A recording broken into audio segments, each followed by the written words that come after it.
The regularly scheduled meeting for the Peralta Community College District Board of Trustees meeting for today, Tuesday, June 27th, 2023. We're calling this meeting to order at 6:01. Let's go ahead and start with the Pledge of Allegiance. I will ask Trustee Gonzalez Brito if you want to lead us, please.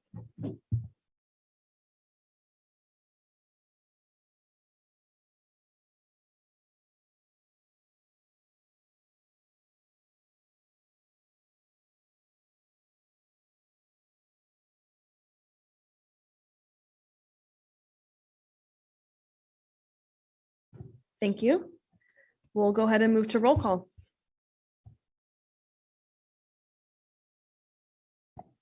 Student trustee Masson, Here. trustee Withrow, Here. trustee Johannes. Here. Trustee Gonzalez Ewan. Trustee Napoli Bellarice. Trustee Gonzalez Brito, Here. trustee Quinlan, Here. trustee Delphine Polk. Here. You have a quorum. Thank you. We will move to 3.4, the affirmation of the statement of cooperation. The Peralta Board has adopted a statement of cooperation that codifies our commitment to set the bar for excellence in governance and community college leadership and to lead by example for our Peralta colleges. The full statement of cooperation is attached to the agenda item, but in summary, we have committed to build trust and seek to understand each other, to be prepared and to follow good governance and ethical protocols, and model the behavior we want others to exhibit. We therefore commit to honoring and upholding these in words and commitment, and words and in action, rather. Thank you. We will move on to 3.5, report of action taken in closed session. VP Quinlan, I don't think we have a report out. No item. Thank you. We will move to 3.6, approval of the agenda. I believe you wanted So to. moved. Thank you, trustee Withrow. I would like to pull items 9.1 and 9.2.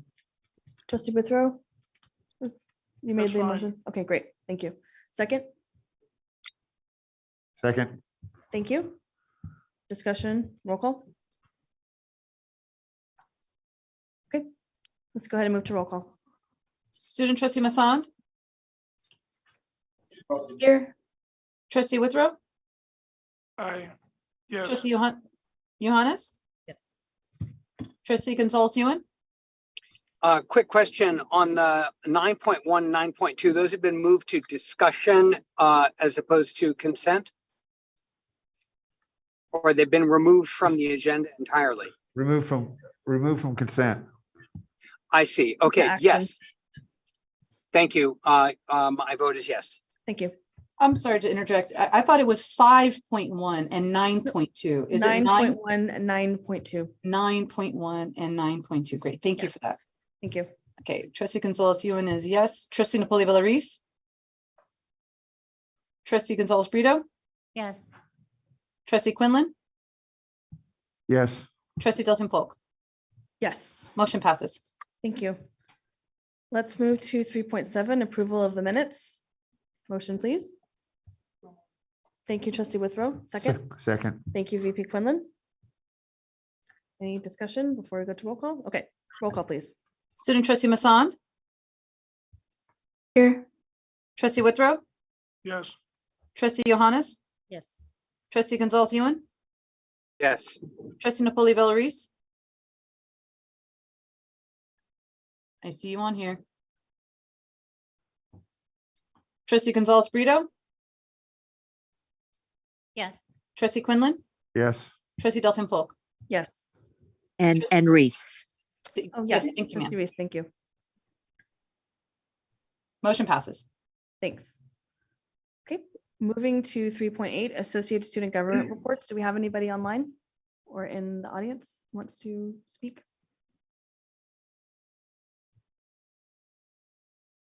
I have two people who have raised their hand on Zoom, but I don't know if they are. Yeah, this is a time for associated student government reports. Okay, so I'll hold off on them. Okay, thank you. Hearing none, we will go ahead and move to the Peralta Classified Senate report. I've been informed there is no report out tonight. Thank you very much. We will move to 3.10, District Academic Senate report. I thought I saw Matt Goldstein here. Thank you.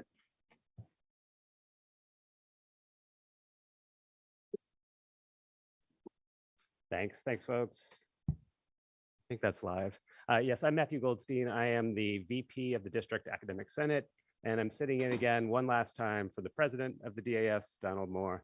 Next time I stand before you, I should be officially the president of the District Academic Senate, but I'm sure you'll continue to hear from Donald in the years ahead.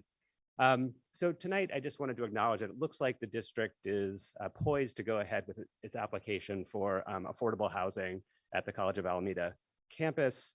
President Moore and I, and you've heard from Jennifer Shinosky and Jeff Sinceri and other faculty leaders too, have reservations about this project, and not least because of the college's ongoing infrastructure and facilities problems. So as I've said to many of you, and if you heard me say here, there are concerns about kind of entering into the real estate game, even as we're unable to maintain our current facilities and infrastructure.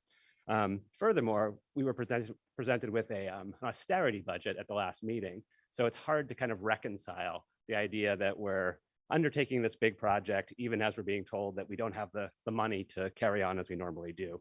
So are we going to borrow more money to build more? That seems like a bitter pill to swallow to some of us.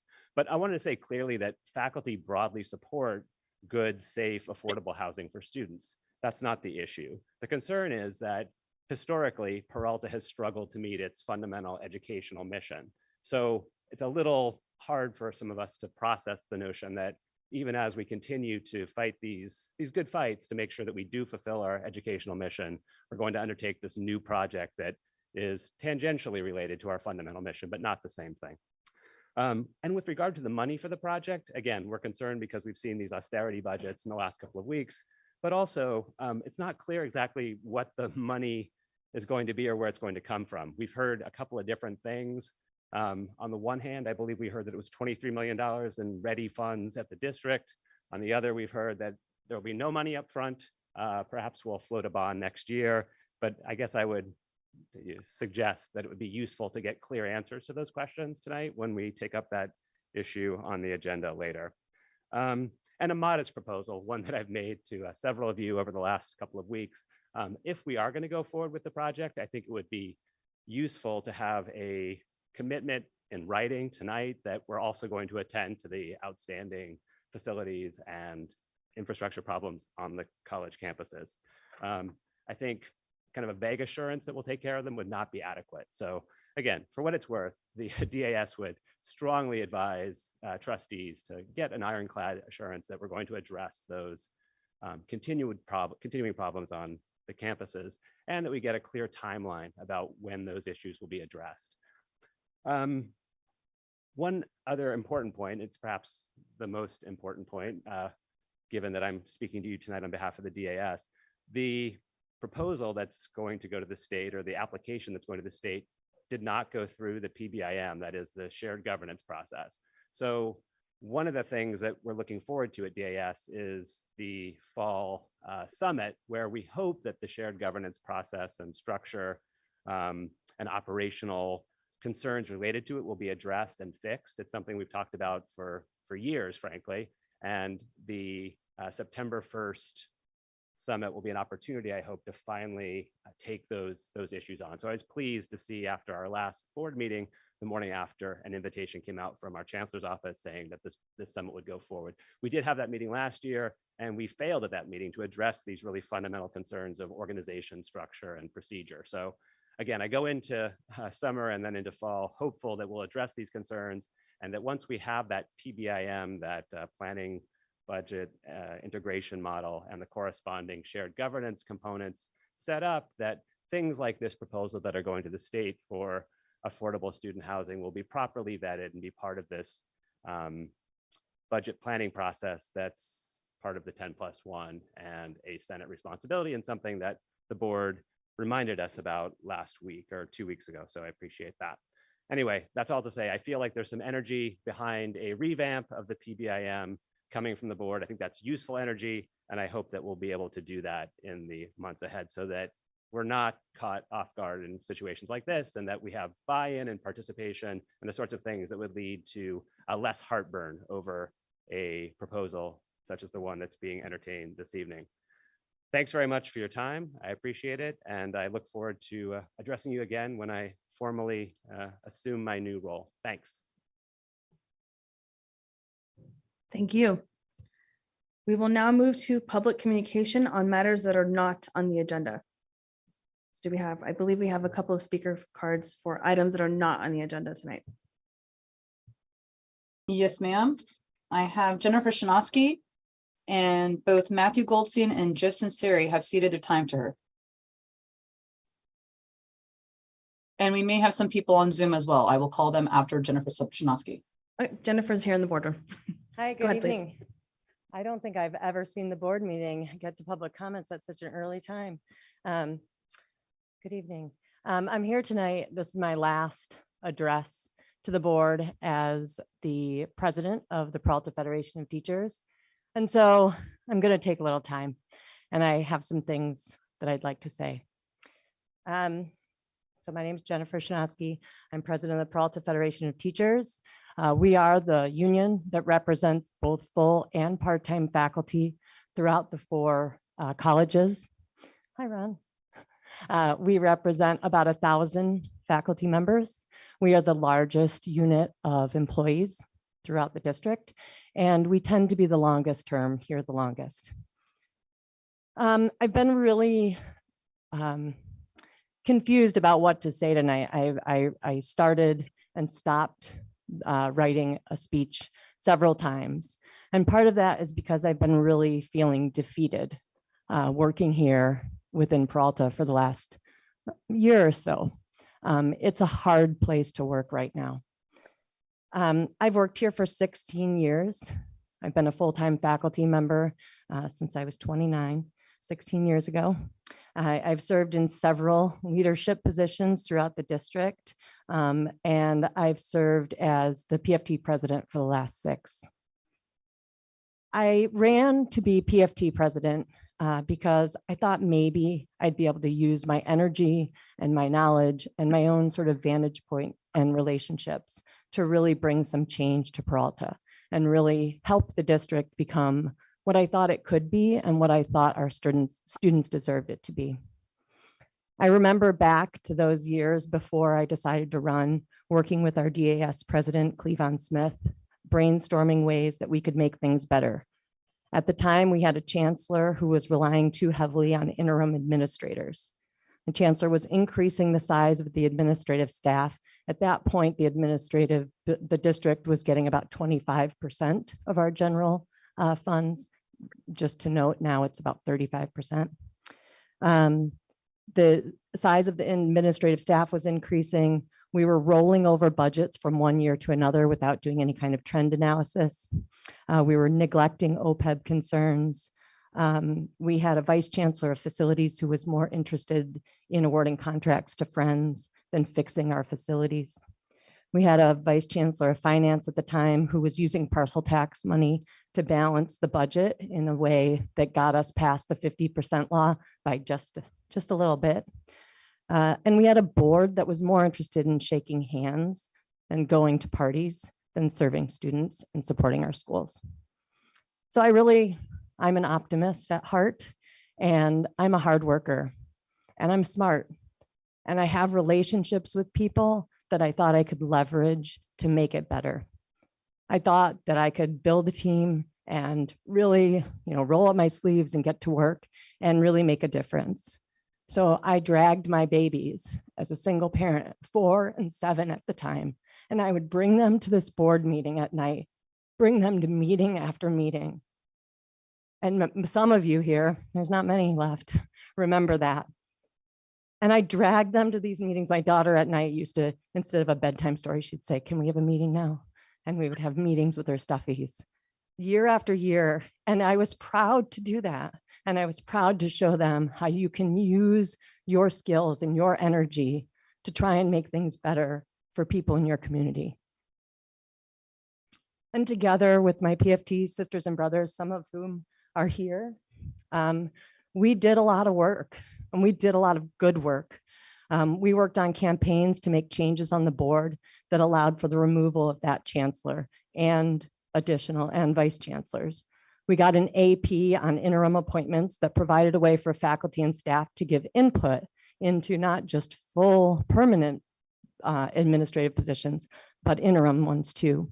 We wrote an AP on the parcel tax to ensure that accountability would be ensured for the renewal.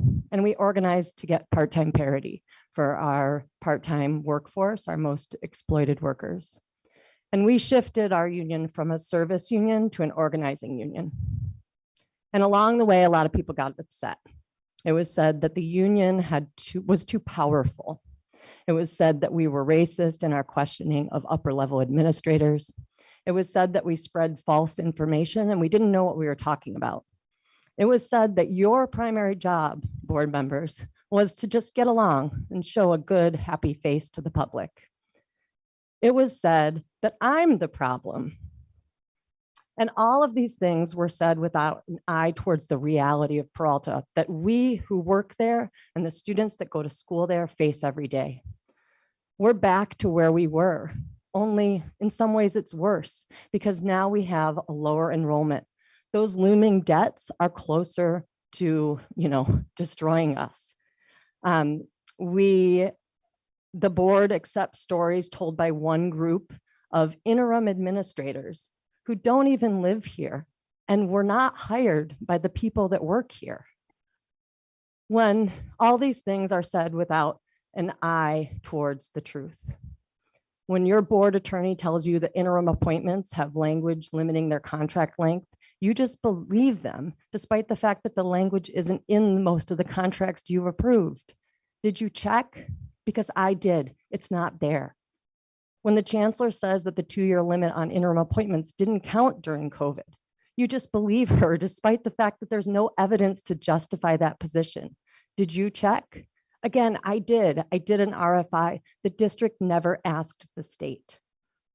When the vice chancellor of finance presents a tentative budget and says the PBC approved it, you believe him, even though the tentative budget was never even presented to us. I didn't have to check on that one because I was there. You don't have to like me because I'm not really here to make friends. I'm here to lead a union. And the thing about unions is that our power is built entirely on our collective voices. PFT isn't me. It's not our incoming president, Jeff Sinceri. It's all of us standing together, not just a hashtag about standing together, but actually doing it. We, the faculty of Peralta, we were here before all of you, and we'll be here after all of you. We go to all of the meetings. We read all of the documents. We know the policies and procedures that you all are supposed to adhere to. We're a resource for you, and you should be using us to be better at your jobs. In fact, one board member once came up to me and thanked me for doing just that, for making them a better trustee. And we're not even asking that you believe us. You don't have to believe us. We're asking that you do your jobs and ask the hard questions. Take the time to dig into the issues. Don't just believe us, but don't believe any one source of information either, because the truth is complex and it deserves that attention from you. Last fall, I was elected to the Berkeley School Board. And one of the reasons that I decided to run was because I wanted to see if I was wrong, right? Maybe it is different sitting on the other side. Maybe it is harder and more than I could understand. Being an elected member of a board is really hard. There's so much to learn. There's so many perspectives. There's so many needs. There's so many meetings. There's so much pulling at your attention all the time. But if you want to be good at this hard job, then you have to put in the time and energy. You have to roll up your sleeves and ask the questions. Be skeptical, be critical, and be careful, because our students are really, really worth it. They're worth heated libraries, classrooms without boarded up windows, safe parking lots, quiet, well-lit spaces to study in, small classes that allow for individualized attention, schedules that match their needs, and so much more. I recently read a book on understanding and developing organizational culture in order to try and get better at my work on the school board. And I came across a really powerful quote.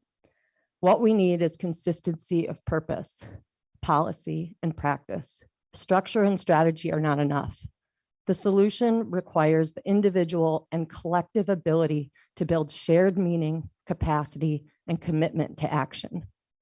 When large numbers of people have a deeply understood sense of what needs to be done and see their part in achieving it, coherence emerges and powerful things can happen.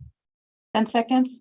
We need you to partner with all of us in order to build that deep understanding and finally achieve our purpose to support the educational needs of our community. Thank you.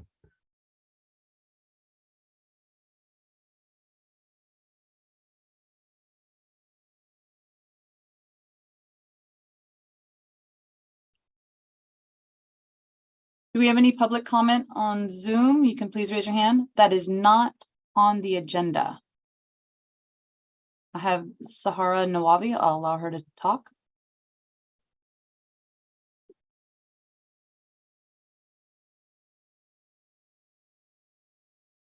Good evening, everyone. Can you hear me?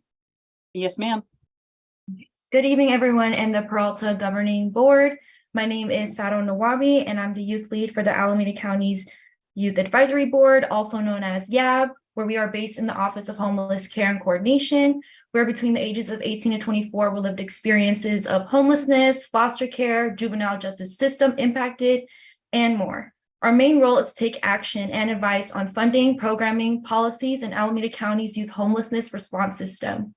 I'm here today to encourage and support the Peralta Board District as they have the ability to apply for SB 169 and to voice the lack of concern. Sorry, not to interrupt you. That's actually on the agenda for later in the meeting. Sorry. That's Okay. That is item 5.2, and I will be calling for public comment on that. Should I also be calling at the bottom? Should I continue or just go later? Oh. You please hold off on the comment. Joe Sullivan, I accidentally muted the boardroom. Can you unmute for me, please? I was trying to mute Mike.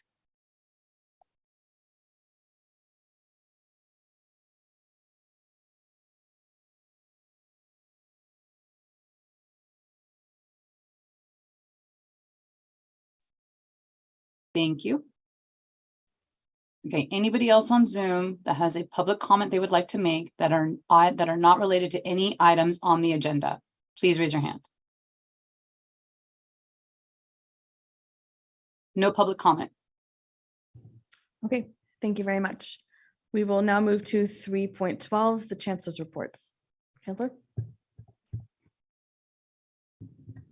Greetings, everyone, to the board and to our colleagues, as well as those that are serving the district and those that may be in the audience and those that have served. And before we start with the president's report, I was wondering if we could recognize our student trustees that are here in the sitting, not at the dais, but not in the audience. So sitting right in front of you, if you would like to come forward, President Delphine Polk.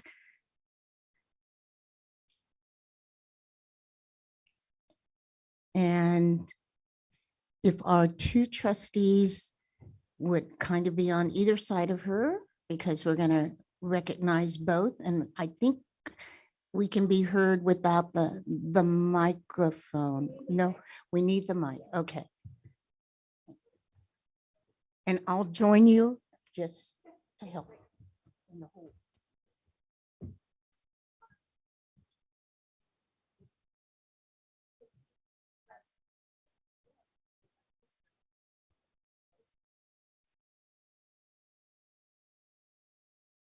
We go. Congratulations, both of you, as you move on to the next chapter of your journey. We wanted to give you a recognition of your service to our students in our district. So I'll go ahead and start with Sarah Latino. So yes.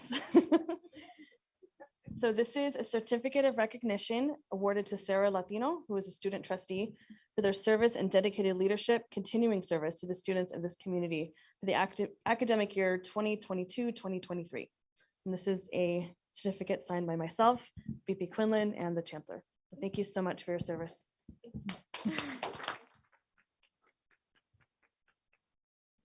So I will now present this same certificate of recognition to Lisa Hogan. So it's the same message for your service and dedicated leadership and continuing service to the students of this community for that last academic year. Clap, yes. We also are giving student trustee Hogan I believe this is a proclamation from the board because you served 2 years.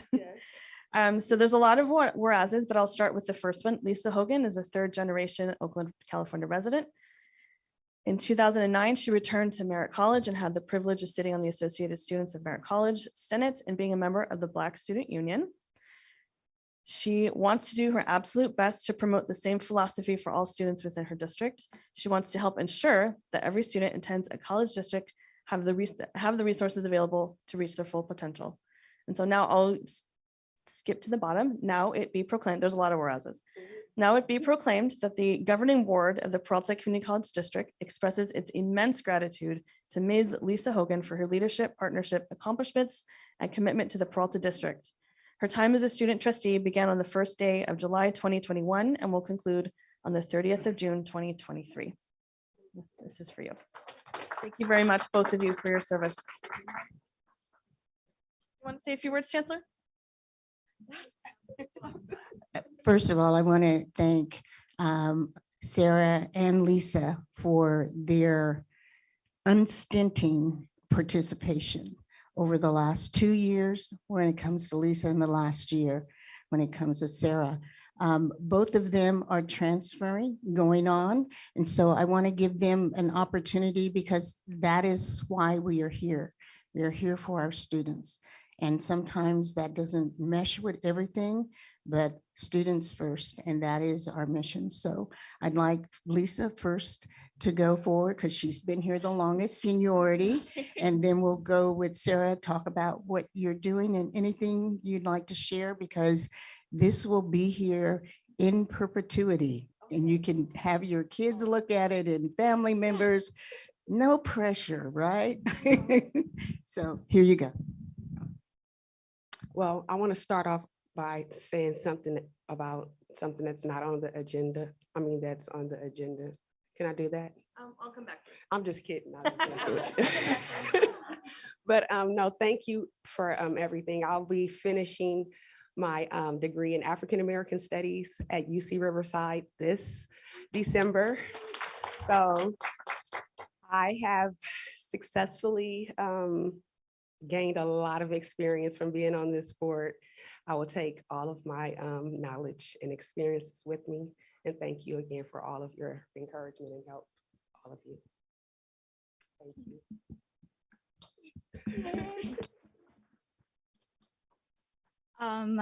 I am going to be transferring to UC Berkeley to continue my studies in cognitive science. And I would just like to thank everyone that I've met at Peralta, including my boss, John, as well as Tammy and everyone from admissions and records, financial aid, literally everyone just who's been on my journey. So thank you. Thank you both. This is what success looks like. This is why we do what we do. Thank you both.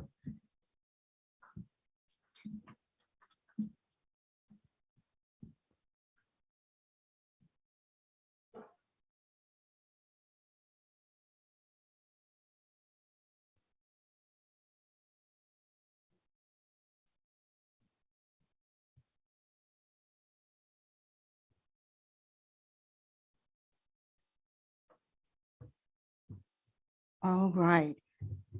Presidents, we have two individuals that are sitting in, so I'm going to give them the opportunity to go first. I'll start with Merritt College, and that is Marie Amboy, who is standing in for President Johnson.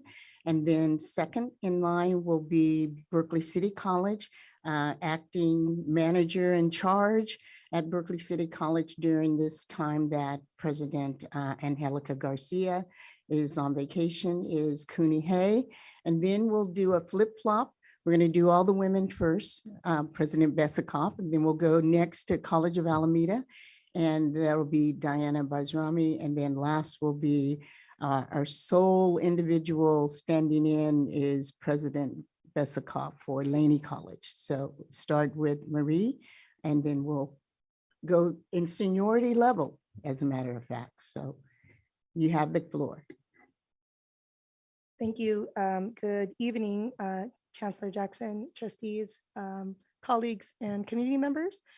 President Johnson is away at a conference, so I will be providing the report for Merritt on his behalf. We are excited that summer has kicked off. One of the signature programs that we've begun several years ago that started again just last week is our Peralta Summer Institute Merritt's Career Education Academy, where we partner with Oakland Unified and the Alameda County Office of Education to provide career exploration and for our K-12 high school and middle school students. This summer, we are offering 4 different pathways for students to explore: I Care, Ideal, I Grow, and I Serve.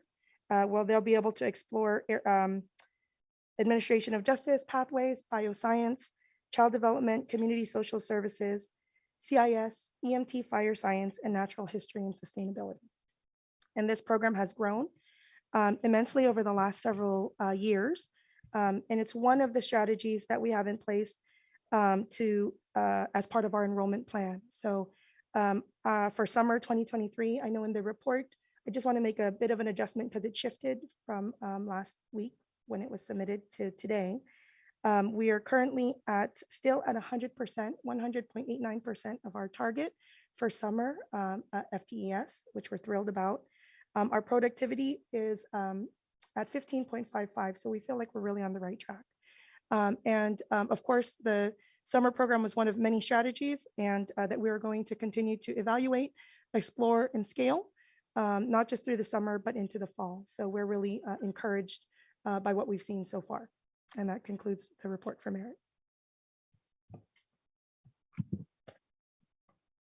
Thank you. I have a very similar reports. I think we are thinking about the same thing about enrollment and then the excitement about students coming back. But anyway, good evening, Chancellor, Board of Trustees, colleagues and guests. BCC has a few updates to highlight for you tonight. So the first day of summer school, June 20th, 2023, it was an exciting day to see students and faculty coming back to campus. BCC met the target as well, FTES or the enrollment goals, while staying within the allocated budget. And then this was truly a collaborative community work. And I'd like to take this opportunity to thank all involved, A&R team, counseling team, outreach and specialist team, PIO, colleagues from the research department, and the entire cabinet members, along with our amazing student ambassadors who helped students all along. And we are also monitoring our fall 2023 enrollment. Believe it or not, we only have 7 more weeks to go. So as compared to last year at this time, we have 26% higher enrollment, which is a good sign, but we want to make sure that that the enrollment continues that way, and then that that we can keep the fall starting off in a good shape as we did for the summer. And then again, I'd like to echo Marie's comment about the Peralta Institute, Summer Institute. BCC is taking part of this program collaboratively with the Peralta Community Summer Institute program for the high school juniors and seniors. And they are enrolling in our regular courses this summer. And we have at BCC 6 CE courses, career education courses that we are offering. So 2D digital animation, human biology, introduction to game design, introduction to robotics, introduction to video, and on-the-job training in education. We have a total of 80 high school students enrolling in those 6 courses, which is roughly 40+% of the high school overall, 40% of the overall enrollment of these courses. So we plan to ensure that these students will successfully go through the CE pathways for their equitable completion by enrolling in the fall and beyond. Finally, I'd like to say that we are continuing to address basic needs. And so BCC is proud to announce that we have resumed our food pantry this summer, which is open Thursdays from 12 to 2:30 for all current students, staff, and faculty. Service would complete on July the 27th when the summer school ends. However, we plan to resume the service for the fall on August 24th. Finally, we are very excited to welcome Dr. Denise Richardson next Monday as our acting president for BCC. That concludes my report. Thank you.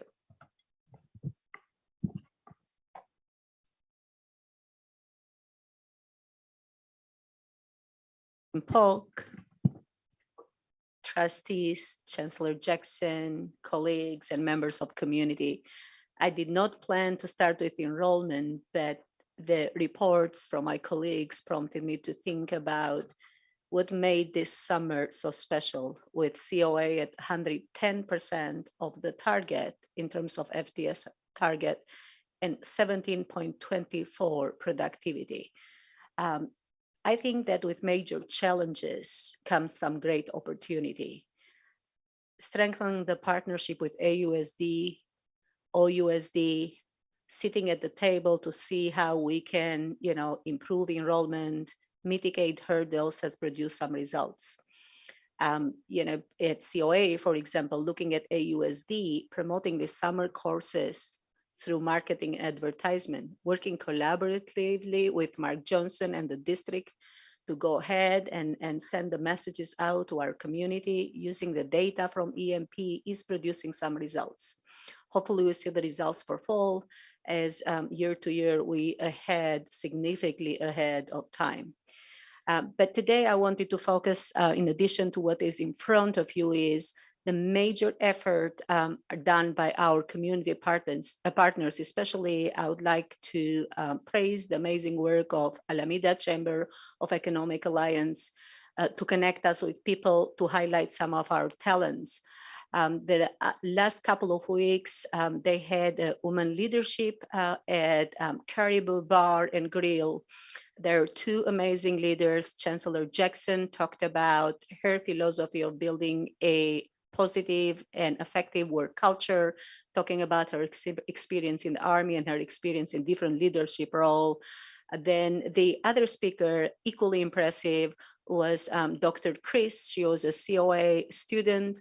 And I want to read this because this is impressive. Couple of things about Chris. Dr. Chris Wachira shared her experience in building her successful brand and business, Wachira Wines.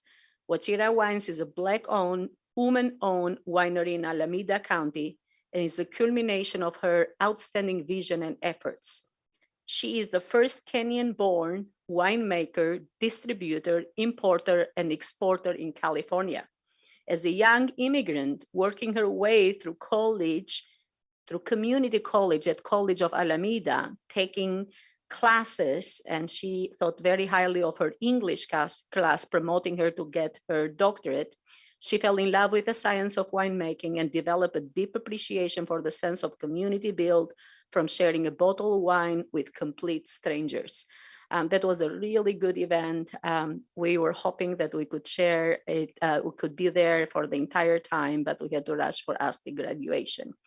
And another thing that I wanted to highlight, the new Academic Senate elects a new Executive Council with Professor Goldstein coming to the district. We have Professor Jennifer Fowler, who will serve as a Senate President. We're very excited. She has been a Vice President for several years. Dental, and she has been our DE coordinator during the COVID times. Dental Assistant Program Instructor Carla Peggs will be served as Vice President. And we have several esteemed colleagues serving in different roles, such as Rich Kaiser, Andrew Park, and Kwesi Wilson, Keddy Carmichael, and so many other faculty. We're really excited. We're working in the summer with the Senate to make sure that we have a successful academic year. And this concludes my report. Thank you. Thank you, President. I'd like to turn it back over to, sorry. Go ahead, Dr. Bezukoff. You won't want to miss this one. There's something in this report that is not in the other ones, I promise. Good evening, Chancellor Jackson, President Delphine Polk, members of the governing board, colleagues in education, and of course, our valued students and community members. In your board report this evening, I also included an enrollment update that shows us running a very fiscally responsible summer and a fall that is going to allow our students to complete their programs and is already showing very strong numbers. And certainly as our efforts continue with just promoting student support, I think those numbers will only get stronger, and very happy about that.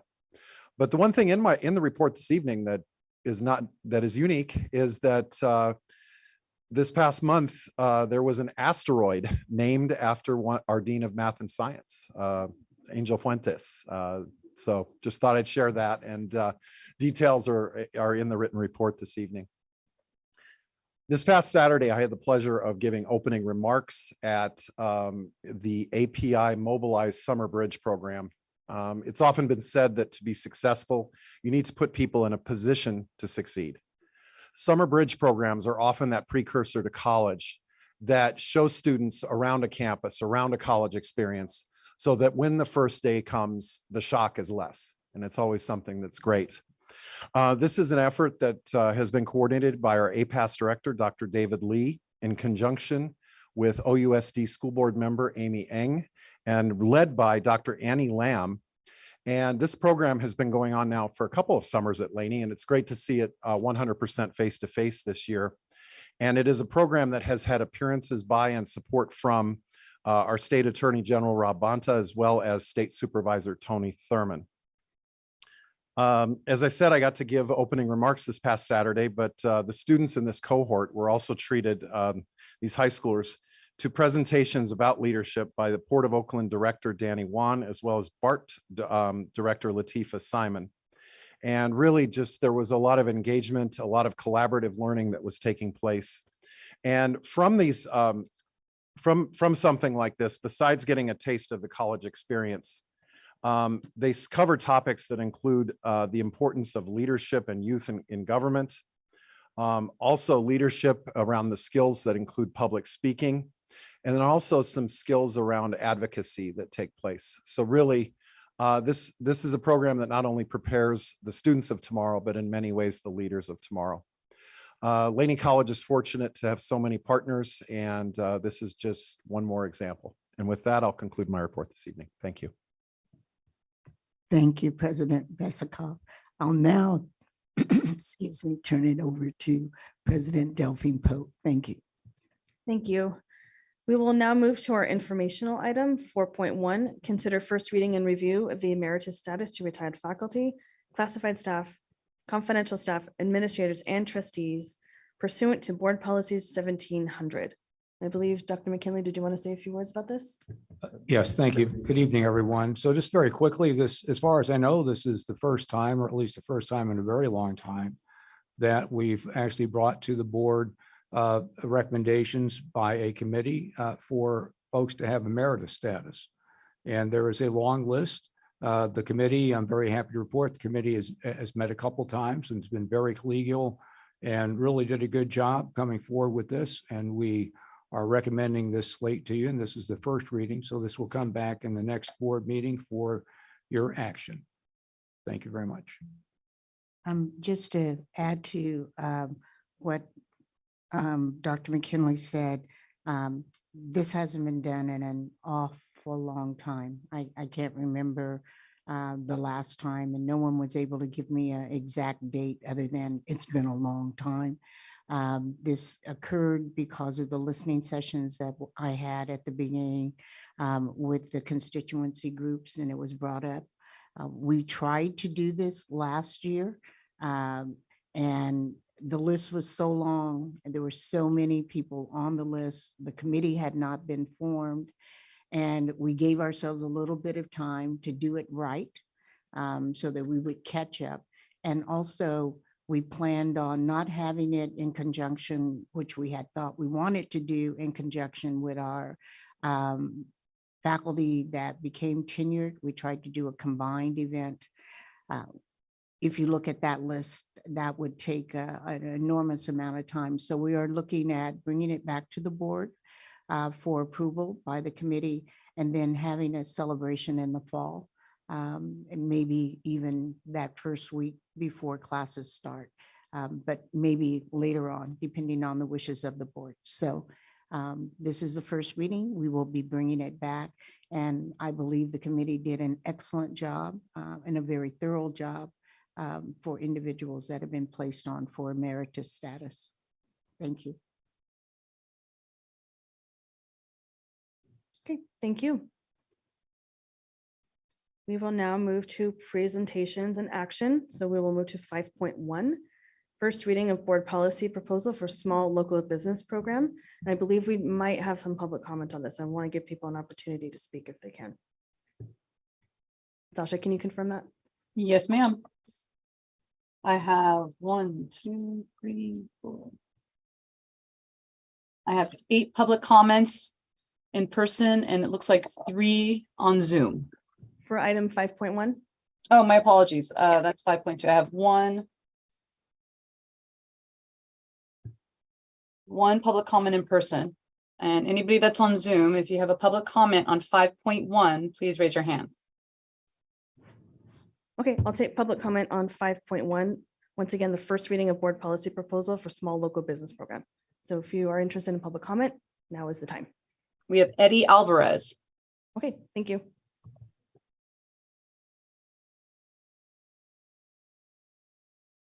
There we go. Good evening. Sorry, usually this is my first actually in person since we got off of Zoom, so I'm actually excited. Thank you very much. Madam President, Madam Chancellor, staff, and of course the board. My name is Eddie Escoto Alvarez, and I'm the business representative for the Alameda County Building and Construction Trades Council. I represent my 10,000 siblings, the best trained and skilled and trained construction workers in the country. And I am also a proud community college alum. Go Laney College, go Vax. I just want to speak actually on 5.1, and I'll just say something quick about 5.2 so we can get along with the evening. The great partnership that we have of our current project labor agreement with the district and the trades, especially in the last year, has been a great collaboration between us and staff. With the addition of Jake Sloan at DSI Consulting, the major construction projects are more efficient at all levels, and we hope to expand the PLA in the next few years. Specifically make sure that more local folks are working on these construction projects. Much of our current workforce in these projects are folks who are live or graduated from this community, and we want to be seeing expansion of that. As you will hear in the future from CTWI, our nonprofit partner, who are investing heavily into getting more folks from disenfranchised communities into the trades. Our MC3 apprentice curriculum is being used at all major apprentice centers around the country, including, of course, Rising Sun and Cypress Mandela right here in Oakland. We do that to make sure that local people are being hired, and not only that, but they are the best trained people, as I said, in the country. We take great pride in the work that we do on these construction projects. We have a large project at Merritt, a large project at Alameda, at Berkeley, and we want to make sure that they're best built in the country. We want to make sure that those built with local hands. And I also wanted real quick on this part of it, on the staff housing. We also look forward to partnering with the board and district with this PLA on getting staff and student housing built. This is much too long in the making. Building student staff housing is not just good for our students, but it's good for the community. People should have to worry about where they will sleep every night when they're trying to better themselves, and that includes going to school. As I said, we look forward to working with the district to make sure that the housing and all future major projects are built by the best locally trained and skilled construction workers in the country. Again, we thank you for your continued partnership.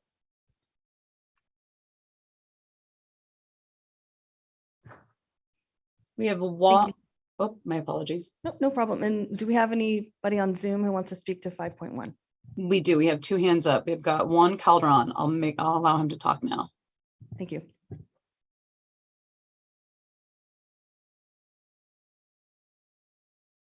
Juan, are you there? Can you hear us? You're allowed to talk. Yes. Can everyone hear me? Yes, sir. Oh, thank you. Thank you. Good evening, community partners, Peralta board, and everyone in any leadership capacity. I appreciate the time for letting me speak. My name is Juan Calderon. I am the Construction Trades Workforce Initiative. We are the nonprofit partner with the construction building trades representing Alameda, Napa Solano, and Contra Costa counties. I myself am a tradesman of 22 years with the IUPAT, International Union of Painters and Allied Trades, and 10 years with Local 12, Harper, Illinois, Soft Tile Areas, Local Union 12. We work very closely with underrepresented communities and, as federal mandates now that require high road standards. And by that, I mean, when we look towards the advancements being made towards initiatives that are very often require strong incentives to utilize high road practices like prevailing wage and apprenticeships, we want to help contractors become that high road contractor in order to access these opportunities and grow their business while at the same time uplifting their workers and communities. CTWI is committed to helping small and minority owned contractors and becoming high road by offering them technical assistance and access to the resources and support they need in order to meet labor standards and other high road practices. In February, myself with the Secretary Treasurer of Alameda Building Trades, Andreas Kluver, hosted a 2-part workshop for small minority disadvantaged contractors, which in those workshops, they were introduced to project labor agreements and working on project labor agreements and the benefits of becoming union contractors. That is the type of technical assistance that I'm talking about, and growing that community and local opportunity for jobs throughout the underrepresented communities that I mentioned.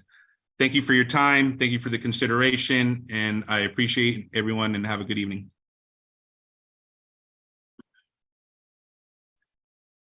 Next, we have Rafael Zamora.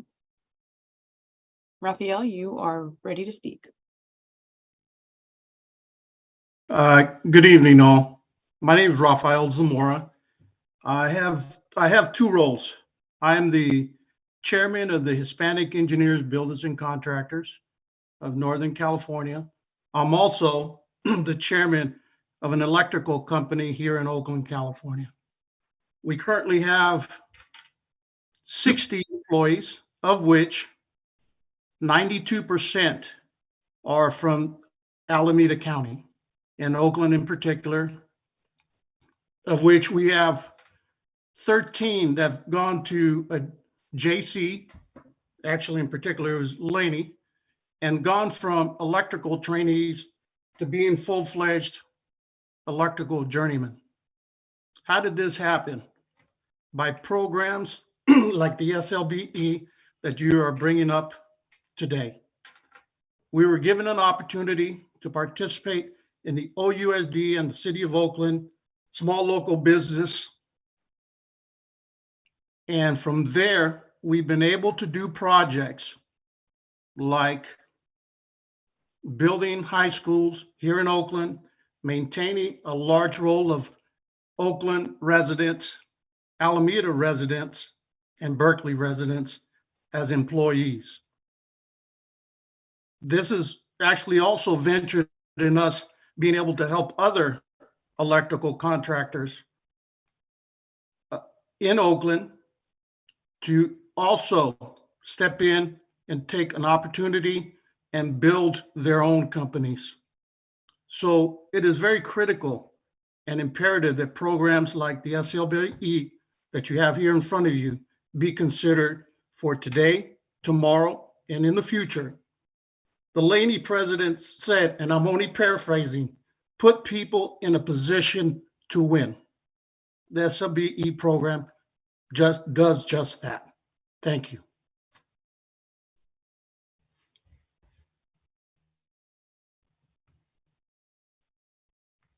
And we have one more that has just raised their hand, Ned Arbe.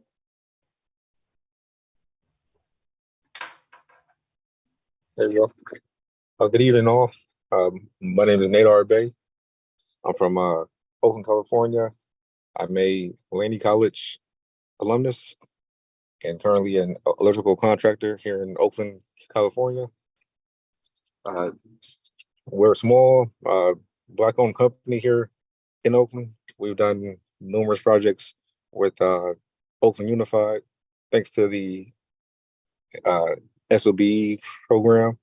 We've done joint projects with other Oakland-based contractors, electrical contractors, and minority contractors. And we wouldn't have had those opportunities if it hadn't been for programs like the SLBE.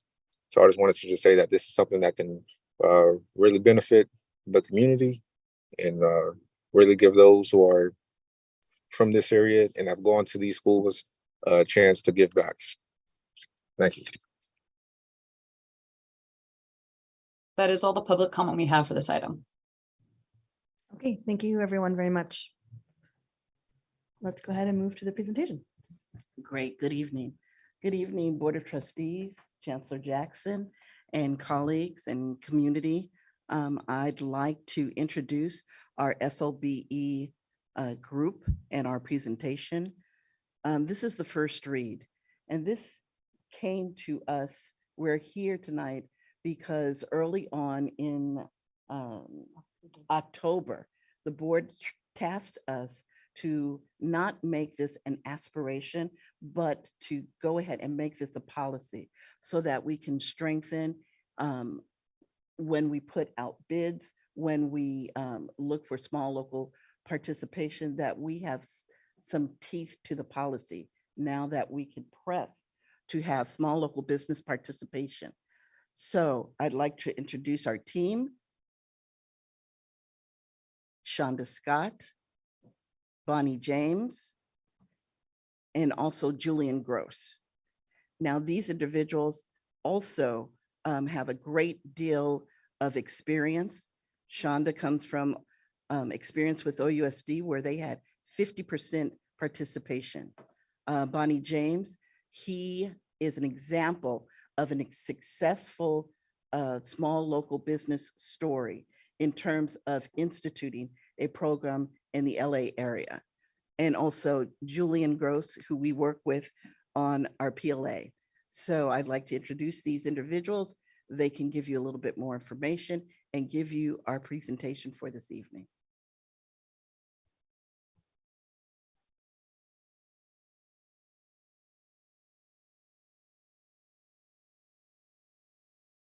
Advance it. I push it? Oh, that's for the mic. Thank you. Thank you. Good evening. I am happy to be here and thankful to be here. Thank you, Dr. Jackson, Vice Chancellor and Vice Chancellor Smith, and Board of Trustees, presidents, and other vice chancellors that I may not know, and also the community. I am Shonda Scott. I'm actually an Oakland native, second generation business owner here. So community is always important to me on the work that we do in Oakland and the work that we do across the country. But we're always representing community and always representing Oakland.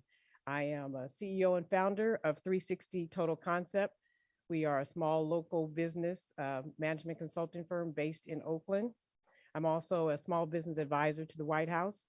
I'm also administrator, my company actually administers the OUSD local business program and the success that interim vice chancellor spoke of and some of the speakers spoke of, and they're right. It really does make a difference having policies and programs that are requirements to ensure that local voter approved bond dollars are reinvested back in the community.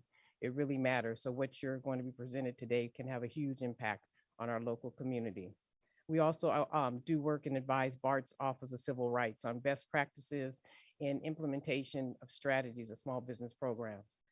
Dr. Bonnie James, who I believe is on the Zoom, was a former vice chancellor. So he sat in the role on this other side and now is, as interim vice chancellor Smith said, successful small business owner doing construction management. Both of our firms are partnered with AECOM, who is the program management team for Peralta Community College District, and we work very closely with interim vice chancellor Smith and her team at DGS.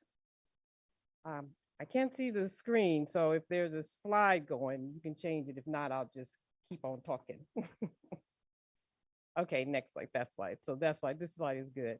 We are excited about this opportunity to present the small local business policy for many of the reasons that I've said, and the recommendations that we are going to provide are based on the over 25 years of experience that Dr. Bonnie James and I both have in these small business programs at various municipalities and school districts. Also, we received tremendous community input. We had a session that on the Bill Peralta session that we call Bill Peralta Academy. It's online at bill.peralta.edu, and they are knowledge transfer workshops that we provide through the bond program. And we did a special session on the small local business plan. So business leaders were there virtually, they're online. We record them and then host them virtually. So we had it live and recorded it. They gave input on the policy, and we've talked to other leaders about the recommendations that we are putting forth for you all to decide. The law office of Julian Gross had took the plan and the programs that we put together and are going to put it in the policy that you will look at and approve, hopefully, and consider. Julian Gross is accomplished social justice law firm, specializes in social equity and project labor agreement negotiations. So he has a wealth of information and background in this area as well. And we were very pleased at how how his team took the information from the recommendation and put it in a very comprehensive policy and administrative procedure. And Julian will give you those key points today. So next slide, please. Julian will go over the key components that are in the policy. As I said, we understand the importance of community and stakeholders' input. And as we presented at the Build Peralta Academy, there was the community said that everything that was in the policy they were in favor of. They thought we used some of the best practices, but there are other agencies that are doing this work locally, regionally, and across the country. And that's exactly what Dr. Bonnie and James and I wanted to focus on, the best practices, so that at this time that the Peralta Community College District could be leading in this area as well as some of the practices that we recommended in this policy, if you approve all of them. So the programs that are recommended are with the intentionality to increase the utilization of small local businesses, to reinvest money back into the local community through the utilization of small local businesses, create an environment at Peralta Community College District that fosters equity and contractor diversity with the voter approved bond dollars. Next slide. Thank you. And key objectives of the policy, in addition to increasing the participation of small, local, and diverse businesses on district projects, it's also to promote ways to assist in building capacity for small local businesses. We know that 99% of the businesses in America are small businesses. And most of the businesses that fuel our local economy are small businesses. So it's so important that communities that are receiving local voter approved bond dollars find ways to reinvest back into the local community. So then those businesses can thrive and be your partners in the efforts that you have on your community college facilities programs. And it's also to focus on maximizing utilization of small local businesses historically underutilized as well. Now, the next slide, and I will turn it over to Julian Gross, legal counsel, who will present the key components of the policy.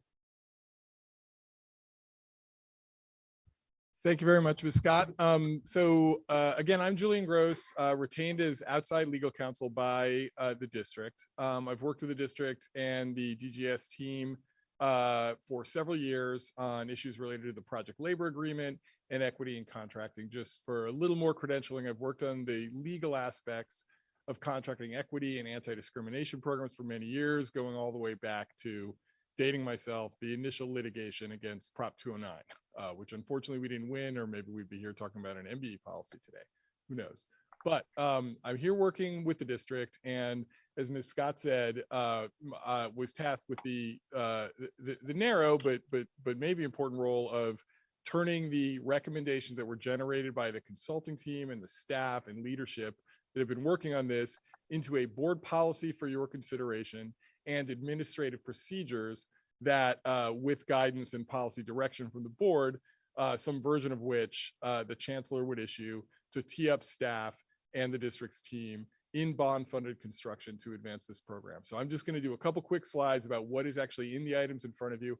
I want to emphasize that this is a first reading. It's an informational item at this point, essentially, in that you're not voting to approve it tonight, is my understanding, or not approve it, that it's basically presented for initial feedback from you and policy guidance for the team as this advances through the shared governance process that is well established at the district.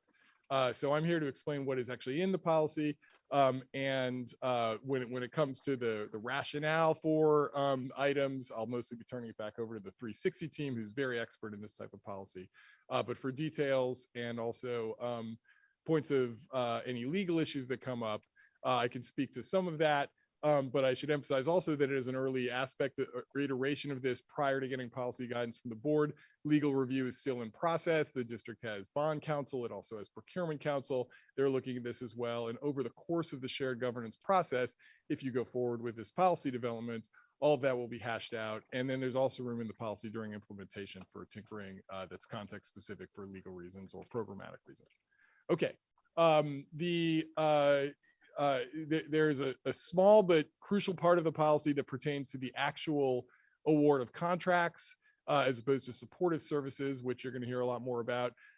So on that, there is a 25% LBE participation requirement for contract awards. So this would apply to each contract. The bidders, in order to be responsive, would need to show that at least 25% of the work is going to be performed by SLBE certified businesses. So that 25% is calculated by dollars, not by number of subcontracts.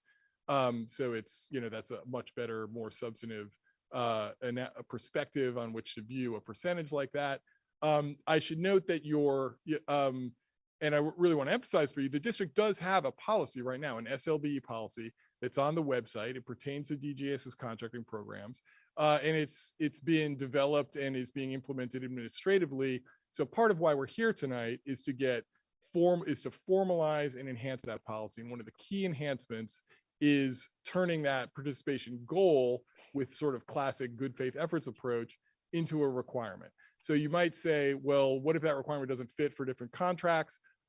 Based on the recommendations from the 360 team, the policy is designed so that prior to a big contract being awarded that has this goal, that has this 25% requirement on it, there will be an availability analysis of SLBE contractors locally that can be used on the types of work that is being done under that contract. And that number can be changed based on availability so that we know that it is a reasonable number to expect bidders to hit. So the second aspect of this is that there is a bidding preference for bidders who agree or commit to exceeding that number. So if you have a bid coming in and you want to award it to the low bidder, and there's a bidder that's slightly higher, but that has a lot larger percentage of SLBE participation, you can award it to that bidder and essentially pay a little more to advance your policy goals of developing the SLBE business opportunities through the district. So what contracts would this apply to? Bond funded contracts, construction contracts. Oh, 1 second on that last slide. Construction contracts and goods and professional services contracts. In all cases, contracts where the estimated award is $1 million or more. So not small contracts. All right, next slide, please. All right, so another set of enhancements or improvements or revisions, at least, to the policy that is on the books right now is to up some of the thresholds for business utilization on these projects for businesses essentially to qualify as SLBEs. So they have to be local. That's the L in SLBEs. This page concerns, are they small? So the current policy's thresholds you see in that middle column there of existing thresholds. The new thresholds are a little higher. As noted on the slide, this brings it, I think, more in line with some of the other local policy precedents and, enhances the community of businesses that could benefit from the program that the district is putting out. So, of course, there's competing policy goals with that. But with this requirement turning into a firm 25% requirement, as well as just time having, developed these businesses and inflation and everything, I guess the consulting team recommended this set of thresholds. So we can talk more about that in the Q&A, I think, if you want. All right, next slide, please. All right, so the points I mentioned just above concern what businesses, what the terms of the construction awards are and the requirements for SLBE utilization and the bid preferences. Everything else on this page is pertains to other aspects of the program. So you should look at the program not just as the percentage requirement and bid preferences I just mentioned, but those things combined with this suite of initiatives that are all aimed at building the capacity of the SLBE community to participate and benefit from and perform for the district on district funded projects, as well as oversight and transparency so that the district can adjust course if it needs to and make the policy as good as it can be. So I think the first 4 bullets there, the Small Business Advisory Council, the prompt payment policy, the Contractors Development Program, and the Surety Bond Guarantee, and the Mobilization Finance Program are going to be discussed in a little more detail. We've got some slides on them later. All of this is recommended to be paired with enhanced outreach, education, and technical assistance. And there's a small reference to local hiring program, meaning local employment. So that's the one point in this that is pertains to some of the public comments you heard about the PLA and the district's local workforce goals. I want to echo what was said about the district working in partnership with the building trades on the project labor agreement. The district has a PLA. It is implementing that. It has local hire. The inclusion of this here would recognize that, you know, in refining a local hire program, and I think the exact language is implementing it in concert with the project labor agreement, is something the district wants to do at a high level. But the bulk of this program is about contracting, not workforce on district funded projects. So I just want to emphasize, I think I only have one more slide, but I want to emphasize that to me, as someone who has served a lot of different public sector clients in this field, this is a very comprehensive, thorough, really model approach in pairing rules around procurement with this slate of assistance programs and initiatives to help build capacity for these businesses. I've certainly, me and my clients have certainly found out the hard way that if you just have goals about participation or even requirements about participation, and you don't pair it with what businesses need to up their capacity, it's not going to be very successful. So the entities like airports and ports that have very well established, very long-standing programs like this, all have a set of programs like this that go along with their actual contracting and don't depend on a particular contract award, but build competitiveness and build capacity in this community. And it's considered a best practice, absolutely. And this is a very, very thorough model slate of programs that could go along with the contract procurement terms. So last slide, at least for me. So you wouldn't be a lawyer in this field if you didn't put in some disclaimers. So you could look at this like a disclaimer that we're going to note that as much as we're trying our best to figure out the, you know, a good approach at this point, the bond funded construction is going to occur over many years. As we noted, this program will cover many different types of contracts, many different types of businesses. And there may be situations where a funding source requires a different type of business targeting or something else, or there's a particular set of contracts that are going out for which an adjustment to the program is warranted. This is language that's built into the contract such that we don't have to come back to the board every time we want to tinker with this to make it appropriate within the high level, to advance the high level policy guidance that the board can make in this area. So it's keeping it flexible, as the last bullet says there, allowing for further legal review and refinement over time, especially in light of the fact that there's a Small Business Advisory Council and they're very likely to have views about how the program should be tweaked going forward. Those are my thoughts. Thank you. The next slide.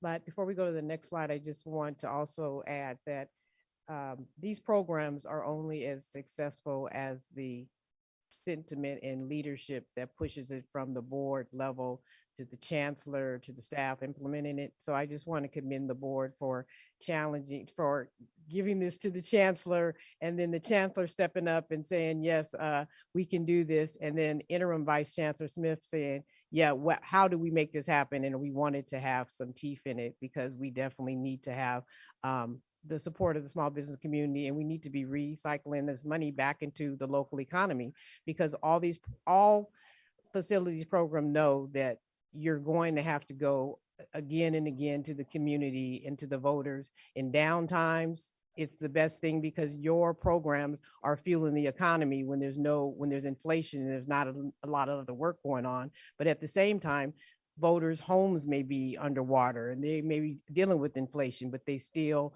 support these programs. So the best practice is to show how the money is being reinvested back into the local community. And we know that once you go out for a bond measure, it's never the amount that you need. It's what is tolerable at the time and manageable. So you're going to have to go out again. So the more that the community sees how this money is being reinvested, it just makes for the best ecosystem that a city and community can have. The bond measures being funded by the voters, the money's being invested, some of it back into intentionally back into the local community. Local businesses or capacities are growing and thriving, and money's being spent in those communities, in the downtowns, in the restaurants, in all the areas that are there. Local people are being hired because oftentimes we find that's how these programs work in concert with the PLAs, that local businesses hire local people that work in the community. So it just, at its best, these programs just make a community thrive and very successful.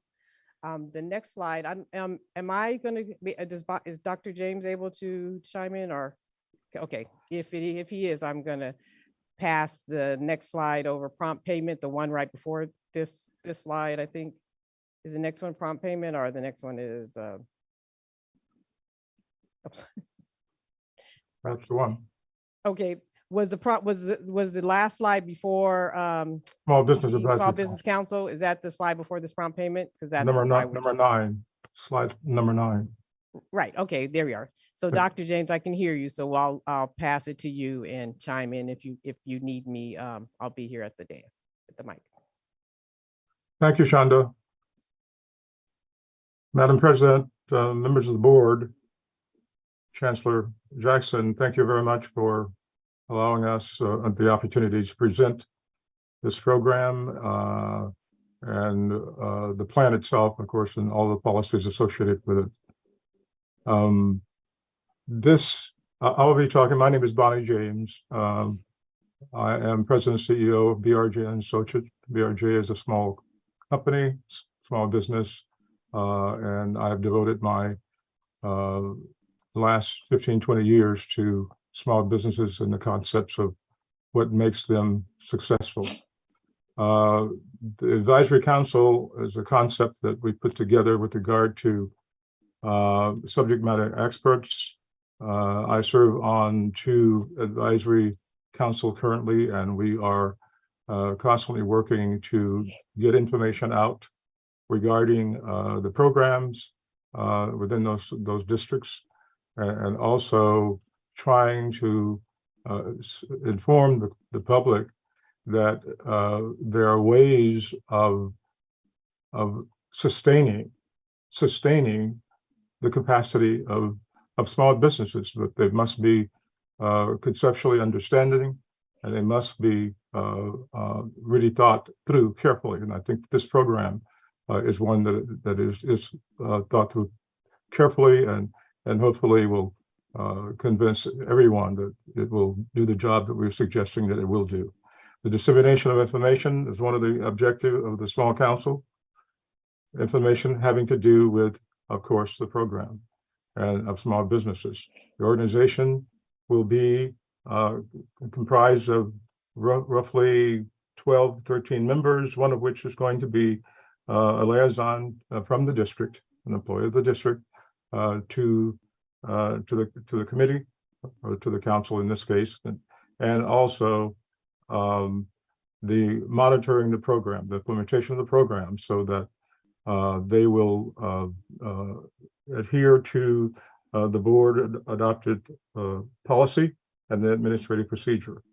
And that liaison is certainly key to that particular process. Next slide, please.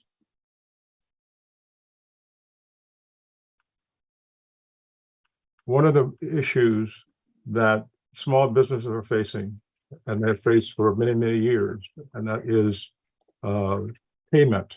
prompt payment to small businesses. Oftentimes, it takes anywhere between, particularly public work contracts, takes anywhere between 60 and 90 days. That will cause a major problem for small businesses, and also it will develop, in fact, it will run them out of business. Small businesses tend to be successful anywhere between 5 to 7 years. Oftentimes, it will go out of business at that point. And much of that is caused by the funding upfront that they do not have. And only way that can be resolved is for one of the ways, at least, it can be resolved. It's for prompt payment. In this case, we're talking about 30 days of receiving. The district will pay the prime within 30 days, and the prime will pay the subcontractors within 30 days.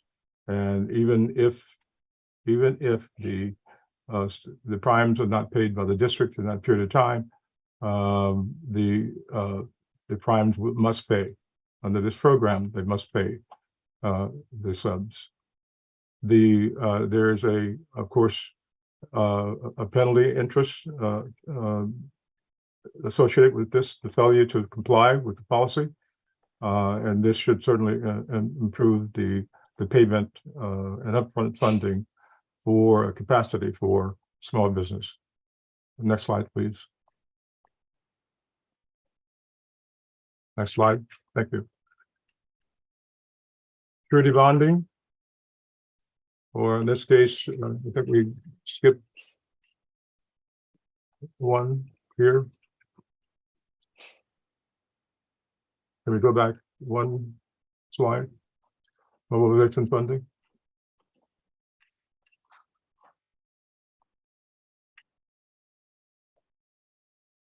Well, there's a slide that's missing. Let me talk about the mobilization funding. If you can go to 10, and I'll talk about mobilization funding. Mobilization finance program is funding upfront. This is extremely important. I'm sorry to cut you off, but it's slide number 14. Sasha. It was reorganized to move it up, but that's okay. That's fine. Thank you. The accelerated programs for funding is upfront funding, and that is to help out with capital, upfront capital. Oftentimes, the small businesses are hurting as it relates to an ability to really succeed at a project, particularly moving to larger projects. Extremely difficult to do that without working capital. And what this does is provide a lending program, financial lending program to the small businesses to guarantee the funding of the payback of the amount without default that the small businesses would be requesting. But the district would only be exposed to a percentage of that, not the total amount. The path to obtaining mobilization funding through the initial with the contractors would be with the contractors, making sure that the small businesses can in fact do the job. In other words, that this is not a gift to small businesses. This is not a gift to small businesses. They must win the contract. They must win the contract, and they must show that they have an ability to do the job, to repay funding, and certainly to abide by district policy and procedures. So they have a process through which to go that we call assessment or vetting of the small businesses themselves. Next slide. Surety bond guarantees.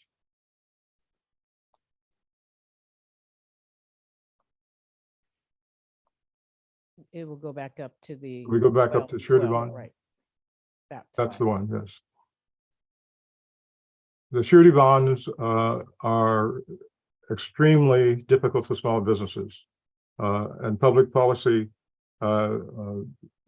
contracts, public works contracts are, they require the surety bonding coverage, and small businesses find it extremely difficult to have upfront money in order to be able to do that. And beside that, the surety bonding companies are reluctant really to insure small businesses for certain types of projects.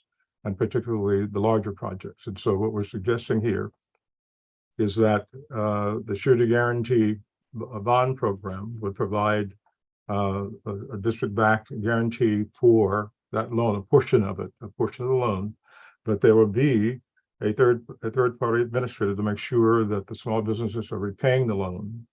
And there's a stoppage, of course, of payments to the small businesses should they should not repay the loan. And we simply don't see in this particular program, we don't see small businesses not paying back the loans. So upfront funding and the emphasis on capacity building and sustainability, you will see throughout this program, because that's the livelihood of small businesses, and certainly keep them in business for long periods of time. And that is upfront funding, capitalization, and working capital through out their career. Next slide, please.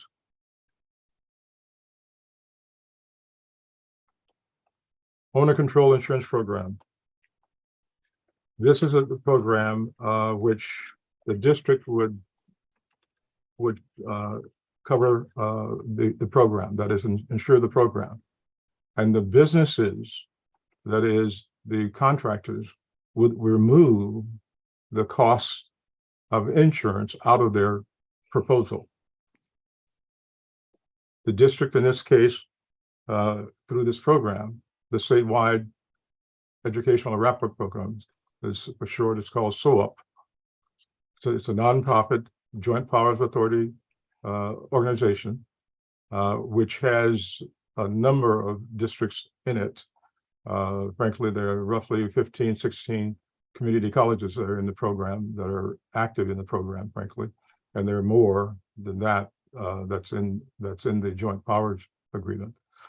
But this program, the district would become what they call the Owners Controlled Insurance Program, OCIP. They would be the insurers of this, and as I said, the businesses, including the small businesses, would take that cost out of their proposal, and the district, frankly, in the process, would save money, because obviously the private insurance companies put profit into their costs, and that's passed on to the district. But in this case, all costs related to the insurance would be taken out of the contract, and the joint powers authority would implement the program for the district. Next slide, please. The U.S. Small Business Administration, and you might ask, well, why the small businesses, the U.S. Small Businesses is involved in this program. The reason why we are suggesting, incidentally, there's no obligation on the part of the district in this program. It's all about the U.S. Small Business Administration. And the U.S. Small Business Administration is an organization which support local small businesses. They are really, really good at funding small businesses. And as Shonda said earlier, that 99% of the businesses in the United States is small businesses. And so small businesses, the success of them are obviously very, very important for the success of a community or a city. And that would certainly all support the district in this case, and would build success within the district and, of course, small businesses. The administration, this program is well known, and the only thing that we're asking the district to would do in this case is to make sure it's known, that it's known to the small businesses within the district that the district is in support of other state and federal government small business programs, and would encourage them to pursue those opportunities too, because they are very, very good at supporting small businesses. And we think as a part of this program, it will make it known and knowledgeable. Certainly if we were to put this program, and we did before, put this program in the academy, and the U.S. Small Business Administration made a presentation and became obviously better known in the community. I'm sure the small businesses are aware of this, but what we're suggesting is that the district is would be encouraging in this program. We'd be encouraging you to look further into becoming approved by the Small Business Administration program. Next slide, please.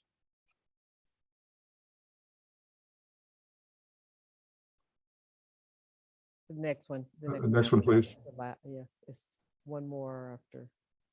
Yes, this one. Your California Small Business Loan Guarantee Program. This is a program as well, very much like the U.S. Small Business Administration. It is a California Small Business Administration, and California is very, very helpful, very supportive of small businesses in California. The Small Business Administration works out of the governor's office, and that program has been very successful through the California Infrastructure Development and Economic Development Bank, the iBank, is one which works with these community financial institutions to get money to the small businesses. Once again, we're asking that the program is emphasized through this plan, and the small businesses within the community they're encouraged to seek out opportunities under the California Small Business Loan Guarantee Program as well. It's a guarantee, 3 guarantee programs within the plan. In fact, there are 4 guarantee programs in the plan, but not all money that's loaned to the small business is guaranteed. Not all money is guaranteed. And then with the third-party administrator looking over the shoulder of the small businesses, their repayments of success simply does not default. Default is not a part of the process. With that, we can move to the next slide, I'll turn it back to Chanda. Yes. So thank you. And we're just opening up for any questions that you may have now. This is the first read. So if you need to go review it and want us to come back to answer any questions, that's an option as well. Trustee Gonzalez Brito, go ahead. Yeah, thank you for this presentation. I have a few questions. In relation to the PLA would apply to all construction subcontractors. And if so, is there an opportunity for the PLA, for there to be technical assistance on the PLA? I think somebody from the trades mentioned that they provide that to the subcontractors. I think it's yes to both questions. So for contracts covered by the PLA, it certainly applies to all subcontractors. I'm speaking of the current PLA for the district, which has been in place since 2009 and goes in 5-year increments, the next one of which runs in, I think, June 2024. So if we're looking at extending that PLA or renegotiating it, that would start for the district this fall or winter. But the current PLA terms, like almost every PLA I know, is going to apply to every subcontract under that PLA covered prime contract.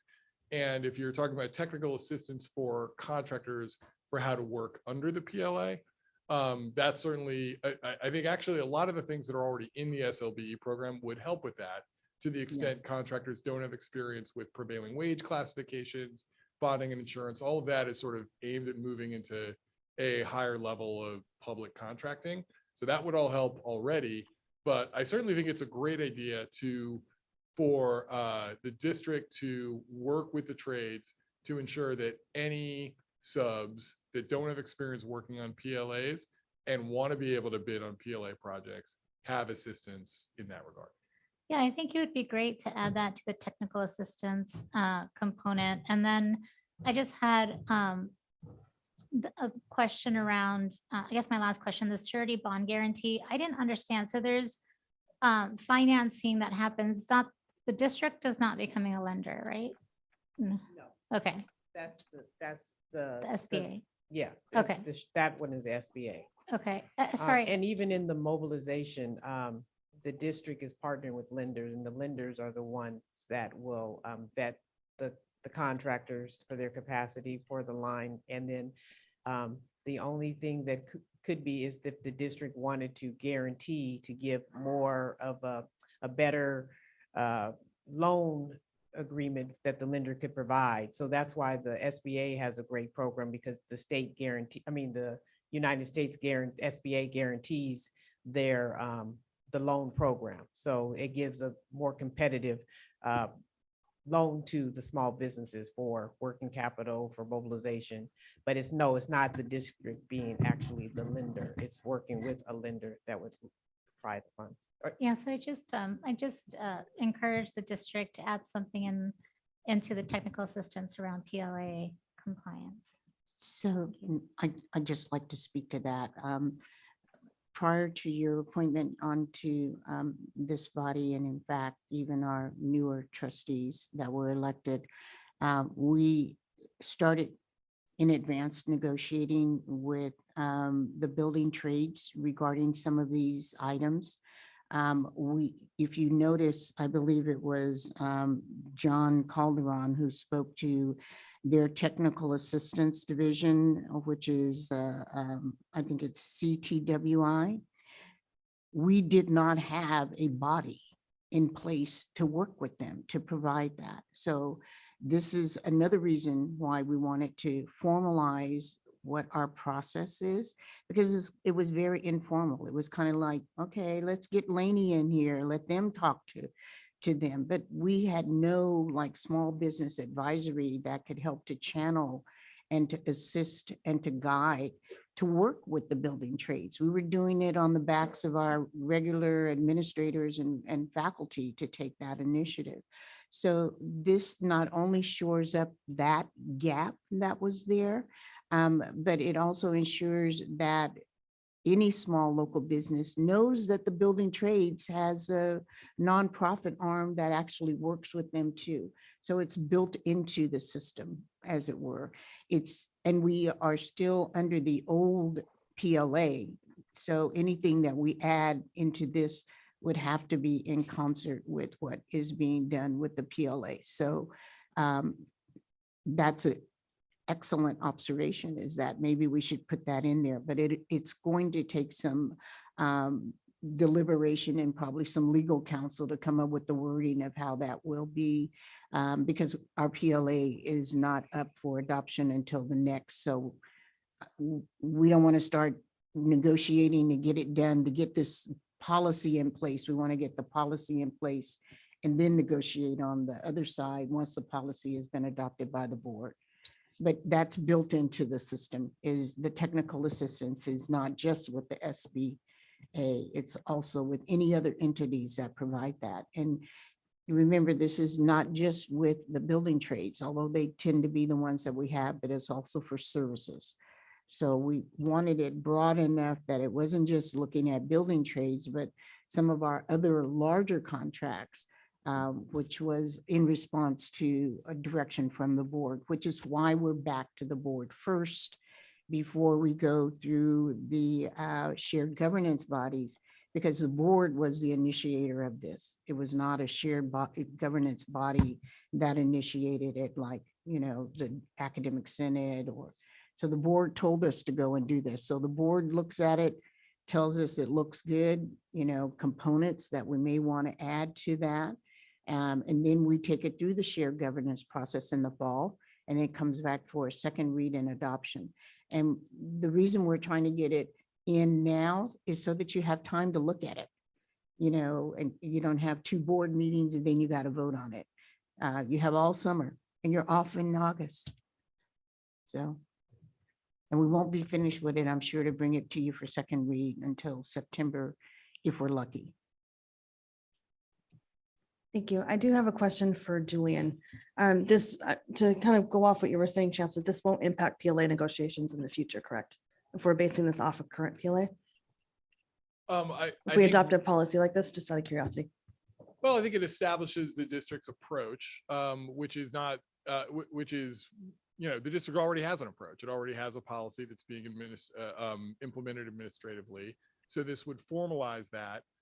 So I think the policy needs to be developed in light of the fact that the district has a PLA, and the PLA needs to recognize that the district also has made a policy commitment of many years towards small local businesses in all these different ways. So I look at them as an integrated approach to addressing a set of issues that the district cares about on its projects. Again, all these issues related to the PLA only concern the construction aspects of the policy, and the district is also interested in goods and services. But on the construction side, they have to work together. A policy like this and a PLA need to work in concert. Thank you. And then I have another question. I know that we talk a lot about small local. So could we talk a little bit about what local means? Because I know in every industry all over the place across the board, we have a lot of workers coming in from different parts of the state.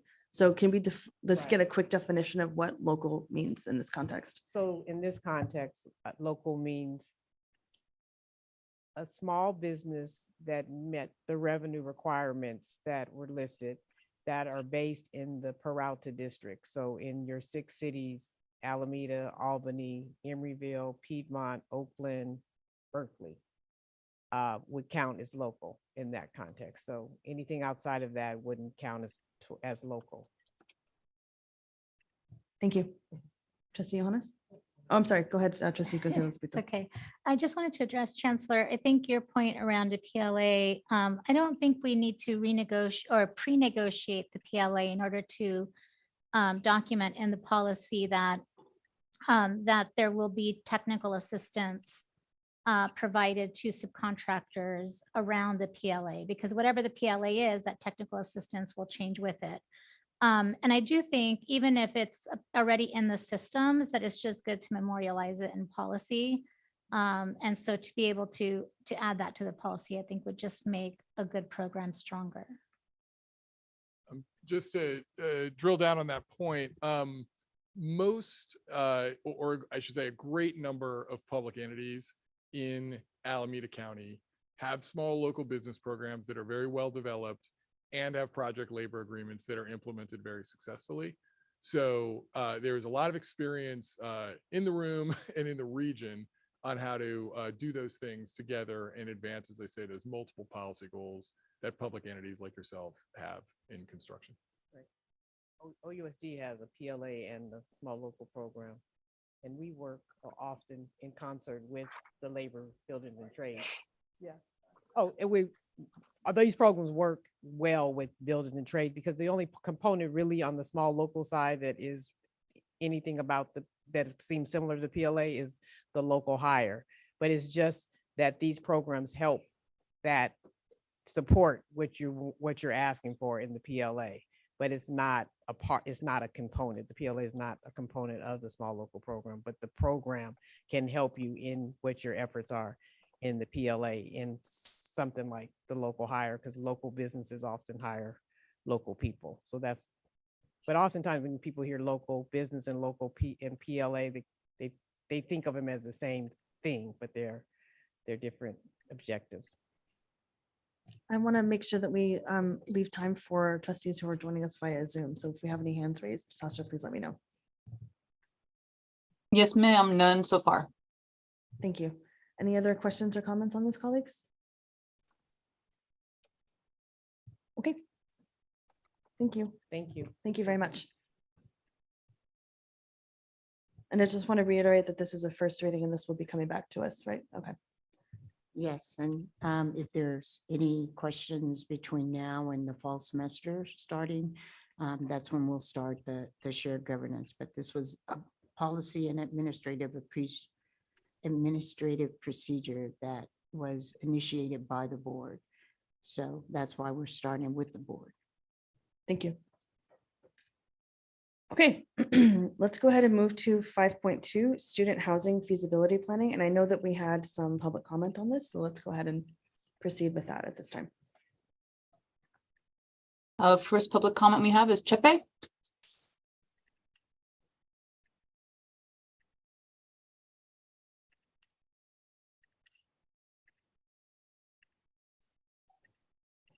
And they are in person, by the way. Yes, go ahead. Thank you, Sasha.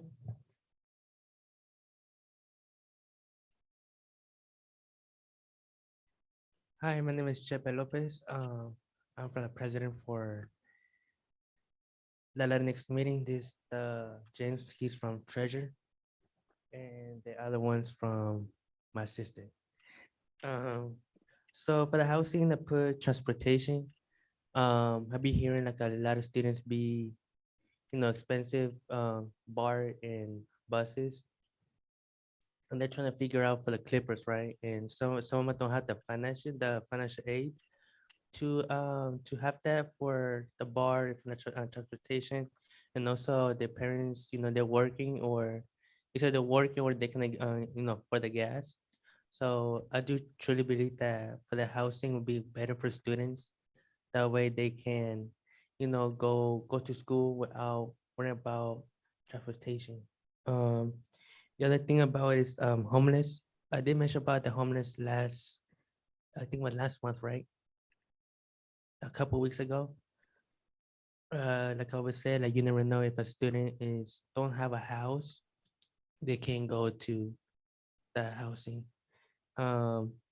And also we must be just careful about the students, because we can see that's fine, but we always gotta make sure that students have a house too, right? The other thing that it can help you create is jobs.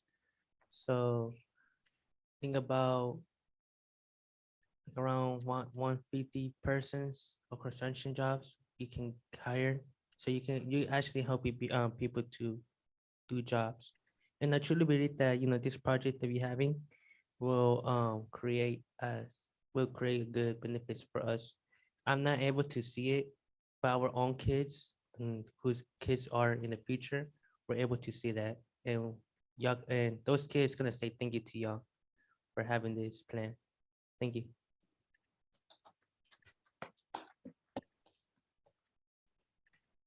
Next, we have Peter Brown.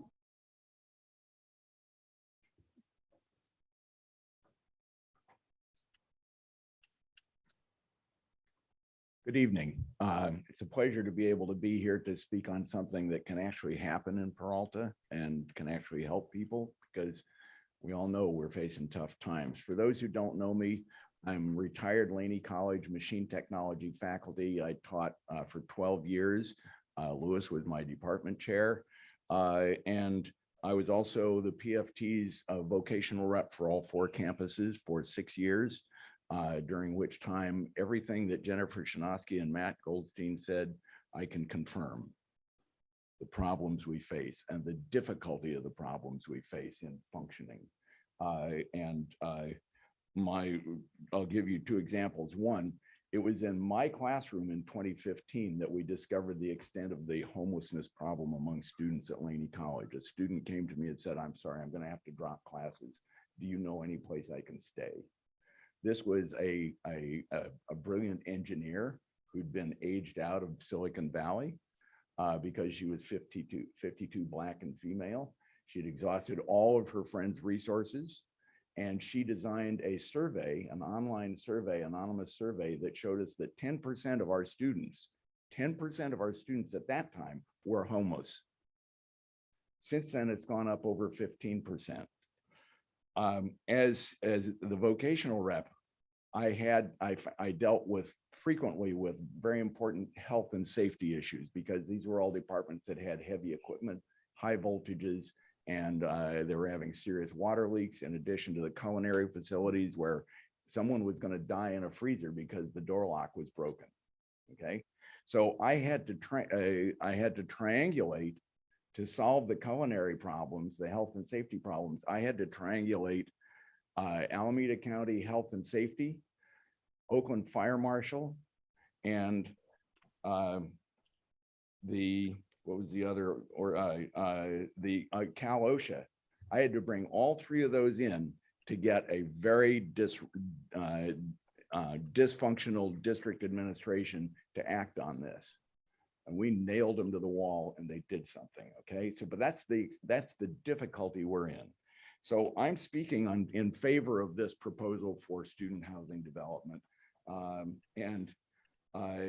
You might ask why you should vote for this, since the problems that Matt raised are real with the proposal. There are problems with the proposal. One really important reason to vote for it is that there's a significant amount of time between the time you submit this proposal and the time the district has to commit to it, the time it's awarded. And during that time, we have time to work on the proposal and resolve problems, because those problems can be resolved by a collaborative effort that deeply involves students, faculty, classified, and administrative people. But doing that is going to require that we work in a truly collaborative way, which means total transparency. All the money out in the open, all the uses out in the open, who's got responsibility out in the open. And I've already volunteered to be part of that collaborative effort because we know what it takes to bird dog something through in the district. We have to help every administrative person get that off their desk and onto the next desk and this, that, and the other. So the other thing I want to finish with is that this requires that we leave here tonight, assuming that you vote for this, we leave here tonight with a proposal for that collaborative effort, for a basic structure. We can work it out, but it has to be transparent and people have to have actual power in it. They can't just be advisory voices. I will say this, the problems that we face that other people have spoken about are death by 1,000 cuts. No matter the reports from the presidents were really positive, but you all know that we are suffering death by 1,000 cuts. Oakland Unified is also, City of Oakland is deeper in debt than it's ever been before. How do we escape this? Things like this are an opportunity to take concrete action and do something and strike out against the obstacles we face. It requires an attitude of rebellion. Now, people are afraid of that word. They think barricades and shouting and no, that's baloney. Rebellion means we refuse to go along with the okey doke anymore. And the young people are already doing that. You see it. George Floyd rebellion, 25 million people, 99% of them peaceful, out in the street saying, we will not tolerate white supremacy anymore. Time's up. Good. I'm fine. So this is an opportunity. Take the opportunity. I really appreciate you all.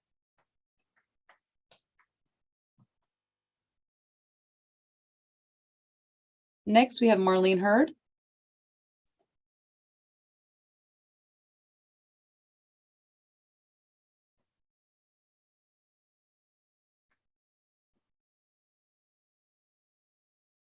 Madam President, good evening. Members of the board, Chancellor, members of the community. My name is Marlene Hurd. I'm a person who used to serve on the board as a student trustee 2 terms. I'm a graduate at Laney College, graduate at Merritt College, and a graduate at Mills College. I stand here concurring with what Peter said, that we need to make a decision so we can make things happen. There are students on our campuses who are homeless. I was once homeless, living in my car, attending Laney College, but I graduated. And I'm still doing advocacy work in the community. Recently, the mayor of Oakland just appointed me to the Homeless Commission. Wow. I continue my efforts in advocacy. I'm really hoping that the board will see the need and why we need this. I know we need changes to it, but hey, we can work in collaboration, making that happen. When I'm in the community talking to students about homelessness, they share with me about the need for more of it, and it needs to be affordable. So I close by saying this. Please look it over, make the decision, let's make it happen and move forward. Thank you.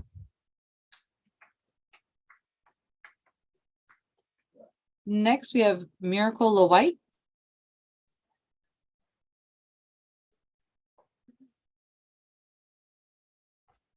All right. Hi, my name is Miracle White. I am a Laney kind of alumni at the moment. I'm still going back to get my associates to go with my cosmetology degree. I just recently joined the Poor People's Campaign, just came back from a Congress in Washington, D.C. Eye opener to everything, more excited to be here to tell you guys my story. I lived out of my car until I got my apartment 2 weeks before graduation day. It was exciting. I still have other friends and other people living out of their car and they're still going to school. And it was the most challenging thing of my life. God tested me so many times. I wanted to drop out so many times, but I did it. I got my degree. I actually got my certificate, top 4 in my class. So I'm excited and I'm glad I can step over my little broom and say, good job. But I still have more to conquer. I'm just coming here to tell you guys that it's very important that you guys act on this now while we have it. Like my colleagues have said, it's a lot of little bugs and tweaks with the proposition that you guys have given us. But you know, everything in the beginning comes with bugs and stuff. We got to work through it. We got a year or so. Hopefully you guys say yes, because there's more students. Like you guys are going to have family, friends, distant people that are you don't know that are going through these problems. And yet I just found another person that was living out of their car and I didn't even know. And you know, I thought I was the only one going through it, but there's still other people that need housing. It's very difficult to go to school and try to find out when your next meal is going to come from, where your next shower is going to come from, where the next anything's going to come from. And I still have to worry about where's my mannequin for cosmetology class. So it's like, it's so difficult. And it's like, it would have been way much better if I had a place to lay my head to say, oh, my mannequin's by the door, instead of in my trunk with the rest of my thousands of pairs of shoes. So it's like, it could have been helpful to have somewhere to stay. And I'm just hoping that you guys see that, you know, we are on board with what you guys are giving us, but we do have a little, you know, issue with some things, but we are very grateful that you're even giving us a chance and time to even speak up for what we're going through, and even giving us the chance to stand here and be like, this is what I'm going through. So just thank you for listening. And thank you for even giving us this chance to be like, okay, we do see you guys need a little help. So let's try to give you that help. But thank you.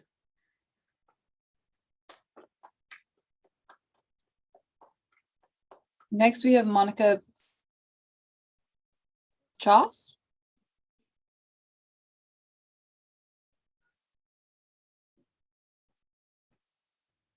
Good evening, Board of Trustees. Thank you for the time to come and talk with you.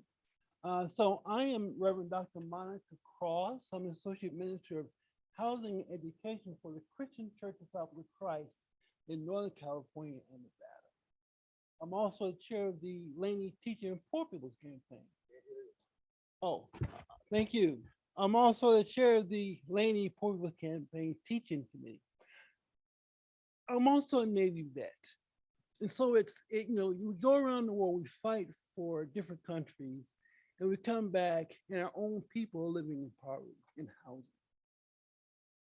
Countries that are developing countries have housing issues. We're supposed to be a first world country. We have housing issues, people on the street. And I'm sure you've all seen this, so it's no surprise. What I'm glad is that you are looking and taking seriously the housing situation of students. Because what are you about here? You're about students. That's your first and prime directive, to make sure that students go through this school to be successful like Miracle. So while funding is critically important, funding must be about the students. And I must admit, when I first, so I'm from LA, okay, I'm from LA, Dodger country. When I first got here and got involved, I was surprised to hear that students have to study for the final exams living in a car. Now, I would imagine most of you going to college. Can you imagine in your wildest dreams studying for your final exam living in your car? Can you imagine trying to do your SATs, your final exams, homeless? I mean, it's really immoral. It's really an immoral situation. So one, I'm glad we're addressing the issue, but we need to keep doing it. We cannot stop. And know that you will be held accountable, not just by your students, but by the community. So please, thank you for your time, and please move forward on the housing for students. Thank you so much. Next, we have Kimberly King.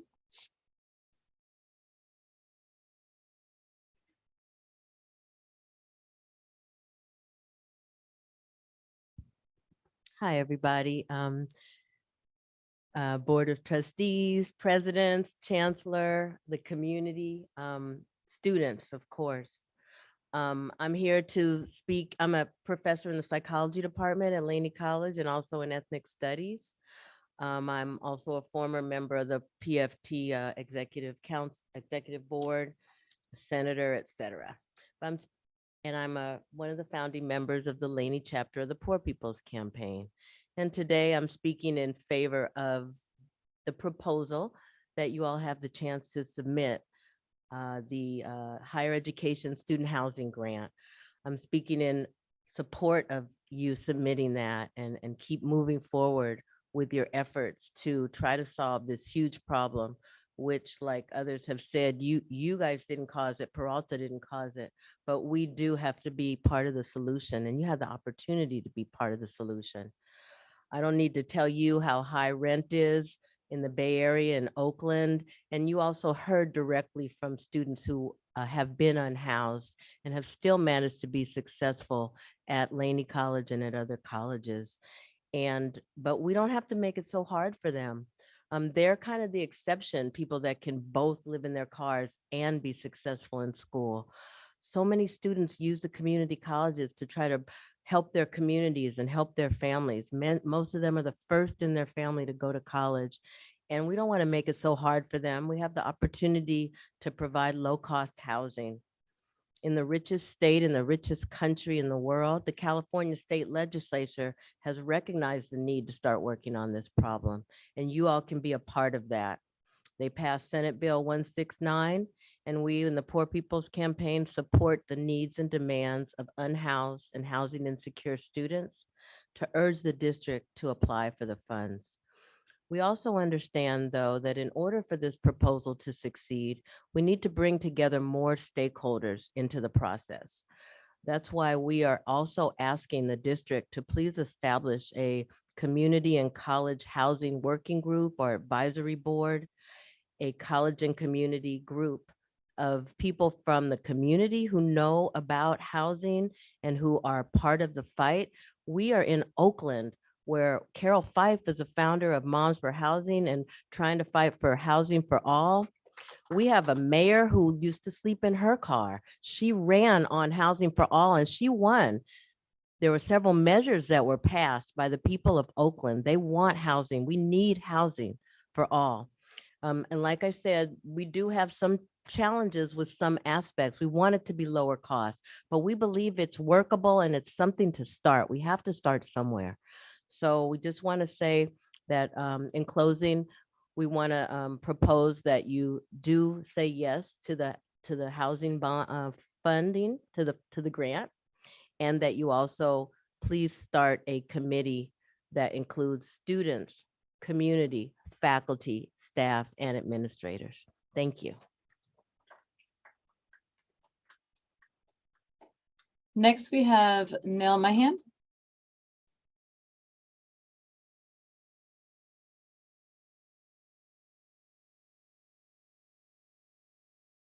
Madam Chancellor, Madam President, and the board.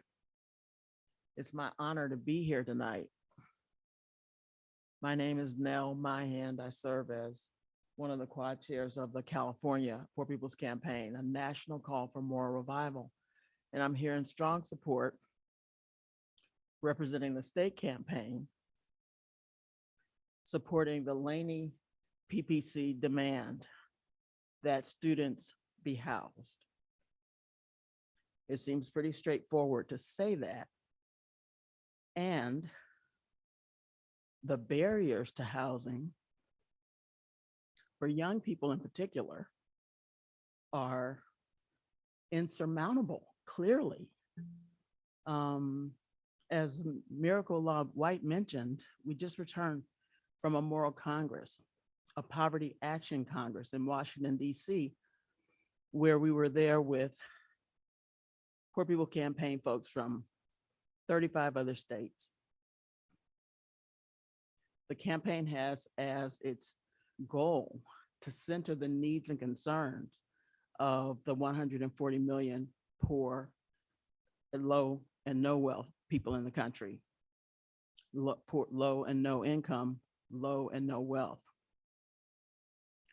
Here in California, as was mentioned, the fourth largest economy in the world, we have 18 million people who are low and no wealth.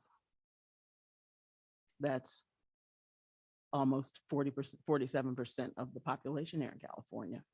And we know that young people are overrepresented among the poor.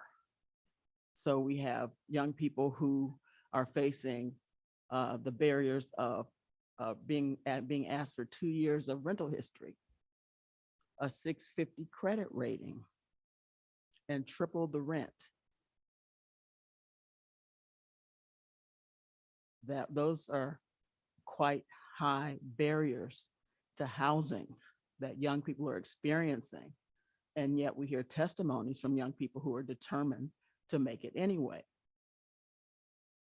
Who's not here tonight are the young people who cannot overcome the barriers, policy barriers that prevent them from being housed, that then impacts their health and well-being, their educational goals, and their just general sense of, I belong here and I have a right to live.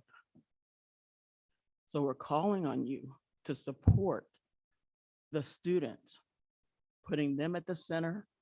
You're being asked to make the investment in acquiring the money that the state has set aside, and then work with the community to create a plan that's feasible, that includes input from those who are most impacted, that centers their leadership and addresses their concerns. And so we hope that you will take that, under consideration and really find the way to say yes to the demands of the students who are currently unhoused and working very hard to achieve their educational goals and would benefit and appreciate the support of this board. Thank you for your time.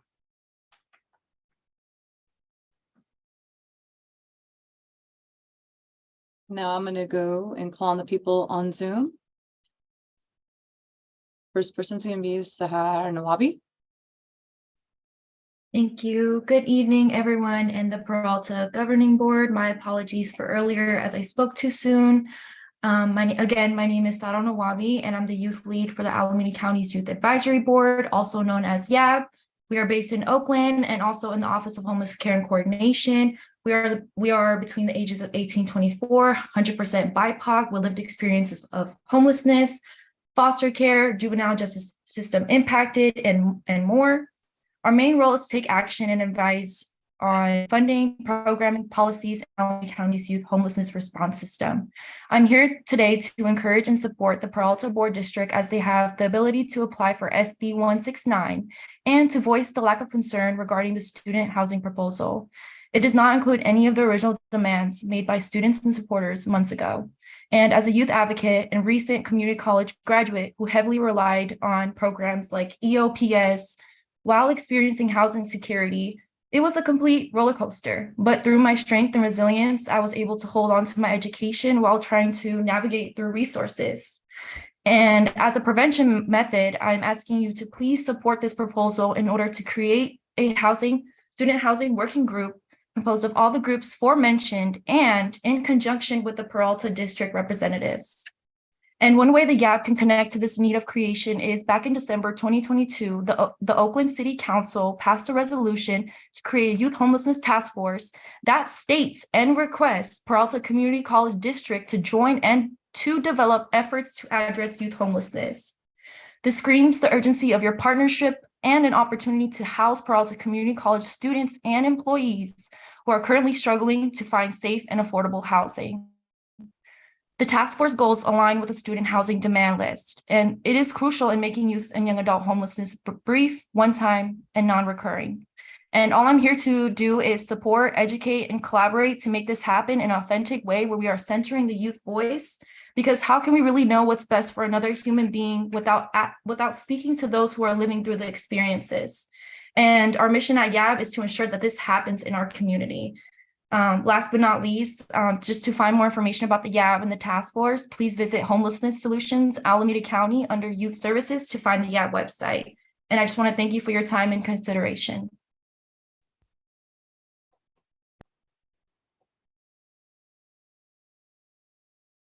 Next, we have Toshia Crystal.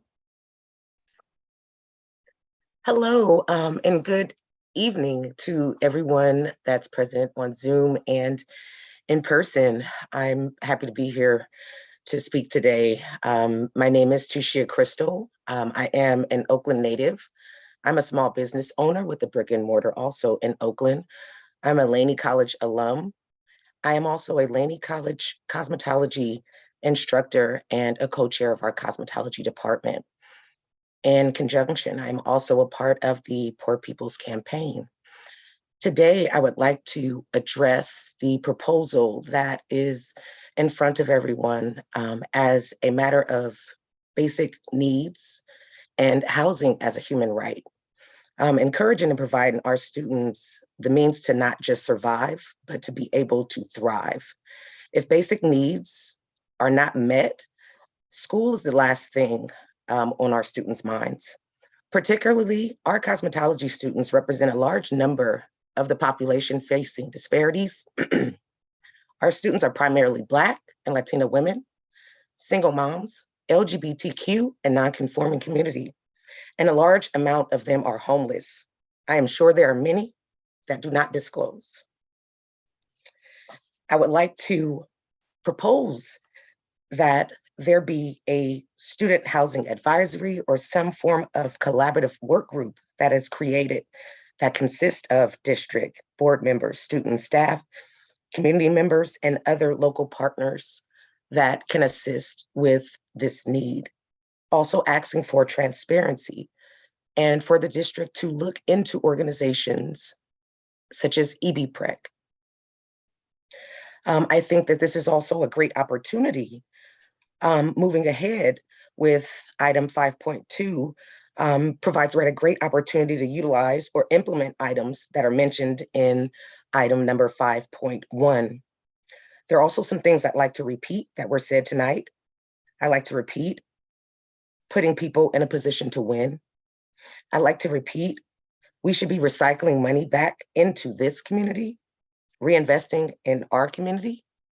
And I would like to ask that we have a yes on this proposal, again, with focus on a advisory group or collaborative work group that is in conjunction with this and would be able to also provide means of insight for all involved.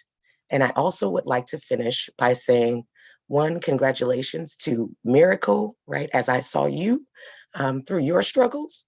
And I'd also just like to say, excuse me, congratulations to any and all of our students who have made it through their struggles in dealing with homelessness, because I couldn't imagine making it through some of the things that I've heard and seen with the students and staff at Laney Peralta College. Thank you.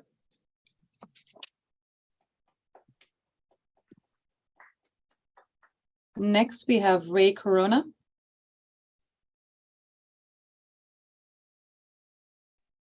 Yes.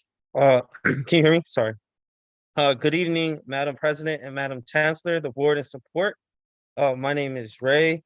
I'm one of the YAB. My name is Ray Corona. I go by he, him pronouns, and I'm based in Oakland, California. I am passionate about helping my community with information about my lived experience with homelessness in my community, resources in the community, and connecting youth and young adults to the city's provider. At the YAB, which is the Youth Advisory Board in my city, Oakland, I am a youth member who is a part of the communication subcommittee. I joined the YAB committee because I like to help other youth who need resources within their communities on a global level. I love the YAB because they help me better understand the impact I can make positively for my community. That's just a little bit about myself. I'm also a lived experience, and so I just wanted to give you a little bit of information about who I am. I'm here to really talk about the bill SB 169. The state of California created SB 169 because they recognize that far too many students are experiencing homelessness, and many local governments have followed similar paths by prioritizing the protection of tenants, preservation of existing affordable housing, and production of new affordable housing. This opportunity has been available since October of 2021, but Peralta has yet to apply for the funding. However, the plan that the Peralta District is proposing does not provide low-cost housing options for students that are currently homeless, nor does it provide housing for students with families. That is, students who are in college and have like maybe a small, child or one or two. The people that need housing the most are directly excluded from accessing this proposal. Any new students housing proposal needs to include these changes and would best serve students' needs if the demands made by students were followed. And so I just wanted to also support that bill. Do I have time still or no? Okay. Yes, you have another minute. Cool. Currently, the Peralta District does not provide any student housing, let alone housing for employees. We hope that you will show us support by approving this proposal and creating a student housing working group. We need your voices united with the voices of the unhoused and housed, and partnering with our community leaders. We urge the Board of Trustees and the Peralta Chancellor's Office to follow through on providing affordable, low-cost housing for Peralta College students and to work with student leaders and campus and community leaders to develop creative ways to provide truly affordable housing for students. And just to go a little bit on the topics that a lot of people spoke about, I am one of the first generations in my family to go to college. But unfortunately, as many have said, I have also had to deal with homelessness in my community during my first year of college, but I couldn't overcome the barriers, unfortunately. And so I had to drop out and kind of focus on, supporting my family and just finding a job. Just a basic needs, like I also gone through it, buying a car, trying my best to go to school, on those certain times, but, without the housing, without like the support, and just like the community gathering in support of like, bills like this that would help house us. I just felt like there was no help, I kind of just did it on my own. And unfortunately, I didn't really choose the best option, but, I've always thought about going back to college if I had this housing crisis down. And so, I wasn't able to, but now, some of my community members at Covenant House, California, Oakland have helped me find like housing and stuff like that, and connecting me with leaders and like providers. And so I just wanted to let you guys know that there is people out there that are struggling. Some can overcome it, and congratulations, I'm totally supporting it also. But there's a lot that haven't been able to overcome that barrier. And to this day, I still know people that would love to go back, but it's just so hard of living right now that they're not able to go back to school. And so I hope you guys support that bill, and yeah, thank you for letting me talk. Next, we have Ethel.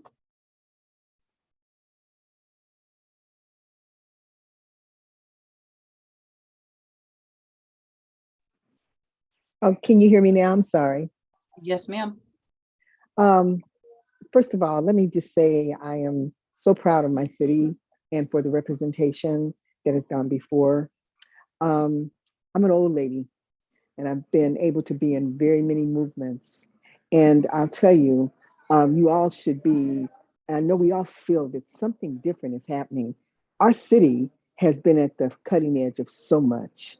And it is, I heard earlier comments, people are concerned about what our track record has been not to achieve things.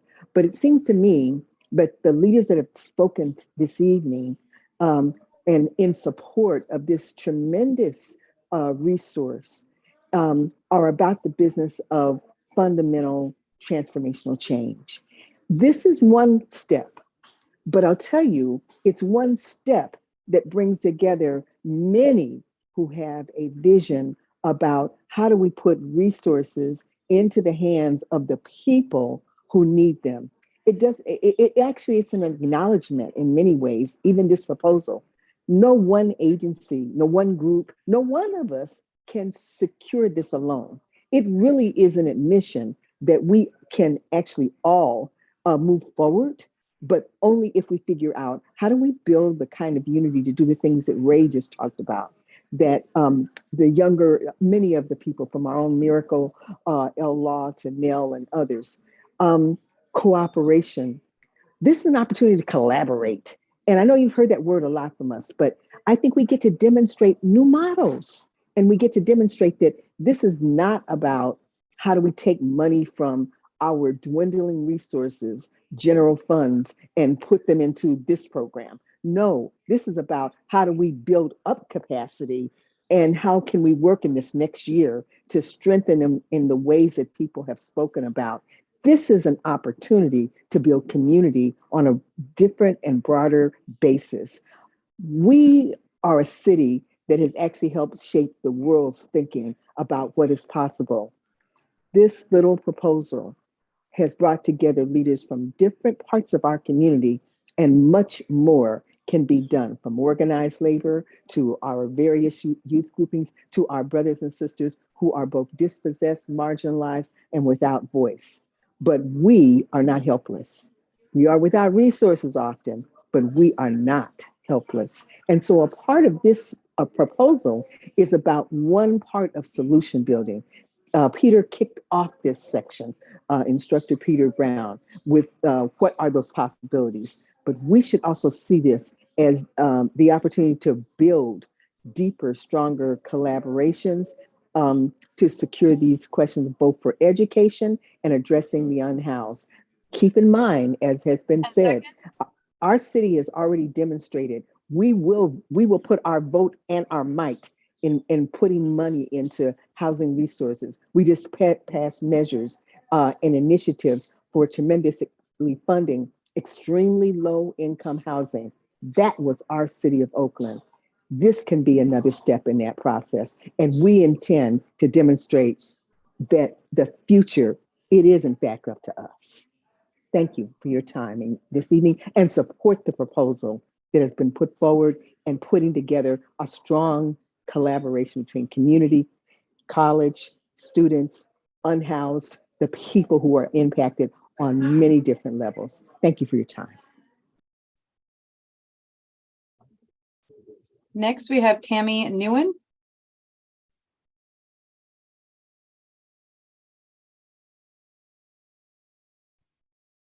Hello, good evening, everyone. My name is Tammy Nguyen, and I am a peer mentor with the Alameda County Youth Advisory Board under the Office of Homeless Care and Coordination.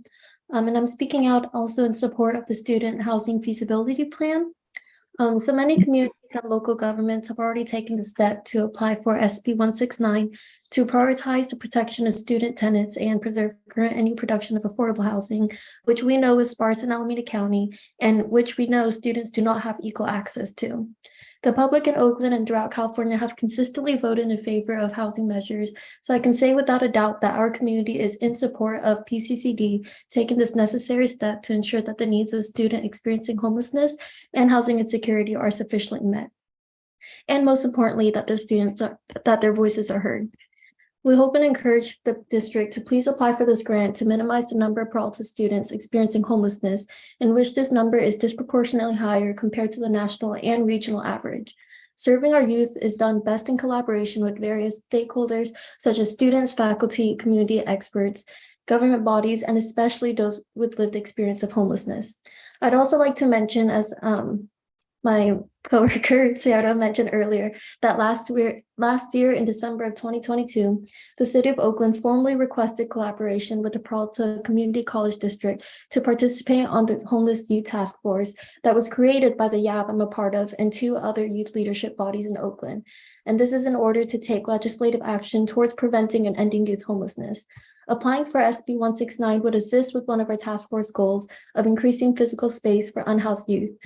And as many speakers have raised the need for an advisory board for these matters, I'd like to point out that there are many young leaders and youth advisory boards in our community who are eager to be involved in collaborative change with the Peralta Community College District, such as the Youth Advisory Board under the Office of Homeless Care and Coordination, and our partners such as the Oakland Youth Advisory Commission. And with that, I'd like to thank the Board of Trustees for your time and efforts in keeping your students safe. And I hope you take your students and communities' demands for housing into strong consideration. Thank you. Next, we have Victoria King.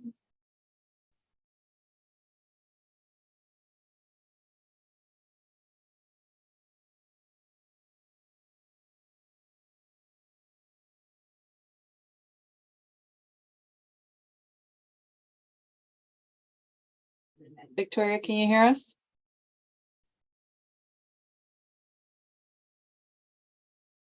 Sorry, can you hear me now? Yes, we can.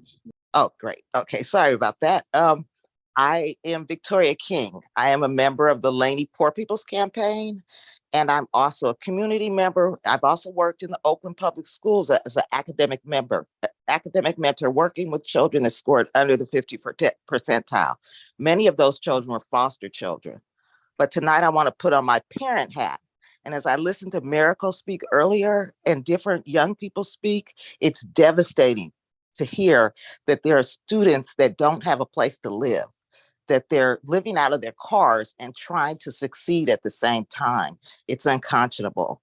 I think the public in Oakland and throughout California have consistently voted for in favor of housing measures that house people that are homeless or in fear of becoming homeless. It's really scary to see a student at 18 in foster care get aged out of foster care and not have anywhere to go and still try to go to school, try to pass their tests, try to do their homework, try to use a computer, try to get internet and live in their car. I think that we have the resources and we really should make sure that this passes and that that these students have housing. And I also just want to close by saying that we would also like to invite anyone to attend the Laney Poor People's Campaign meeting on July 11th from 4:30 to 6:30 p.m. by Zoom. These are the issues that we discussed. And thank you so much for allowing me to speak, and thank you for having me. Next, we have John Sullivan.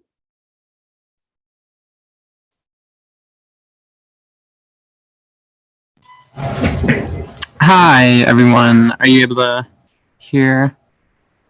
Yes. Okay.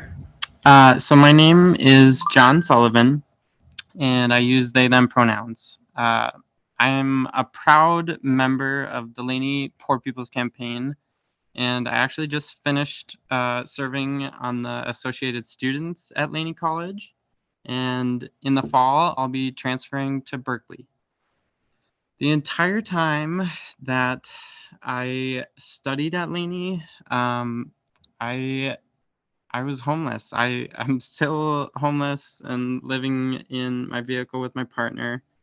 And the reality is that my experience is definitely not unique, and I hope tonight shows that. And the only reason that, or one of the only reasons that I made it through school was from the help of teachers and also the Laney Poor People's Campaign. The Peralta District is definitely has a disproportionately high number of students experiencing homelessness. And it's kind of alarming how many of us are couch surfing in our vehicles on the street, or, you know, as we even saw this year, like some of us end up dead because of poverty related issues. And I'll be honest, I'm at work right now. There's a lot of other students that weren't able to attend tonight for similar reasons. And I would really like to highlight how like truly important it is that we have been able to mobilize as many students and supporters as we have tonight during the summer. That's definitely like, that speaks volumes to the urgency of this issue. And we definitely recognize that the Peralta District did not create these social issues. We also recognize that tonight that there's this, really good opportunity on the table to take steps to address one of the biggest problems that students face today. And we cannot expect that the private housing market is going to solve this problem over time, because that's definitely that's the same type of thinking that put students in this position in the first place. So with that being said, voting yes for this proposal with the very clear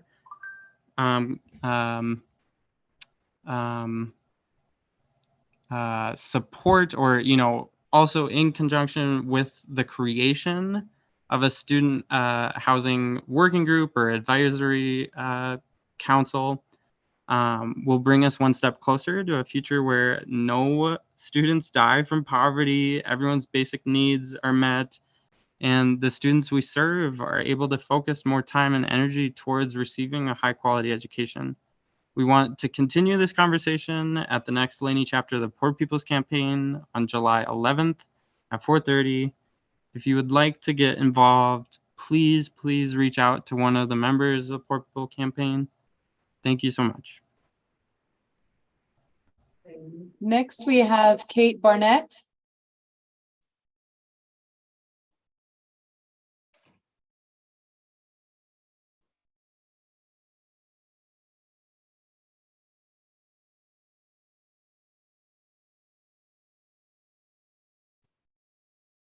Hello. My name is Katie Barnett, and I am a fourth generation resident of Alameda County, and I am the first generation that had to reside here in a vehicle. For the last 5 years, I've worked for and with and served on the board of the Continuum of Care here in Alameda County, which is the HUD designated entity that oversees the county's homeless crisis response system.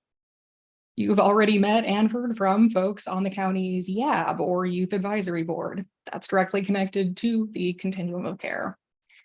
And I'm here to encourage you to listen to the other folks who've spoken on this issue, and also to urge you to rise to the occasion and aim higher, think bigger, and recognize the broader context of this issue. At the beginning of this meeting, Matt Goldstein spoke on behalf of the DAS and referred to this as tangentially related to your fundamental mission, but quote, not the same thing. And I jotted that down because I found it so striking. And I do understand why housing seems tangential to your mission at first blush, but I really encourage you to interrogate that assumption. Because community colleges exist to make education accessible, to furnish education to members of the community, not the most competitive candidates, not those who can pay the most tuition out of pocket, but just community members who want to learn. And you can't educate people who are fighting for their survival. Homelessness is ravaging our community. It's a crisis. And it's not a crisis related to a lack of personal responsibility.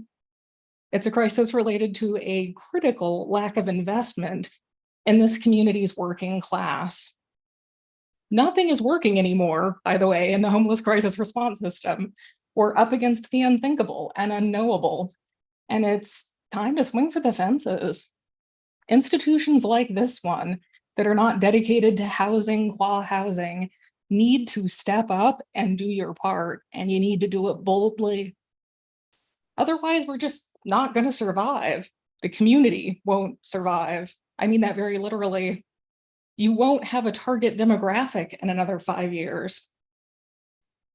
Whether that's working class folks pursuing new careers or young people who need this as a bridge to four-year institutions, or just adults of any age who wouldn't have any other opportunity to take an anthropology or sociology course or learn how to speak a new language, those people will have relocated further and further away, like so many have, and they'll go to community college there. And we'll be the ones who are the worst for that. We'll be here in the existential rubble that's left behind. So yes, affordable housing is part of your mission because the community is your mission. So in closing, I urge you to recognize how these things are interrelated. And yes, absolutely take advantage of this funding and do something different and bold and innovative here. And please set aside the bureaucratic nonsense that got our community to this point. Stop rearranging deck chairs on the Titanic and do something different. Do something for your students and faculty. That is all. Thank you for your time. Next, we have Maria Shaw.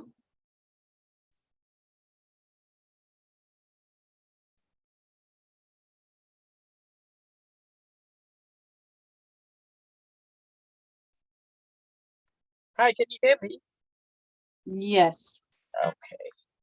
Hi, my name is Maria Shaw. I'm a former student of Laney College, a Mojo student, a member of the Laney chapter of the Poor People's Campaign, and a student member of the Black Minds Matter at Peralta.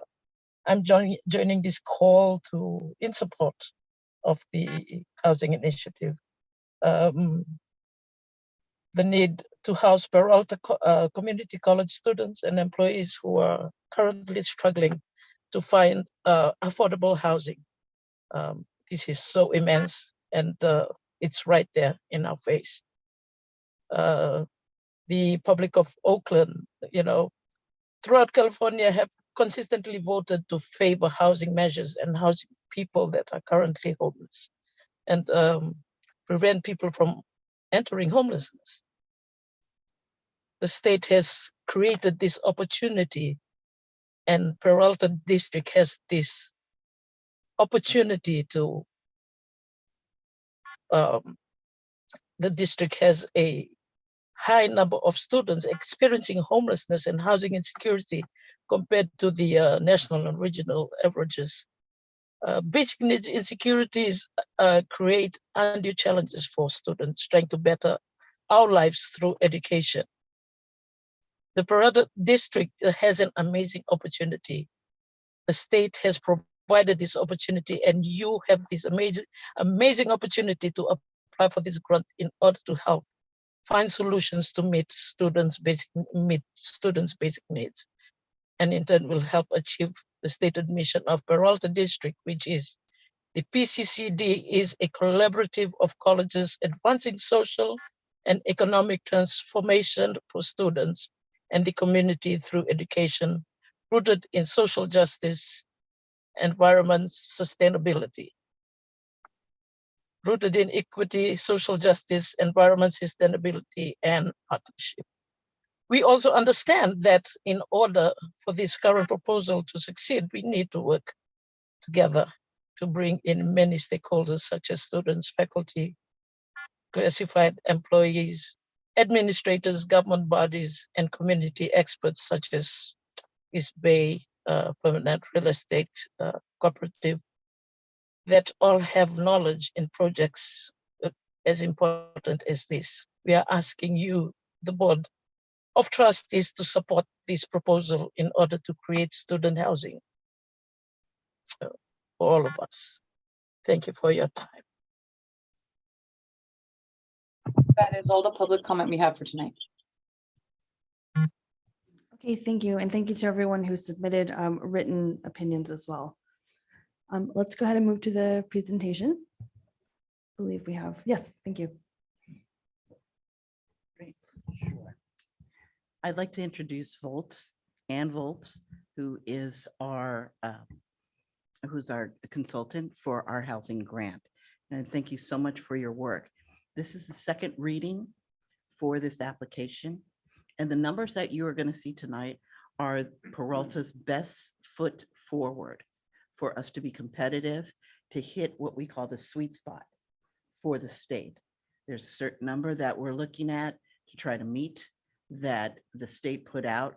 And I think that we can do that. So I'm going to turn that over to Ann and let's go over it. Okay. Thank you. And thank you, Anne, for your patience. Oh, thank you. I very much enjoyed hearing the valuable. Can you all hear me? Yes, sorry. It's not on? Okay. So yes, I very much enjoyed hearing all of the comment, and it certainly is very consistent, of course, with what we've shared before with the qualitative and quantitative research that we did amongst all of your student body. So I think there will be a presentation come up. Yes, thank you. So we're here tonight really as a course as a follow-up to, as Theria mentioned, that when we were here a couple of weeks ago, and go through a bit more on the high level and then a bit more of the detail following up to the questions. Go to the next slide. Of course, the purpose of the board meeting and why we're all here today is for approval or not approval to submit on July 3rd or before for the SB 169 student housing grant. Go to the next slide. So what are we proposing to build using state money and local money for your students? As you can see, and the architects were, JK Architects were here with us last time, is we are looking at 306 beds. These will be all open access for students who do income qualify. It is a grant, as we've talked about too, that its purpose is to provide shelter for those students. It is certainly student housing that would provide basic needs. So our design, of course, includes several basic needs spaces, as you can see on the kind of the bottom left column of this slide. And we can go to the next slide, but something I want to just emphasize too is that when we talk about affordable low-income housing, we also should be using the word that this is quality. So we would want your student residents to be very proud of the living environment that they have here. We spoke about repairs and maintenance the last time. That's very important that it be kept from day one and for generations to come. Strategic objectives. Of course, this is what we, in a very engaging session with leadership, and certainly as process goes on, it becomes more and more inclusive. This is just to get us to the grant. But really it's about student success. It's about basic needs. And I did hear just now over all the public comment too, even more community organizations for which I was not aware. So really we heard that too from the campus leadership and all of the engagement that we're very connected, of course, to our city. We go to the next slide. So the grant is competitive and it's highly competitive. And the monies are dwindling. This is the last round of the grant. This rubric is put out by our state chancellor's office, and everything we have seen from the January grants, they have followed it very closely. And that lowest cost per student housed is a very significant factor. It's also what this grant is about, is providing quality, affordable housing for as many students as possible with the state monies. We go to the next slide. So there is a cost and there is a construction cost, and it is not inexpensive to build in California, and it's certainly where we are located here. We have worked as hard as we can with the architects to really make this building efficient while providing all the basic needs. This is an independent cost estimate from a very reputable cost estimator.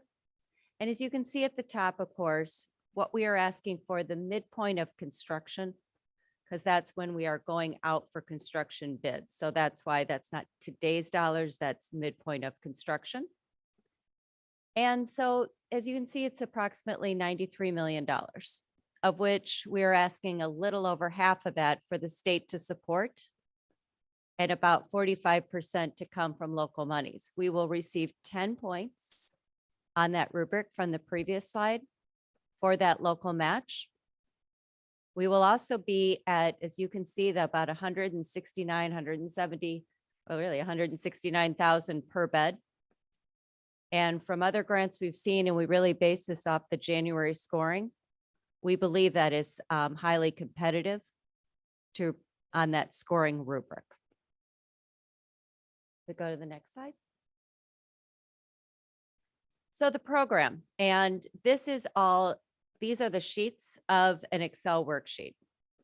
And what they are set to do is, while we want to provide housing for as many students as we can, we also too want to make sure that your financial risk is mitigated, if not completely contained.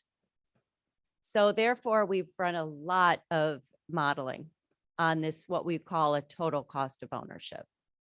There is a cost. We want to maintain it. Student support spaces, of course, integrating all of the student life in the campus community. So here is the program, as you can see, and it's that 306 beds into a traditional residence hall style community. We go to the next slide.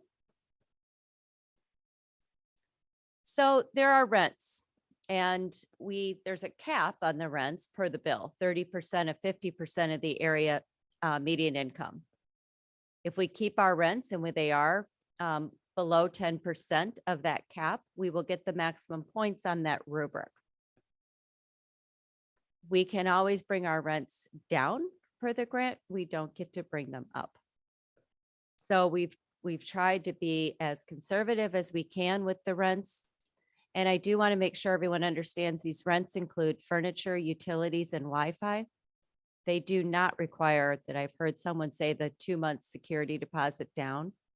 Typically, there would be a very nominal $30, $50 security deposit that would be put towards first month's rent. And there is not typically a credit check either. A lot of these students wouldn't have credit.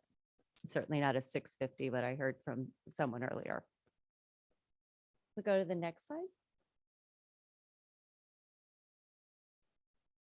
So if I really want to read the numbers off the reader's on, but the numbers here in front of you are, as I mentioned on the last one, these are cost per bed per year. And as you can see on the left-hand side, this is a staffing plan to run the student housing itself as if it were to stand alone on its own, which of course we know it's part of the campus community and part of the greater community. But that's a staffing plan. As you can see too, it includes resident advisors. Those are student positions. So there is a stipend as well as typically free housing. That's what we've modeled in here for the resident advisors. On the right-hand side, and this is some of the detail we talked about before, are the costs more broken out by the repair and maintenance. As you can see, that turnover, that once a year when those student beds turn over, that capital repair and replacement reserve is what is intended for long-term major capital repairs that, of course, we're talking about a 40, 50, maybe 60, I'm not sure, but a long-term asset so that you always have a fund, new roof, new mechanical systems, a refresh of all of the furniture. It sits in that capital repair and replacement reserve. We go to the next slide. So we also know too that this is going to affect college team. This is your housing. This is even if it's managed by someone else, this is your housing, financial aid, Title IX, student services. There's integration. So we wanted to account for that allocation of time. And so that is what we're seeing here is really what are the college overhead expenses outside of just the student housing community itself. So on the left-hand side, we worked very, very closely with the college and the district, of course, to come up with what is this staffing allocation. If we go to the next slide. So the purpose of the grant is not, and I don't think I heard anyone say it, is to be a revenue producing asset for the college. It is not intended to cost the college any money either. So we've modeled, and you can see really the most probably important number on this page is, this is when the year you would open. The numbers we've looked at to date were current dollars. This is projected out to fiscal year 2028. And we have a net operating income, a slight net operating income that could be placed into a further reserve fund. And if we can, over years too, hopefully we won't even have to do 3% rent increases. There's a cost of living adjustment every year. That's just part of the economy and pure economics. But we're always going to watch this net operating income. And I mentioned this is not a revenue source for any other thing but to provide shelter for your students. We go to the next slide. So now I wanted to just open it up to any questions that any of you may have. And I do want to just literally say thank you, because to get to this date has required a lot of participation from so many, and especially your students. So thank you. Questions, colleagues? Go ahead, VP Quinlan. Yes, thank you for your presentation.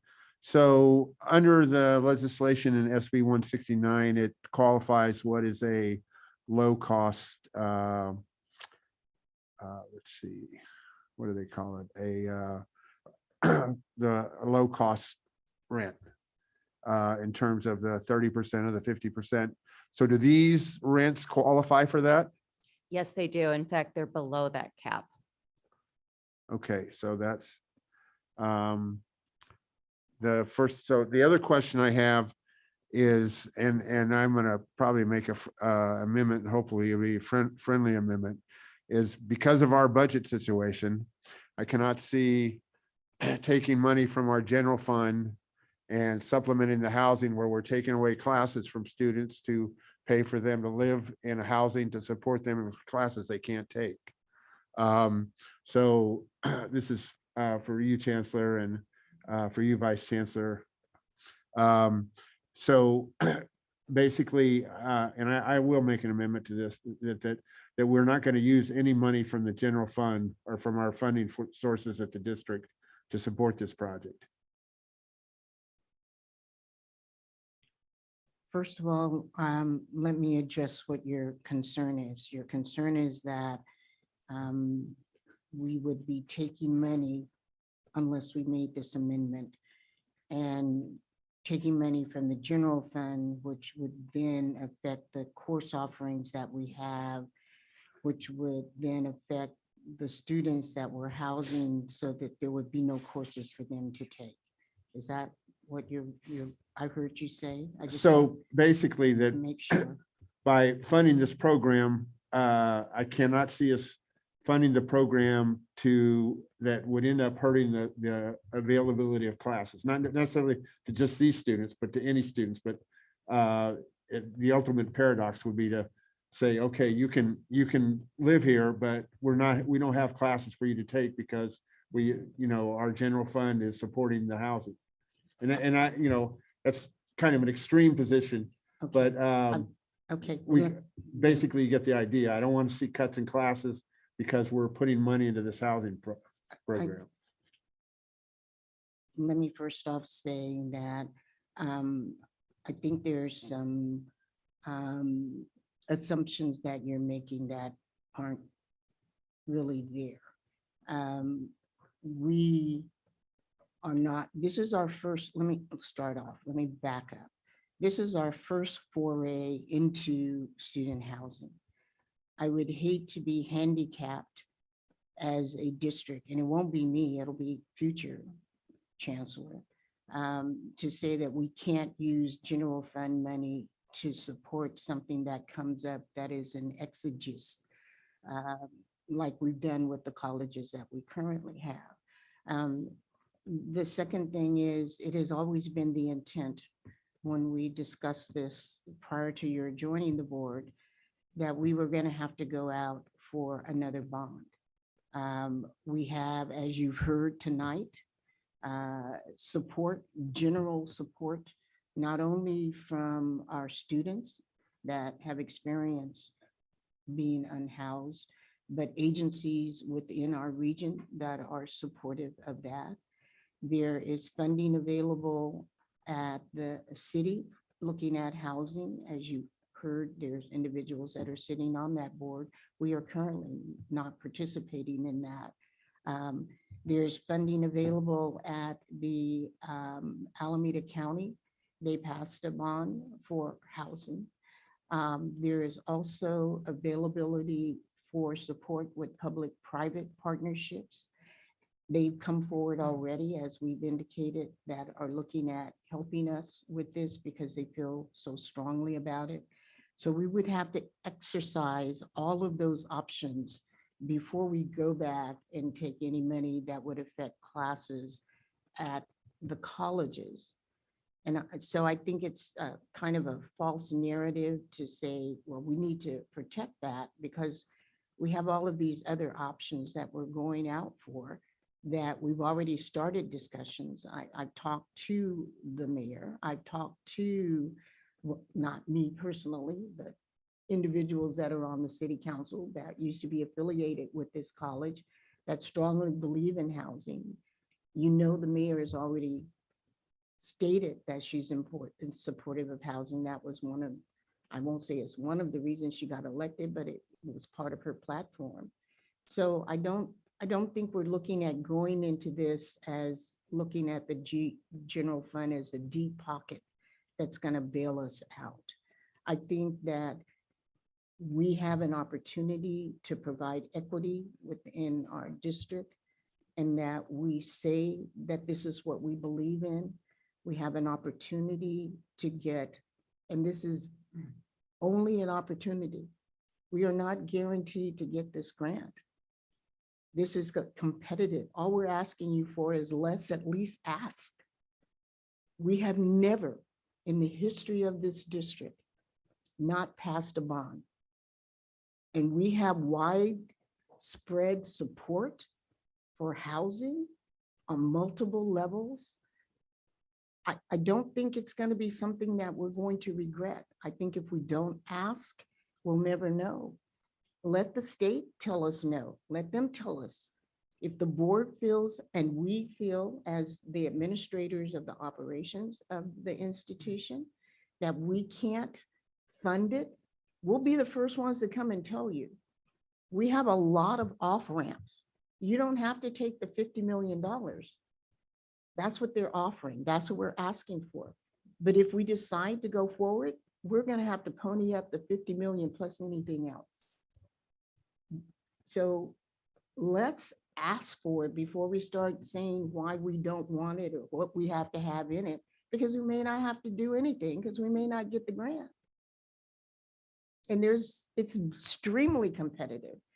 One thing I do want to say, in the legislation that was passed this last Saturday, there was money for ongoing support, but that's not guaranteed because the governor hasn't signed off. But the Assembly and the Senate did put forward a proposal. Not a lot of money, you know, $200 million, but it's something because there was zero that was expected this next round.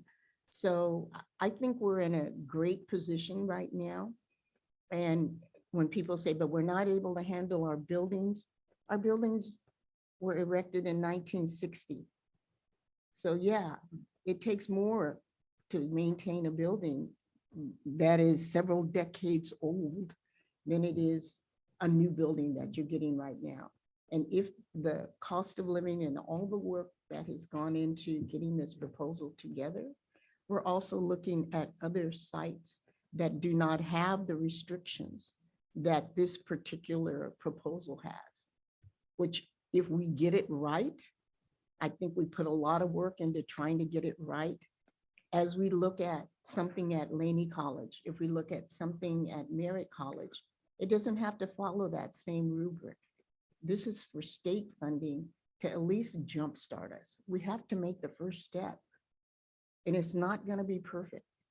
And to address some of the concerns that were brought up by individuals, not your question, but since I have the mic, I won't, because it may be a question other people are asking. We already identified that we need to have an advisory group. We did not want to have an advisory group while we're working at getting the proposal together.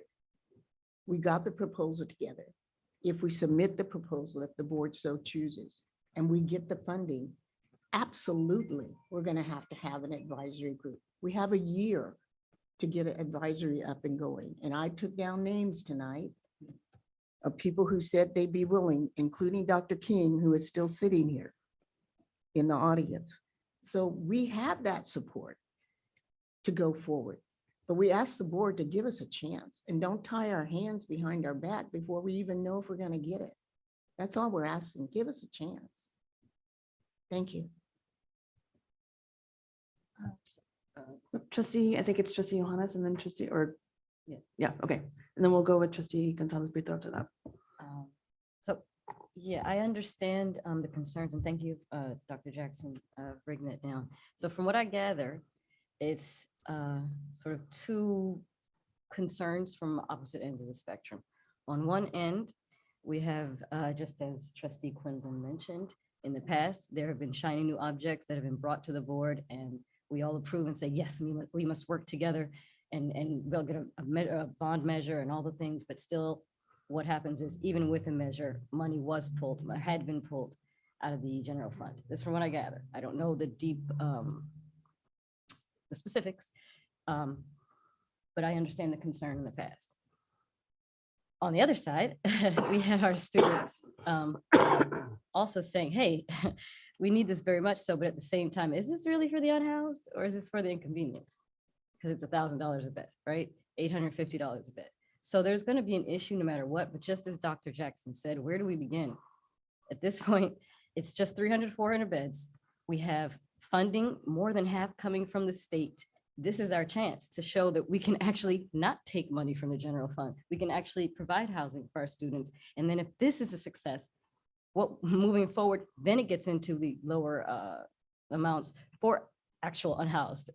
Then we can continue to fund special projects like this because we're not pulling from the general fund. This is our chance to prove this board. I know previous boards maybe have done something different, not to say that they were bad or great, we're just a different board. And we understand from the past what has happened, and also what we don't want to happen. So I definitely would love to move forward with this housing issue. I understand both ends, but let's, just as Dr. Jackson said, please start somewhere and have these 300 to 400 students really be this example, and this board be an example for something we can go do moving forward.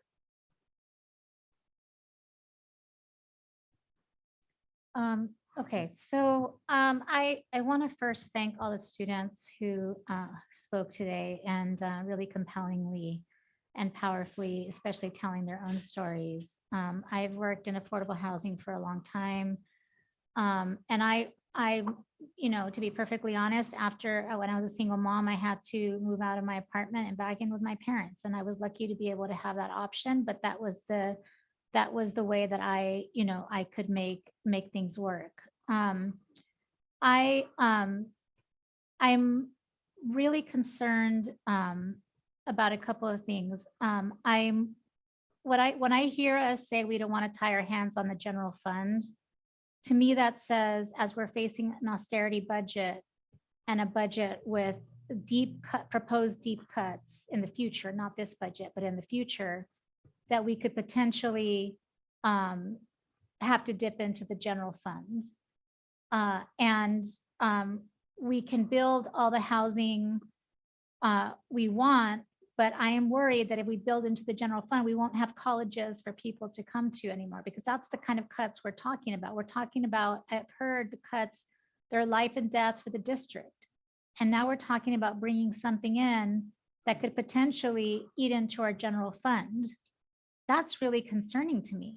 I really liked Lewis's idea around an amendment around not dipping into the general fund. And if we can't even make that commitment, then what are we doing? What are we doing? Because and this isn't, there's a lot of interest in building affordable housing. There's a lot of nonprofits who would love to partner with us. If we have to issue a bond, you know, to fund affordable housing, this isn't the last time we get to do it. Potentially there's more state money in the future. But I guess my first question would be, and then I want to come back, is we would have to break ground in December of next year, right? So I want to work backwards from that. I mean, it might be a little quick to break ground with the Division of State Architect, but we would know if we have the grant money by July 1st of next year. Right, So so, we could start design immediately. well, we can't, because then we have to pay out of general, we don't have bond money until November. So that's my question, between July and November. And if we have to start designing and we have to start doing work, we're already dipping into general fund money prior to a bond being approved. And now we're in a situation where are we going all in and we're going to cover if we don't get the bond passed, which Measure L, affordable housing in Berkeley, bond just lost last year. So are we making a bet we're not going to be able to pay?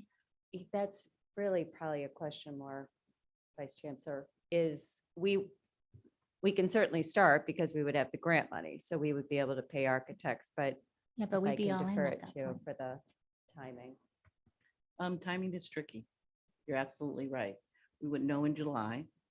We go out for a bond in November, we'll know in November, and we'd be able to get moving in December.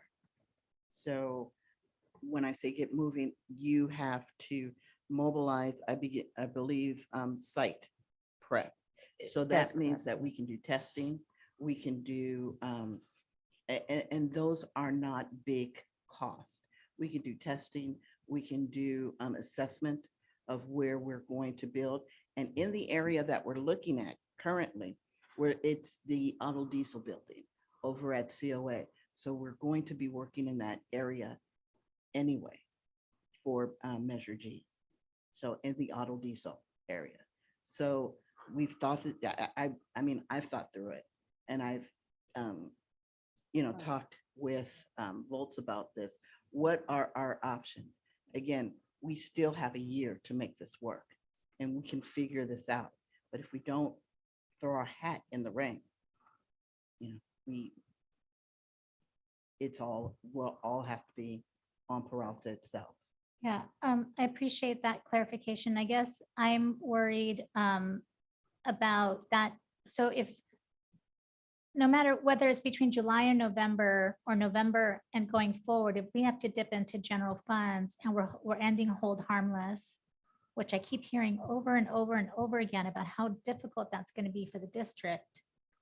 And yet we can't make the commitment that we're not going to use general funds.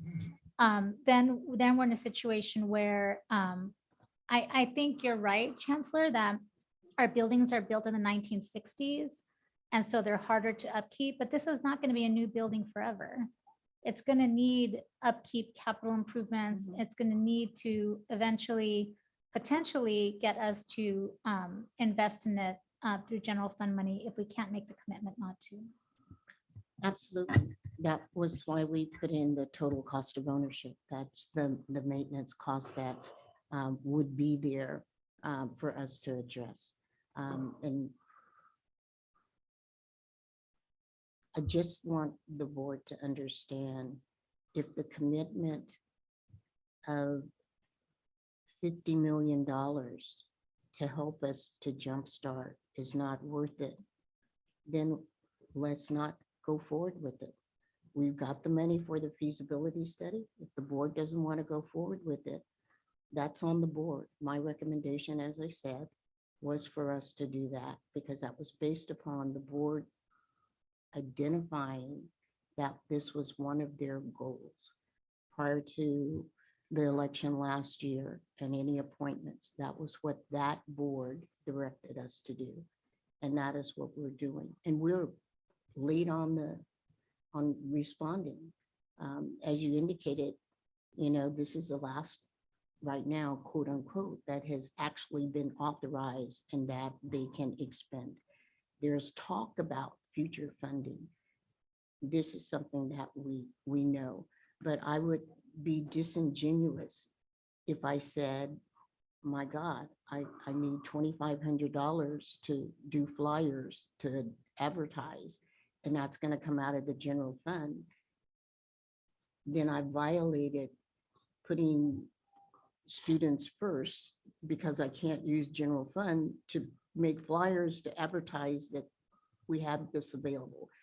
And that's, I know that doesn't seem like much, but that's what you're saying. You're asking me to say, I'm not going to use general fund. If you want to put a limit on it and say nothing over, you know, $500,000, $100, $50, whatever it is. But to just have an open-ended that we will not use any general fund, I think is handicapping whoever is going to be moving forward. Whoever you hire, you have to have the trust that that individual is going to come to you and tell you and be honest and open with you.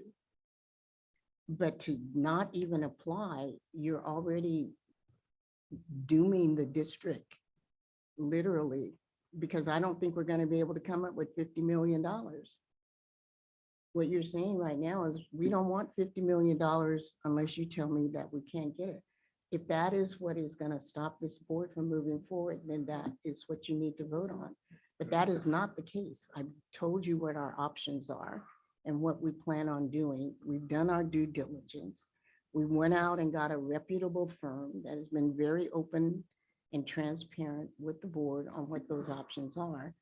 And we all know, irrespective of this or not, we're going to have to go out for another bond. Because we've never gone out and asked for what we needed. We've always said, what can the market bear?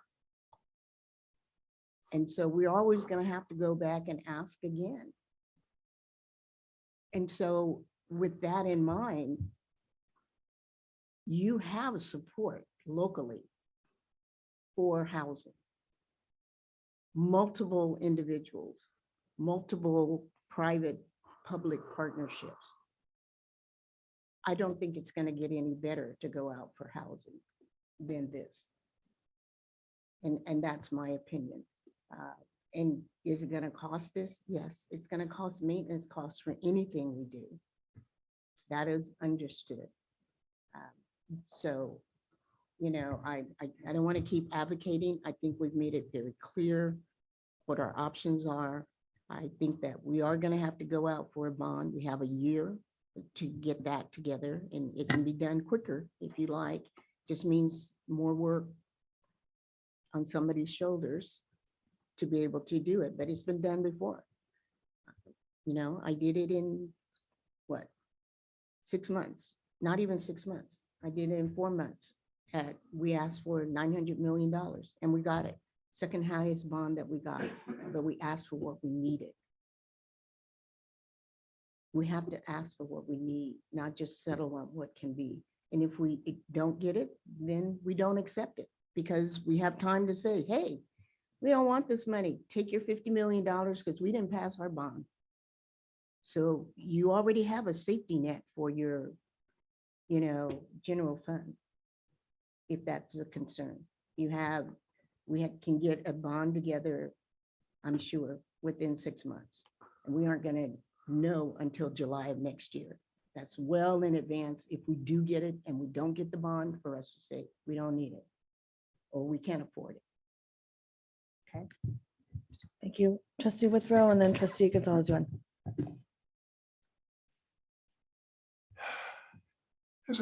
Having a background in finance over the last 50 years, I look at this a little differently than what I'm hearing the questions and the orientation of my colleagues.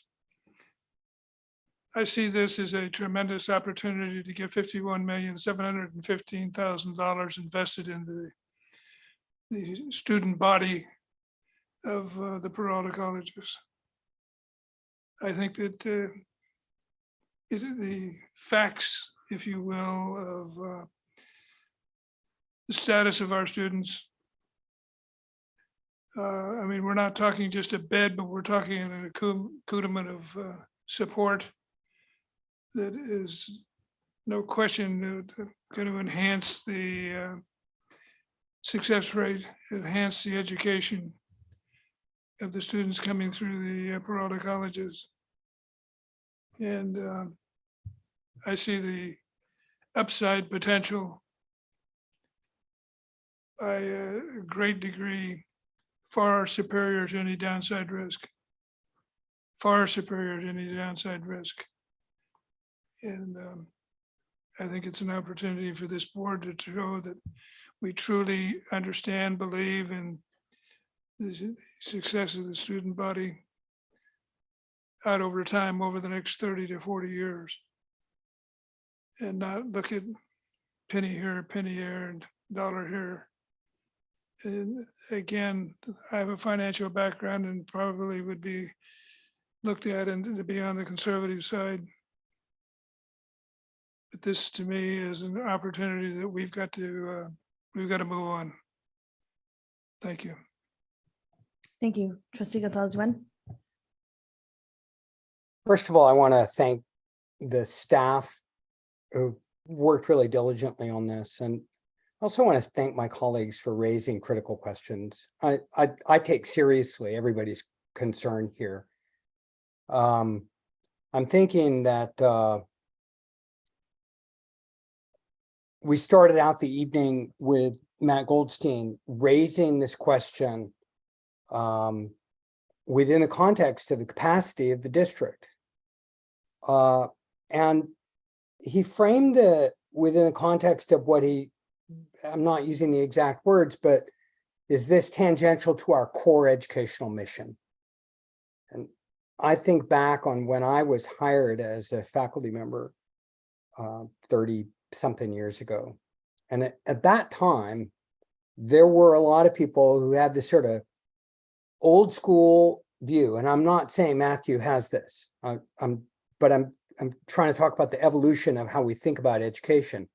When I was hired as a faculty member, there was a sort of an old school view where you probably heard this from some old school professors. We don't coddle students.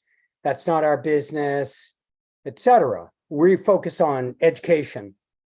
And in between that time and now, things have developed quite a bit in terms of how we think about core educational mission.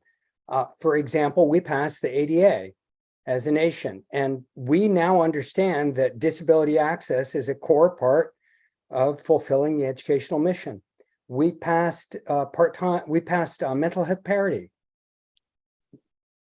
as a core part of what we do. We now understand that cultural competence and diverse pedagogies are a core part of what we do. In other words, we evolve what we think of as being essential to student learning. I think right now we understand as a society that we're in a crisis, a housing crisis of a magnitude that I don't think California's seen since maybe the Great Depression.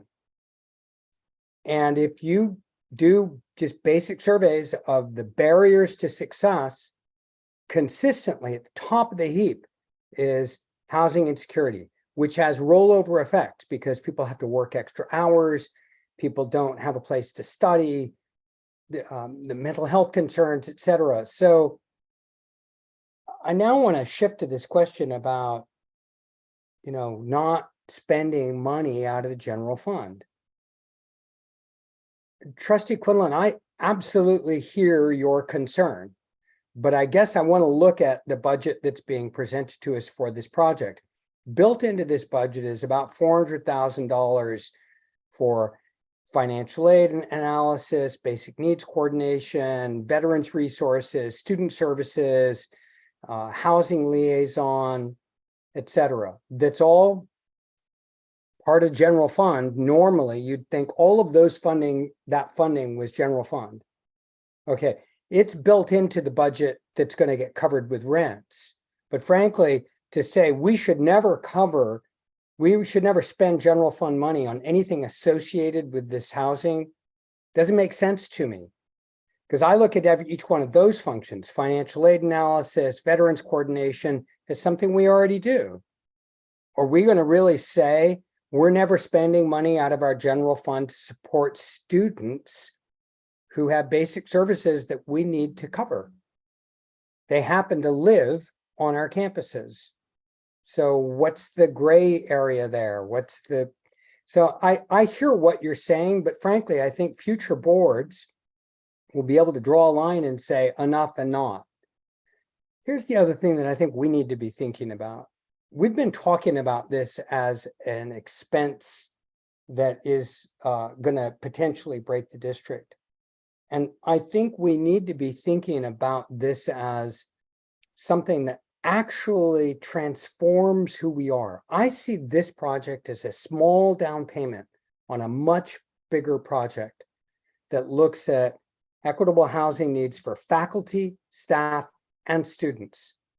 I think when we go out for a bond, we need to ask for a lot more than $50 million for housing. Down in the district where I work, we've committed over $200 million of general fund money for affordable housing for faculty, staff, and students. If we can do that down in the South Bay and San Jose, certainly there's a voter appetite to support that kind of stuff here. We've already passed $1 billion bond for housing in Alameda County. I think the public has demonstrated that. Let's take a risk here. Let's dream big, and future boards will be able to draw the line and say this or that. This budget works, that budget doesn't work. We'll be able to make some of those key decisions next fall if the voters approve a bond. So I hear everybody's concerns here, and I'm just too excited about the potential for this to let this opportunity pass. Thank you. Trustee Gonzalez Brito, and then I'll put myself in. I have a question, a couple of questions that come up. What is the budget that you presented? It has like dollars for general manager, program manager. I think, is that money for a project management company to come in and manage it, or are these people that we're hiring? So you can make that selection at a later date, but what we modeled is that you have a third-party management company. Okay. So when you're on that operational expense, kind of on the right-hand side, about halfway down, there's a property management fee, which is 4% of gross revenue. Which you could manage it in-house though, too, and then that would go away, of course. So, but the management, 4% of gross revenue is how much per year? I'd have to, honestly, I need a Okay. calculator for that, but it's, if you take the number that's in that operational expense and times it by the 306 beds. Because I thought That's the when I cost. did the math, it was like 120,000 or something like that. That's probably right. And that's enough for a management company? That's right. That's how they're typically paid. Okay, Mhm. All the expenses are a pass-through, okay. and then that's their fee on top of it. Okay. And then guess I have a couple more questions. Maybe these are for you, Vice Chancellor Smith. So did we, I guess, a question and then a suggestion about how to move forward. Did we budget? Is the budget that we're hearing today have money for the bond to like do a campaign on the bond?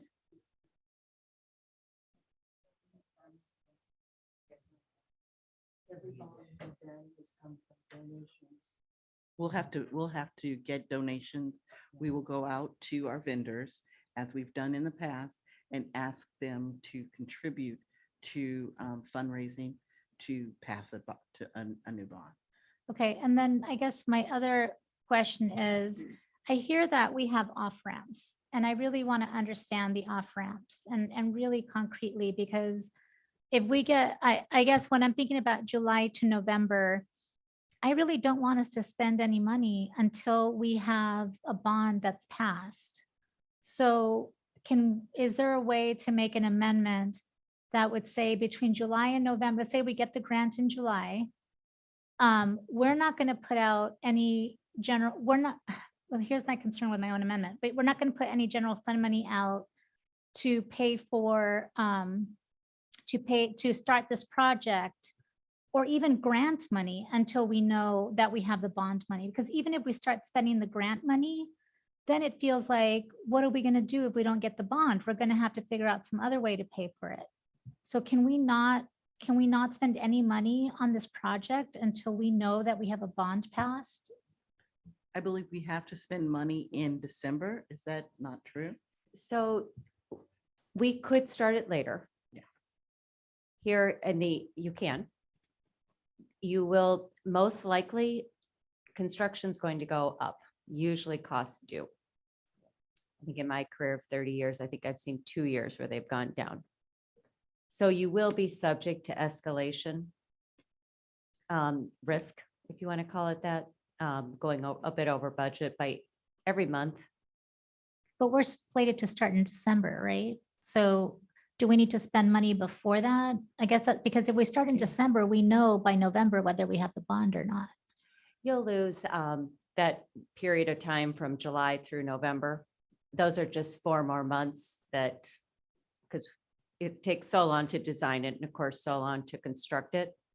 So if we push our schedule back, that's the risk. So what I'm have. hearing is that there isn't an off-ramp unless we want to push it back, because we're going to have to start spending grant money in July before we know whether we have a bond. No, we can start spending grant money in December if we wait until then. We'll know in November. We are going to be working in that area for the diesel building anyway to do groundwork. So I'm looking at how to make that work in that diesel area also work for this grant. But I thought I just understood that in those, unless we start in those 4 months, we're going to push back beyond December.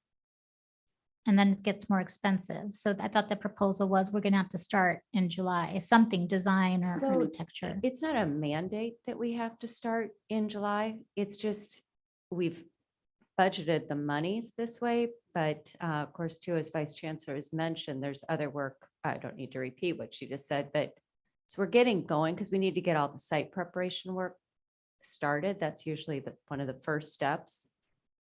So obviously I don't know the other bond monies, but since they're working in the area already, you can wait. The grant is not going to mandate that you start spending money in July. Yeah, I guess I would feel more comfortable if we had an amendment that said, we're going to go for the bond for what we need. And maybe that means we're going to have, a little bit more construction costs, but we're not going to spend any grant money until we have a bond or general fund money, because otherwise there is no off-ramp. You know what, I kind of want to make an analogy here, because working with the bond and working with all the projects, getting them initiated, getting them going, everyone's saying, you got to go, you got to go, you got to go. You're losing money. You're losing money when you're not planning and you're not prepared and you jump into the fire. That's when you lose money. So let's prepare, let's plan, and let's get ready.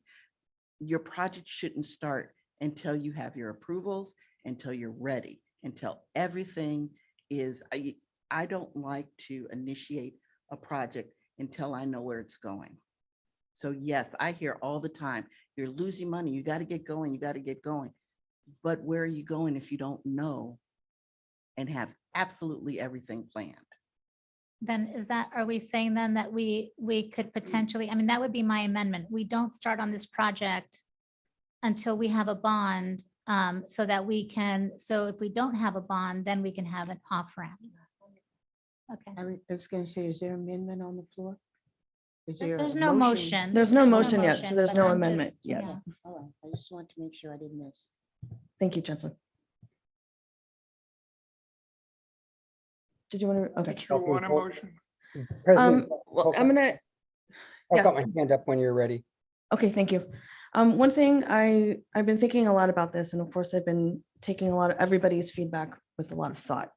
One thing that we haven't discussed yet in this particular meeting, and I know President Nikki Gonzalez-Yuen, Trustee Yuen, talked a lot about going out for regional money, right? We have regional monies available. There is going to be a regional housing bond on the ballot in 24. That's happening. And to my understanding, this project and projects like this would be eligible for that. So I would really want to look into that, because right now we're talking about general fund and bond as the only options to finance this project. And I want to look beyond that into the county, into possible city funds. I know that that can be available. I don't know in which, how that would come about. I'm assuming that would come from your office, Chancellor Yes, that be from um, votes? I mentioned that earlier to address questions about where is the money coming from. And I mentioned the city, I mentioned Alameda County, I mentioned public-private partnership that has already been initiated. And I asked them to wait until we had a plan that we could go forward with. So all of those things are still there. There are still options in addition to the bond. And addition, if we get funded, and I keep wanting to say that, if all of this discussion may be moot, if we submit and we don't get funded. So saying we don't need to count, general fund, or we want to put general fund in there and all of those things, we don't even know. All we're asking is to go forward and ask for the dollars. If you want to amend it and come back and say, well, we don't want to spend any general fund dollars, once we know we got the money, but we don't even know we're going to get the money. Thank you. I have a And then- que- Hold on a question. second. Sorry, Trustee Withrow. I have one last question and then we have VP Quinlan and then you're next. Okay. One thing I did want to bring up, I know several constituency groups and folks in public comment and folks emailing us, et cetera, have talked a lot about facilities capacity. And so I wanted to kind of just maybe ask you, ABC Smith, how moving forward, our facilities will still be taken care of here on the campuses, as well as because this is a massive project. Can you speak a little bit to that?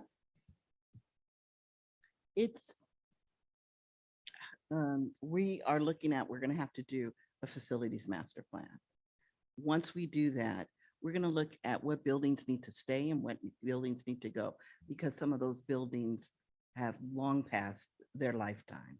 So that needs to be taken into consideration.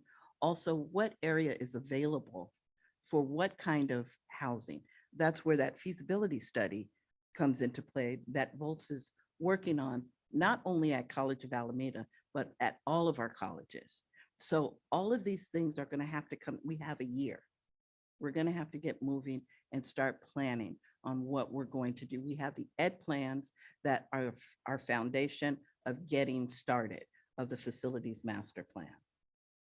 So also think of, we're about to spend $90 million for BCC, for a new building for BCC. We're going to spend another $70 million for a new library that came out of DSA last week over at Laney. We're going to be spending a number of this is not a number that scares me or scares the district. This is something, these are the costs these are what things cost now. VP Quinlan, Trustee Withrow, and then Trustee Gonzalez.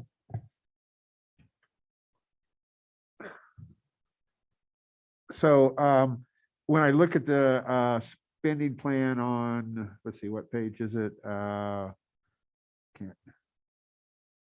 one on the cost estimate. And it has $3,274,000 on preliminary plans, $3,161,000 on working drawings. Now, it has it in Peralta's column there. So does that mean that money would, is the plan right now to spend that money before December? So we would not spend that money until December.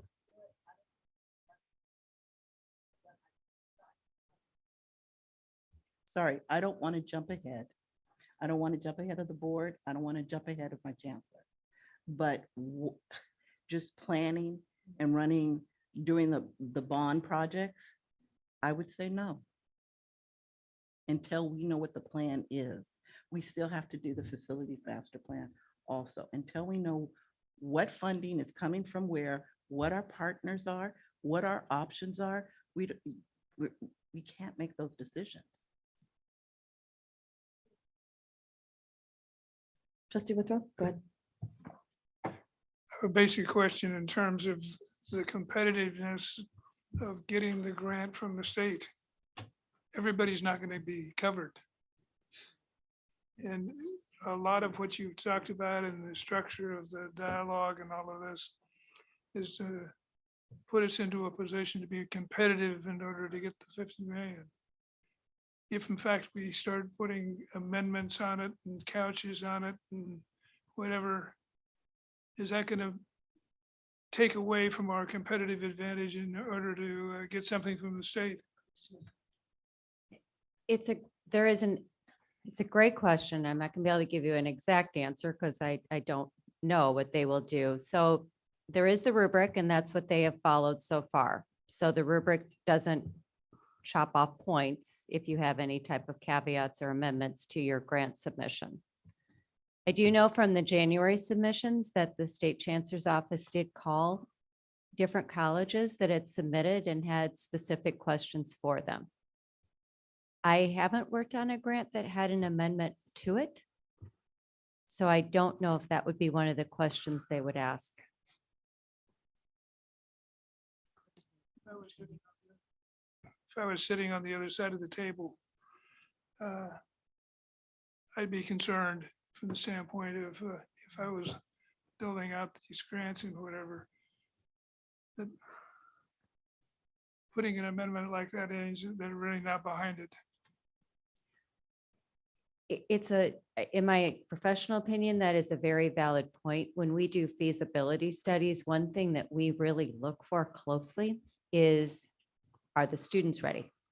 Right. Are the faculty and staff, is the board ready? And so that is really a trigger for us for how feasible student housing is.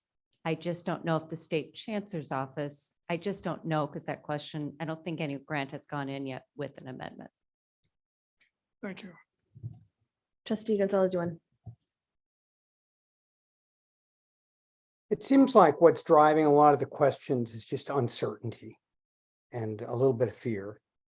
And frankly, I think the fear is warranted. I think that we've looked at the performance of our district, and I'm not pointing fingers at any one aspect of our performance, but across the board, we've got areas of weakness. I think that's undeniable. Here's the thing, in the next 10 minutes or hour, we could debate this and discuss it, try to come up with amendments, but frankly, why? The question we're asking right now is, shall we put in a grant with uncertainty? And there's no way that any amendment is going to resolve the multiple levels of uncertainty that we have. I think what we need to be doing is saying, do we want to continue this discussion? And if we want to continue this discussion, well, we've got until next July to continue this discussion to see whether they're going to give us a grant. But to try to amend a proposal with this specific limitation or that specific limitation, I think we're legislating then based on fear and uncertainty. And I don't think that's necessary. I think we can deal with our fears and our uncertainties in the months to come.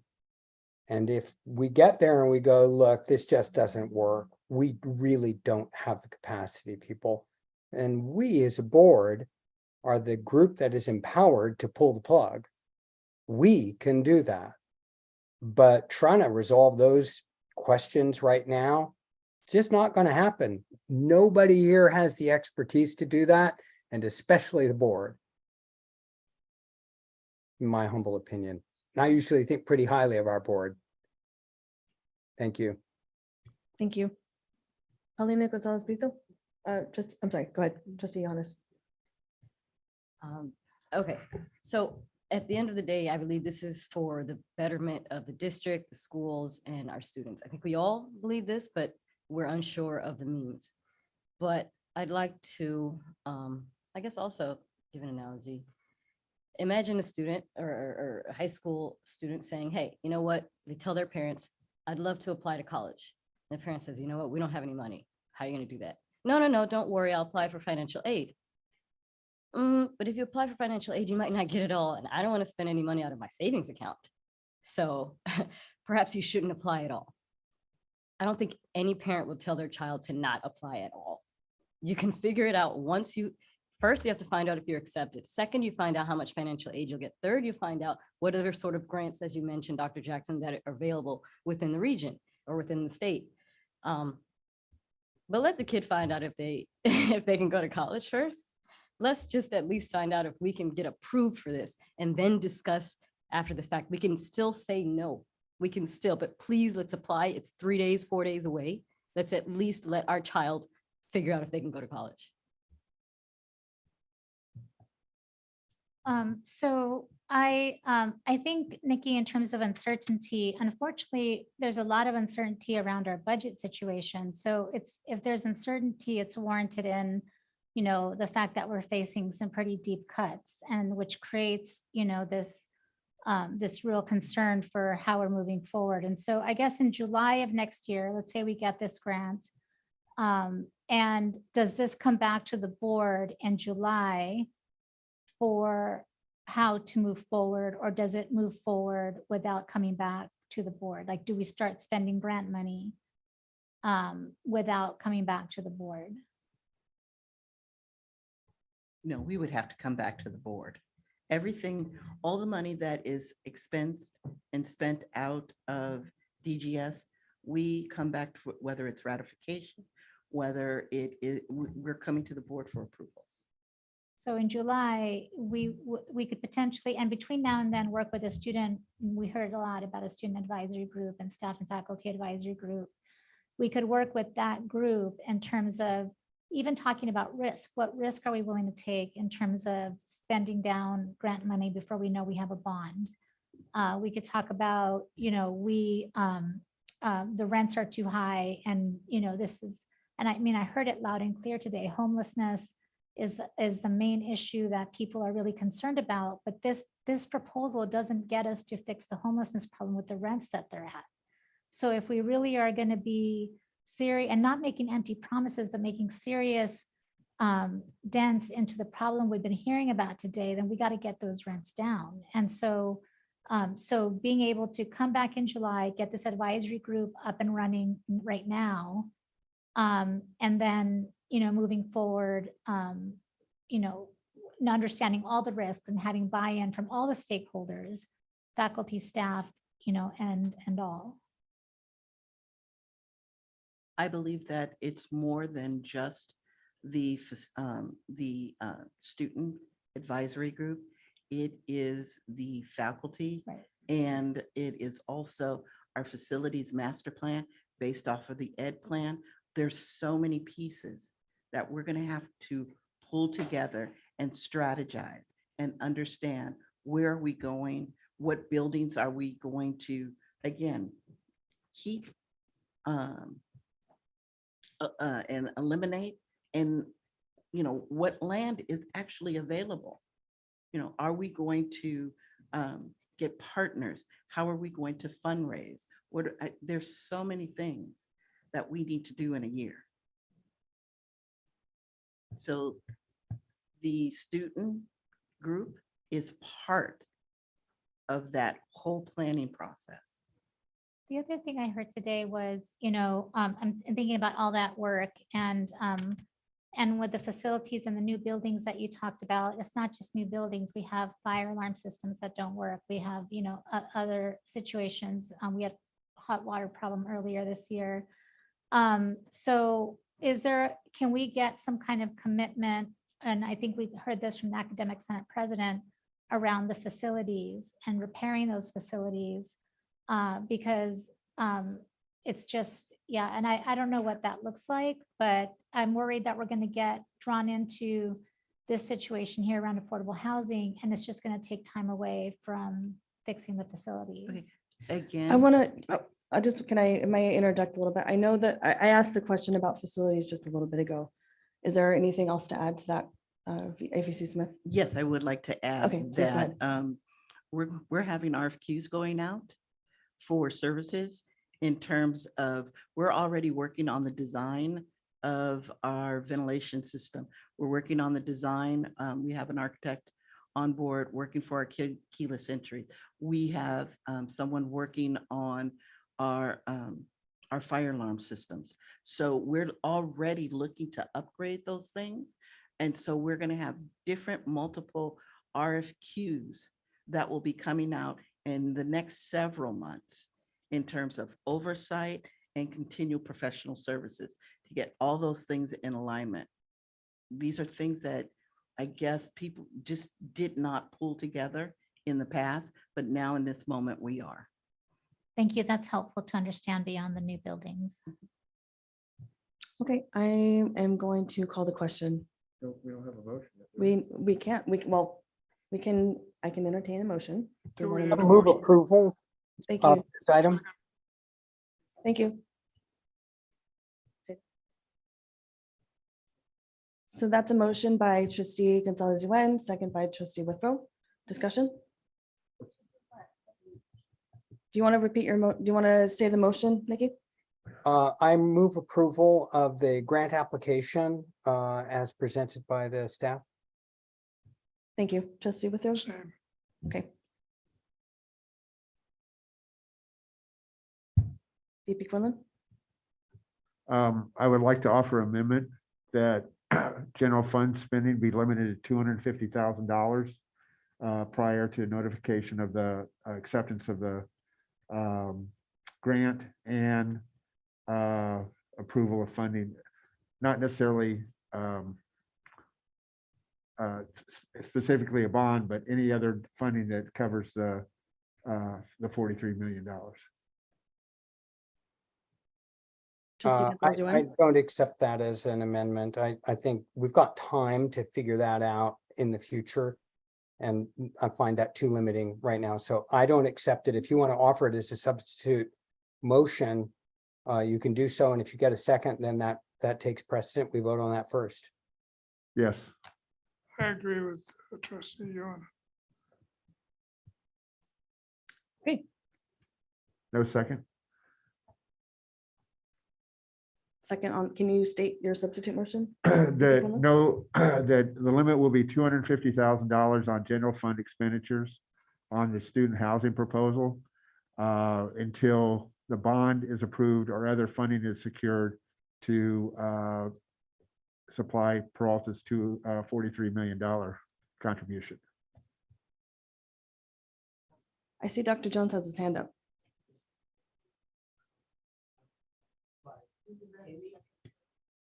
Can we discuss? Trustee this? Gonzalez Brito was the second for Okay, that. thank you.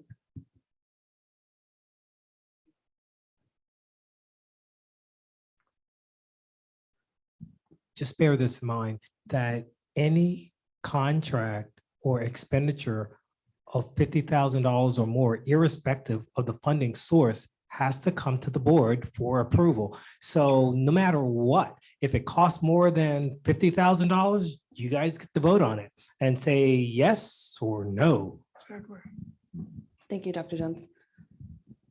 Okay, so I believe at this time we call a vote of the substitute motion. So for clarification, Go ahead, trustee Gonzalez Yuen. trustee Quinlan, you're voting for your amendment or your motion is to approve the grant application submission with the provision that no more than $250,000 would be spent prior to the passage of a bond. Is that what you're? Passage of the bond or securing other funding. Or securing other funding, that no more than $250,000 of general fund expenditures be made. All right. I just wanted to clarify that your motion was in fact to put the grant in. All right. So I believe at this time we take a vote on the substitute motion. Student trustee Masand, I approve. trustee Withrow, No, trustee Johannes, No. trustee Gonzalez Yuan, No. trustee Napoli Bellarice. I don't think she's on the call anymore. Trustee Gonzalez Brito, Yes. trustee Quinlan, Yes. trustee Delphine Polk. No, Motion fails. thank you. Let's go ahead and vote on the original motion by trustee Gonzalez Yuen, seconded by trustee Withrow, to submit the grant as is. Student trustee Masson, I approve. trustee Withrow, yes, trustee Johannes, Yes. trustee Gonzalez Ewan, Yes. trustee Gonzalez Brito, Cautious, yes. trustee Quinlan,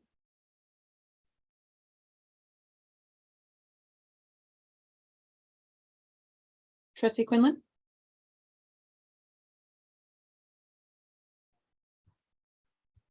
No. trustee Delphine Polk. Yes, Motion passes. thank you very much, everyone.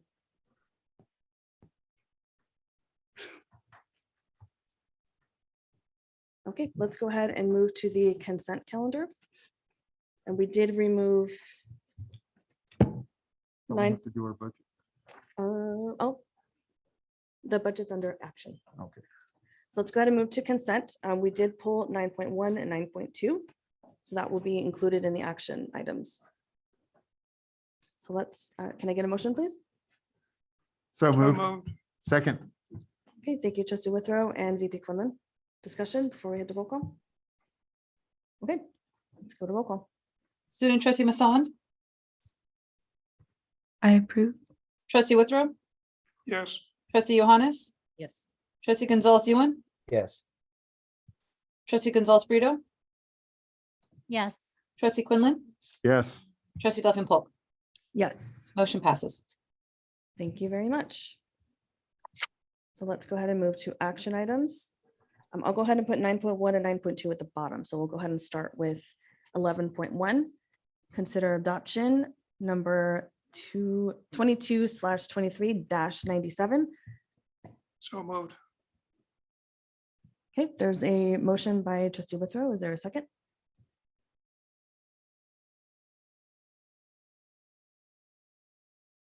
Can I hear a second?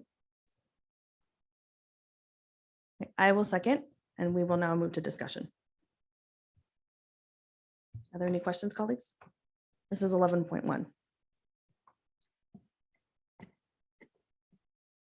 It's a construction agreement with W.E. Lyons Construction Company for the Laney College waterproofing repairs Phase 3 project.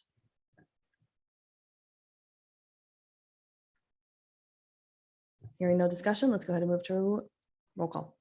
Student trustee Masson, Yes.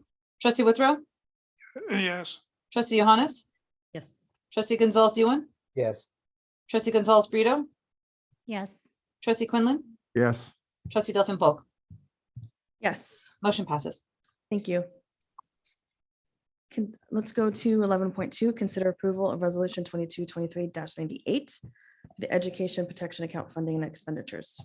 move approval, Thank you, trustee Withrow. Second. Second. Thank you, VP Quinlan. Discussion? VP Quinlan?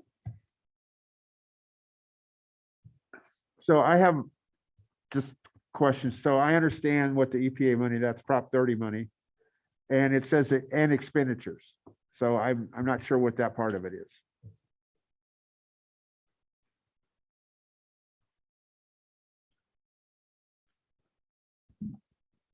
That just simply means it's the associated expenditures that we are going to use those resources for. They're already included in our revenue assumptions for the budget. That's all it is. So this is money, this is for our 22-23 budget, right? This funding? Yes. Okay. And it's already included in our revenues. They're broken out in separate line items as I've shared before on the Exhibit C. And so it's already included in the amount that we are projected to receive. You're quite welcome. Any additional questions, colleagues? Okay, hearing none. I believe we still need to vote on this. Let's go ahead and do so. Student trustee Masson, Yes. trustee Withrow, yes, trustee Johannes, Yes. trustee Gonzalez Ewan, Yes. trustee Gonzalez Brito, Yes. trustee Quinlan, Yes. trustee Delphine Polk. Yes, Motion passes. great. Thank you so much. So now let's move to 11.3, consider approval of the Peralta Community College District tentative budget. We will Move hear a approval. motion. Thank you, trustee Withrow. Second. Colleagues, can I get a second? Second. Thank you, trustee Johannes. Let's go ahead and move to discussion.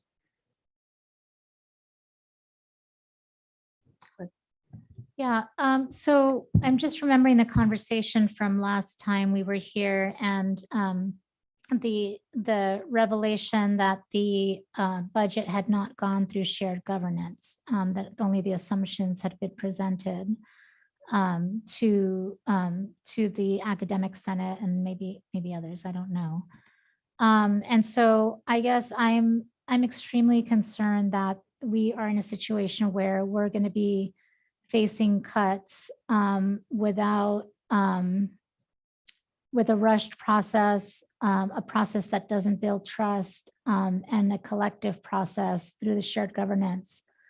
And I guess, I mean, it feels like you know, we either have to pass this or we have a problem. And so it's, you know, it's like urgency without actually, you know, being able to address the issue that it didn't go through shared governance. So how are we going to be sure that as we move forward, that the cuts are not going to come to us without that kind of collective process to really get buy-in from the different stakeholders? Thank you very much for your question. Point of clarification, we did take it through shared governance. The PGC did not approve it. It failed because of a 5-5 vote.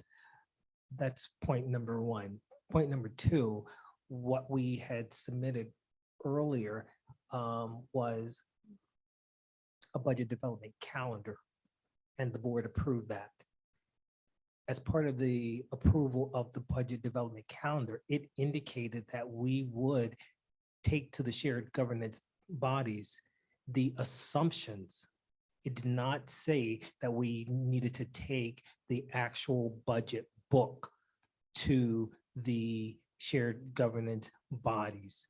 And it is my understanding that previously, at least over the past 3 years, we've never done that.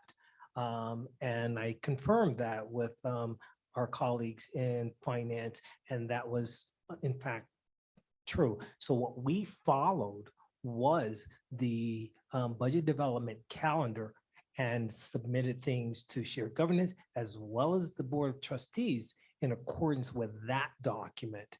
Now, whether or not that is sufficient level of engagement, we can talk about that and look at enhancing that. And I'm completely for that because I am a very, very strong supporter of transparency.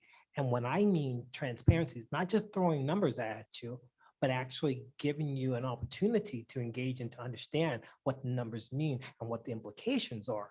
And so I think that when I've made presentation, I've made a very concerted effort to explain things, I hope, reasonably well with a high degree of clarity.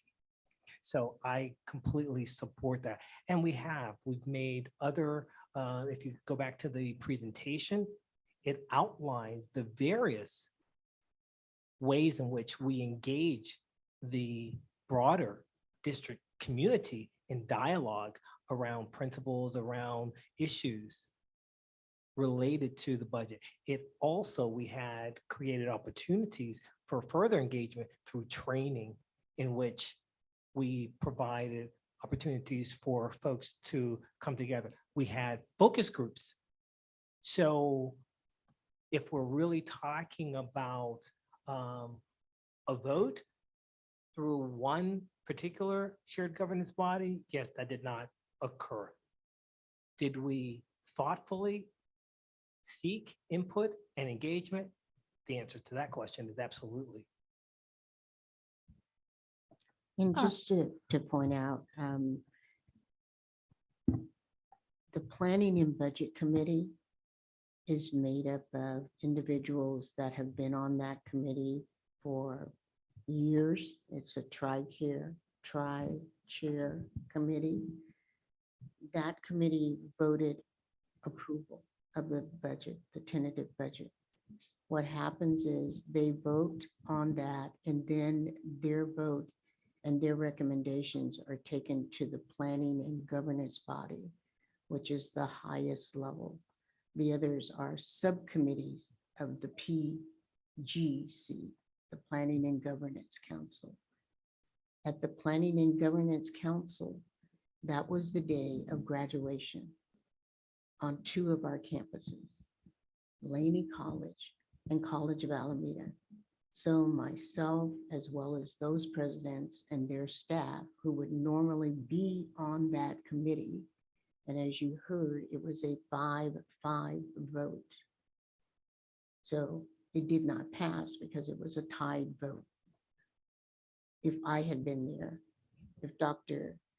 Bajrani had been there, and if President Besikoff had been there, that would not have been the vote. So the difference between what the Planning and Budget Committee recommended is what you're looking at now. The PGC is an advisory committee, and their vote was a tie. And as I said, it was on the date of graduation of 2 of our colleges.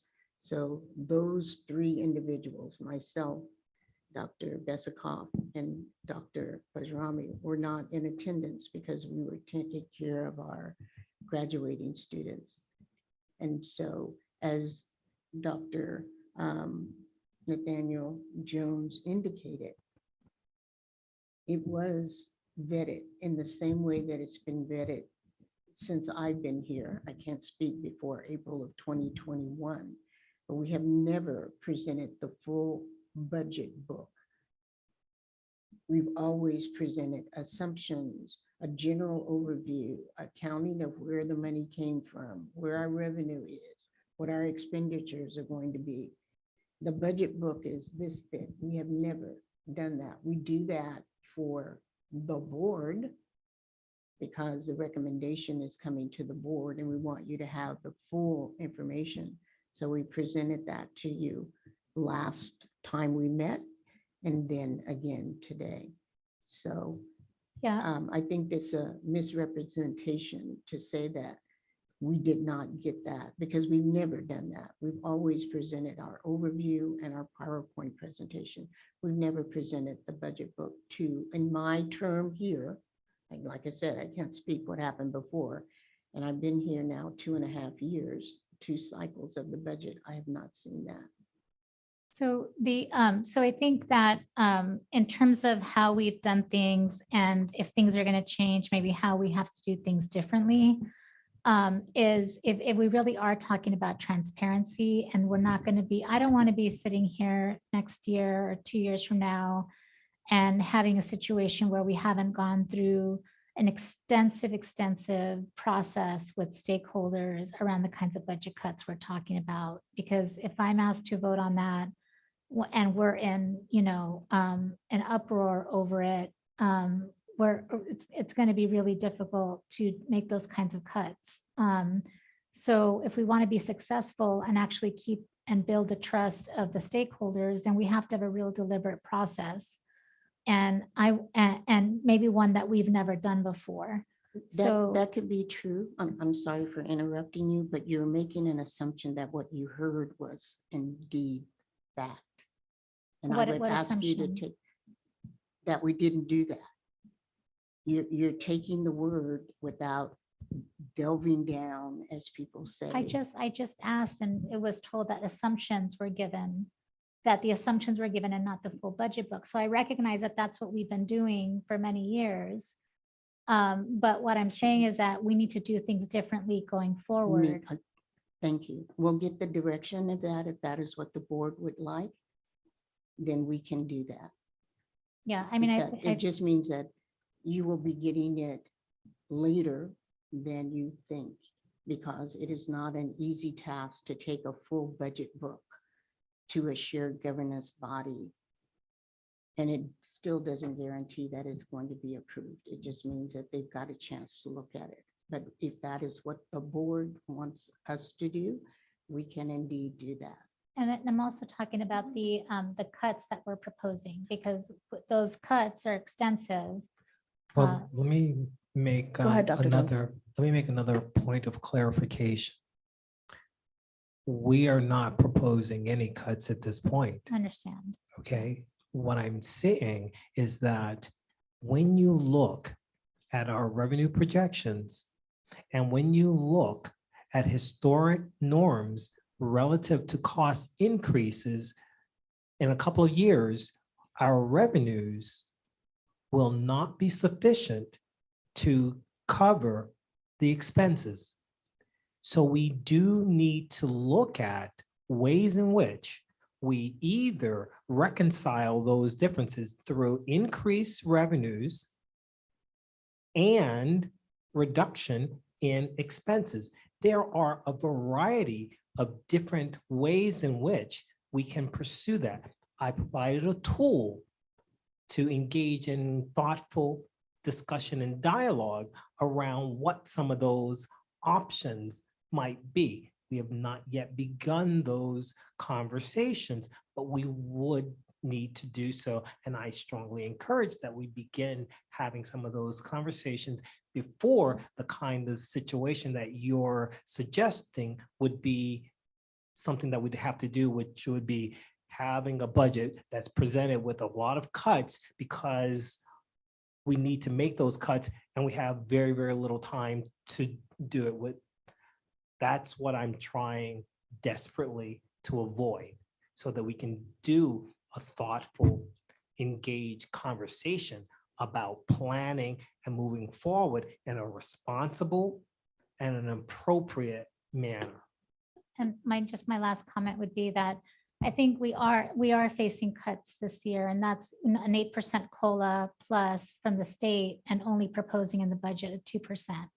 So we are asking people to take a hit, even though we're not talking about that long list of cuts. That, I beg to differ with you, trustee. I apologize, but that is based on an assumption that the state COLA is as a pass-through. That is not the case. We make decisions around how we're going to allocate those revenues. We absolutely could choose to make that a pass-through. There are implications. The salaries would go up. We'd have to figure out a way in which we close that gap through additional freezing of positions and so forth. But that is not the budget that we prepared. We are not cutting any line item. The revenues are higher than last year, and so are the expenses. So there isn't a line item in the budget that we have reduced from last year, probably with the exception of maybe the benefits, just to account for the difference in the rates for the SIS program. So I would have to look at that. But in terms of salaries, no, it's showing a 2% increase. So that's not a reduction. And I believe trustee Gonzalez-Yuan has his hand up. Thank you. I'm really appreciating the dialogue here, and I think the points of view are actually really legitimate. I think where we struggle consistently in this district is with trust. And when we have more transparency, we hopefully get more trust. Establishing a budget is hard. And I think the administration has done the best job they can figure out how to do. That best job probably isn't as good as we need, frankly.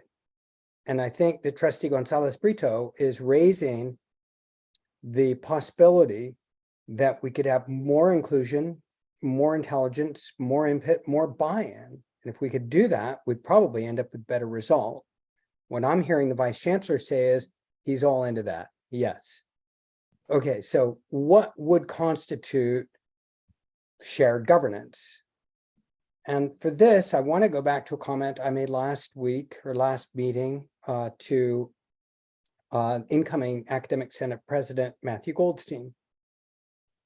Assembly Bill 1725 establishes requirements for shared governance, and we as a district have said that we will rely primarily on our academic senates in 10+1 areas. Now, area number 10, where we have already agreed we will rely primarily on the recommendations of the academic senate, area number 10 is processes for institutional planning and budget development.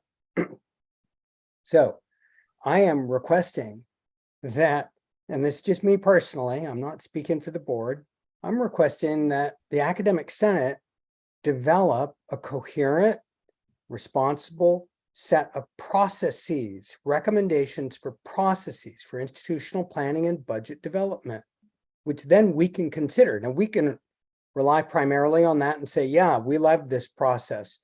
The administration will have something to say about it. We can accept it, modify it, etc.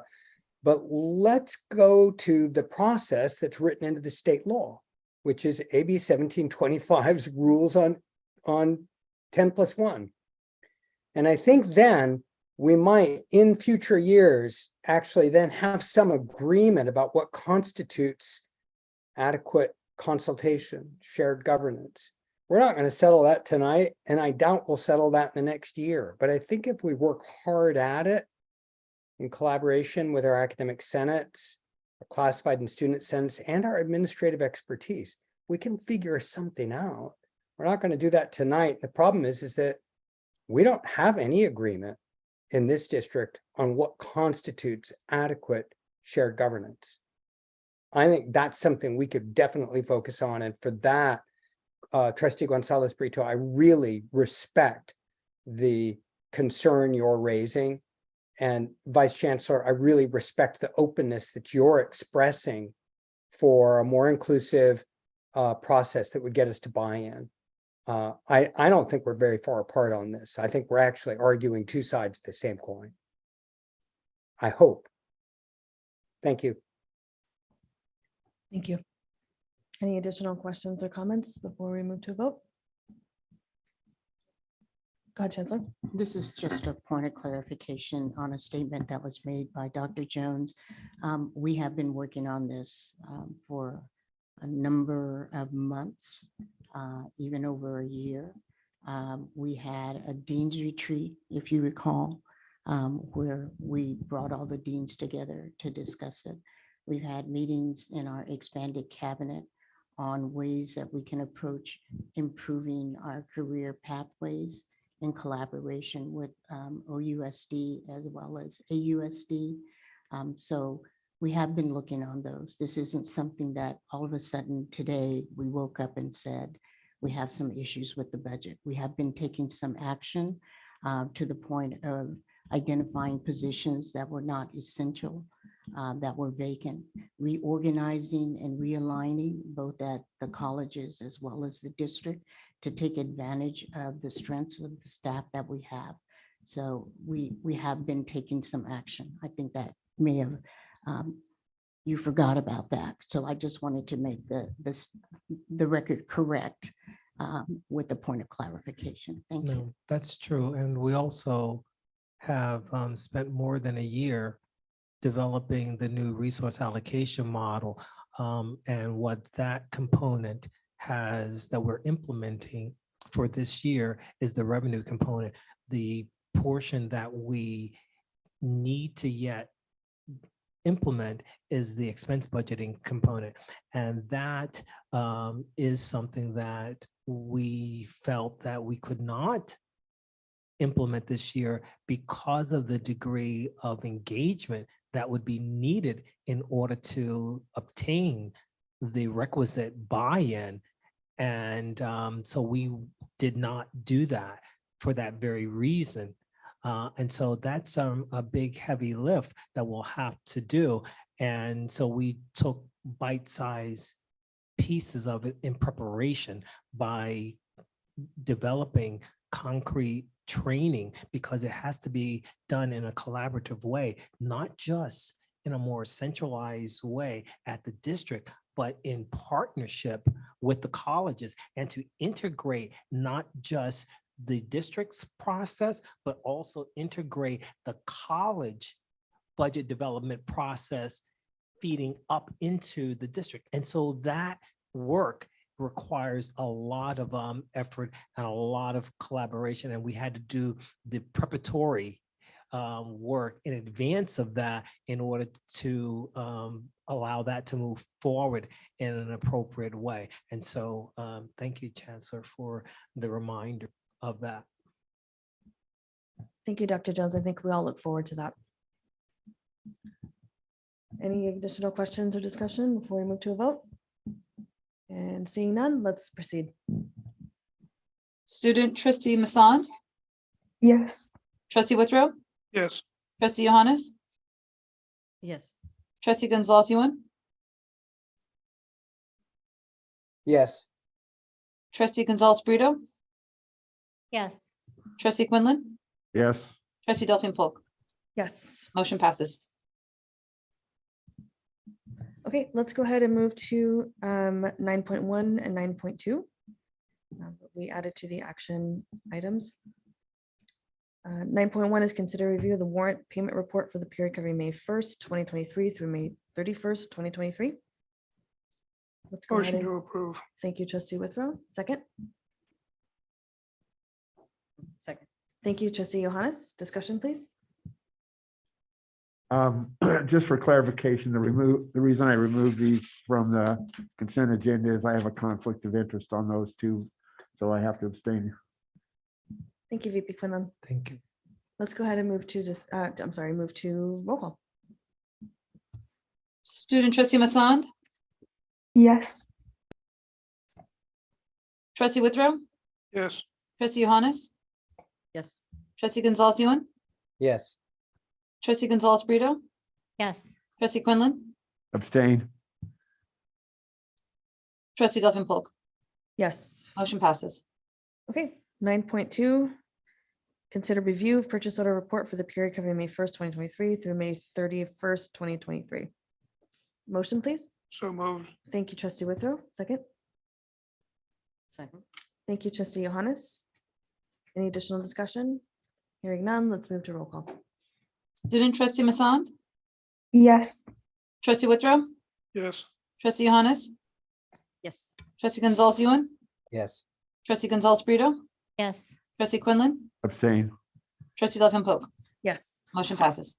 Great, thank you very much.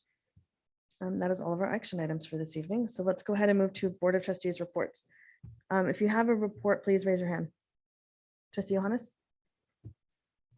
Yes, at the end of the last session, we discussed that there was a Juneteenth celebration at Merritt College, which I attended. I saw trustee Quinlan there. We had a great meal together. And former trustee Hogan, also Mark, yes. Former trustee Hogan was there as well. It was great food, vendors, music, presentations. And I want to especially shout out, I don't recall her name, but at the end, she gave a very, very good presentation on credit, a usage of credit, which I think our students very much so need. And I thought I knew enough. I would just say 10 years ago, I had very, very serious ID fraud, hundreds of accounts opened in my name.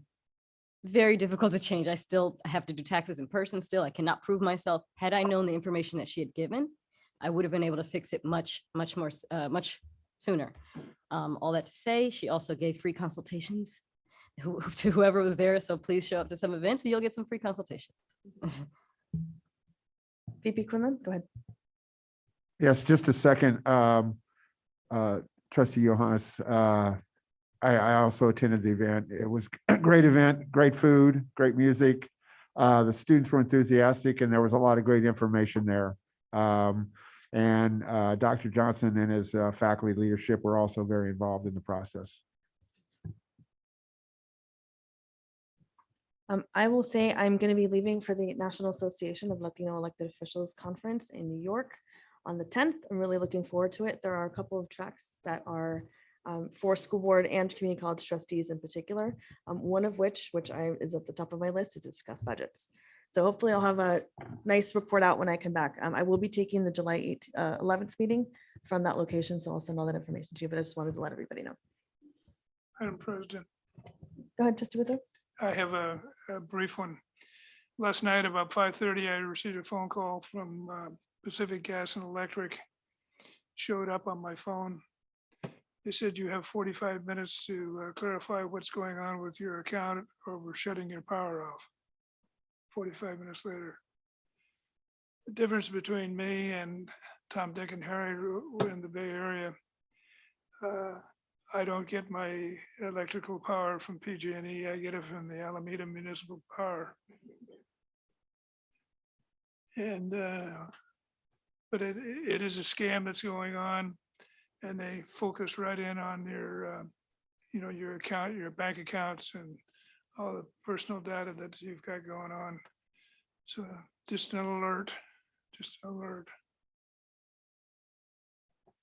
Thank you, Trustee Withrow. Let's go ahead and move to announcement. Oh, I'm sorry. Go ahead, Trustee Holness. Apologies. Well, I know everyone wants to go. One last item. At the same date that she mentioned, I may or may not be here, as I'll be at a conference July 11th for the California Association of Black School Educators. And if I'm there online, I will provide that information as well. Thank you. Okay. Let's go ahead and move to announcements. VP Quinlan.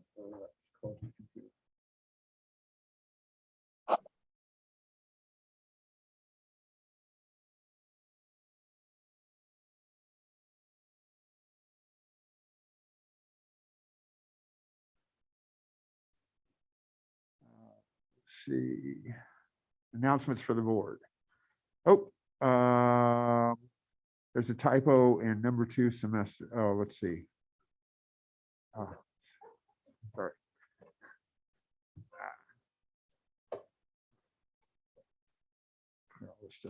Summer classes are underway, so welcome to all our summer term students.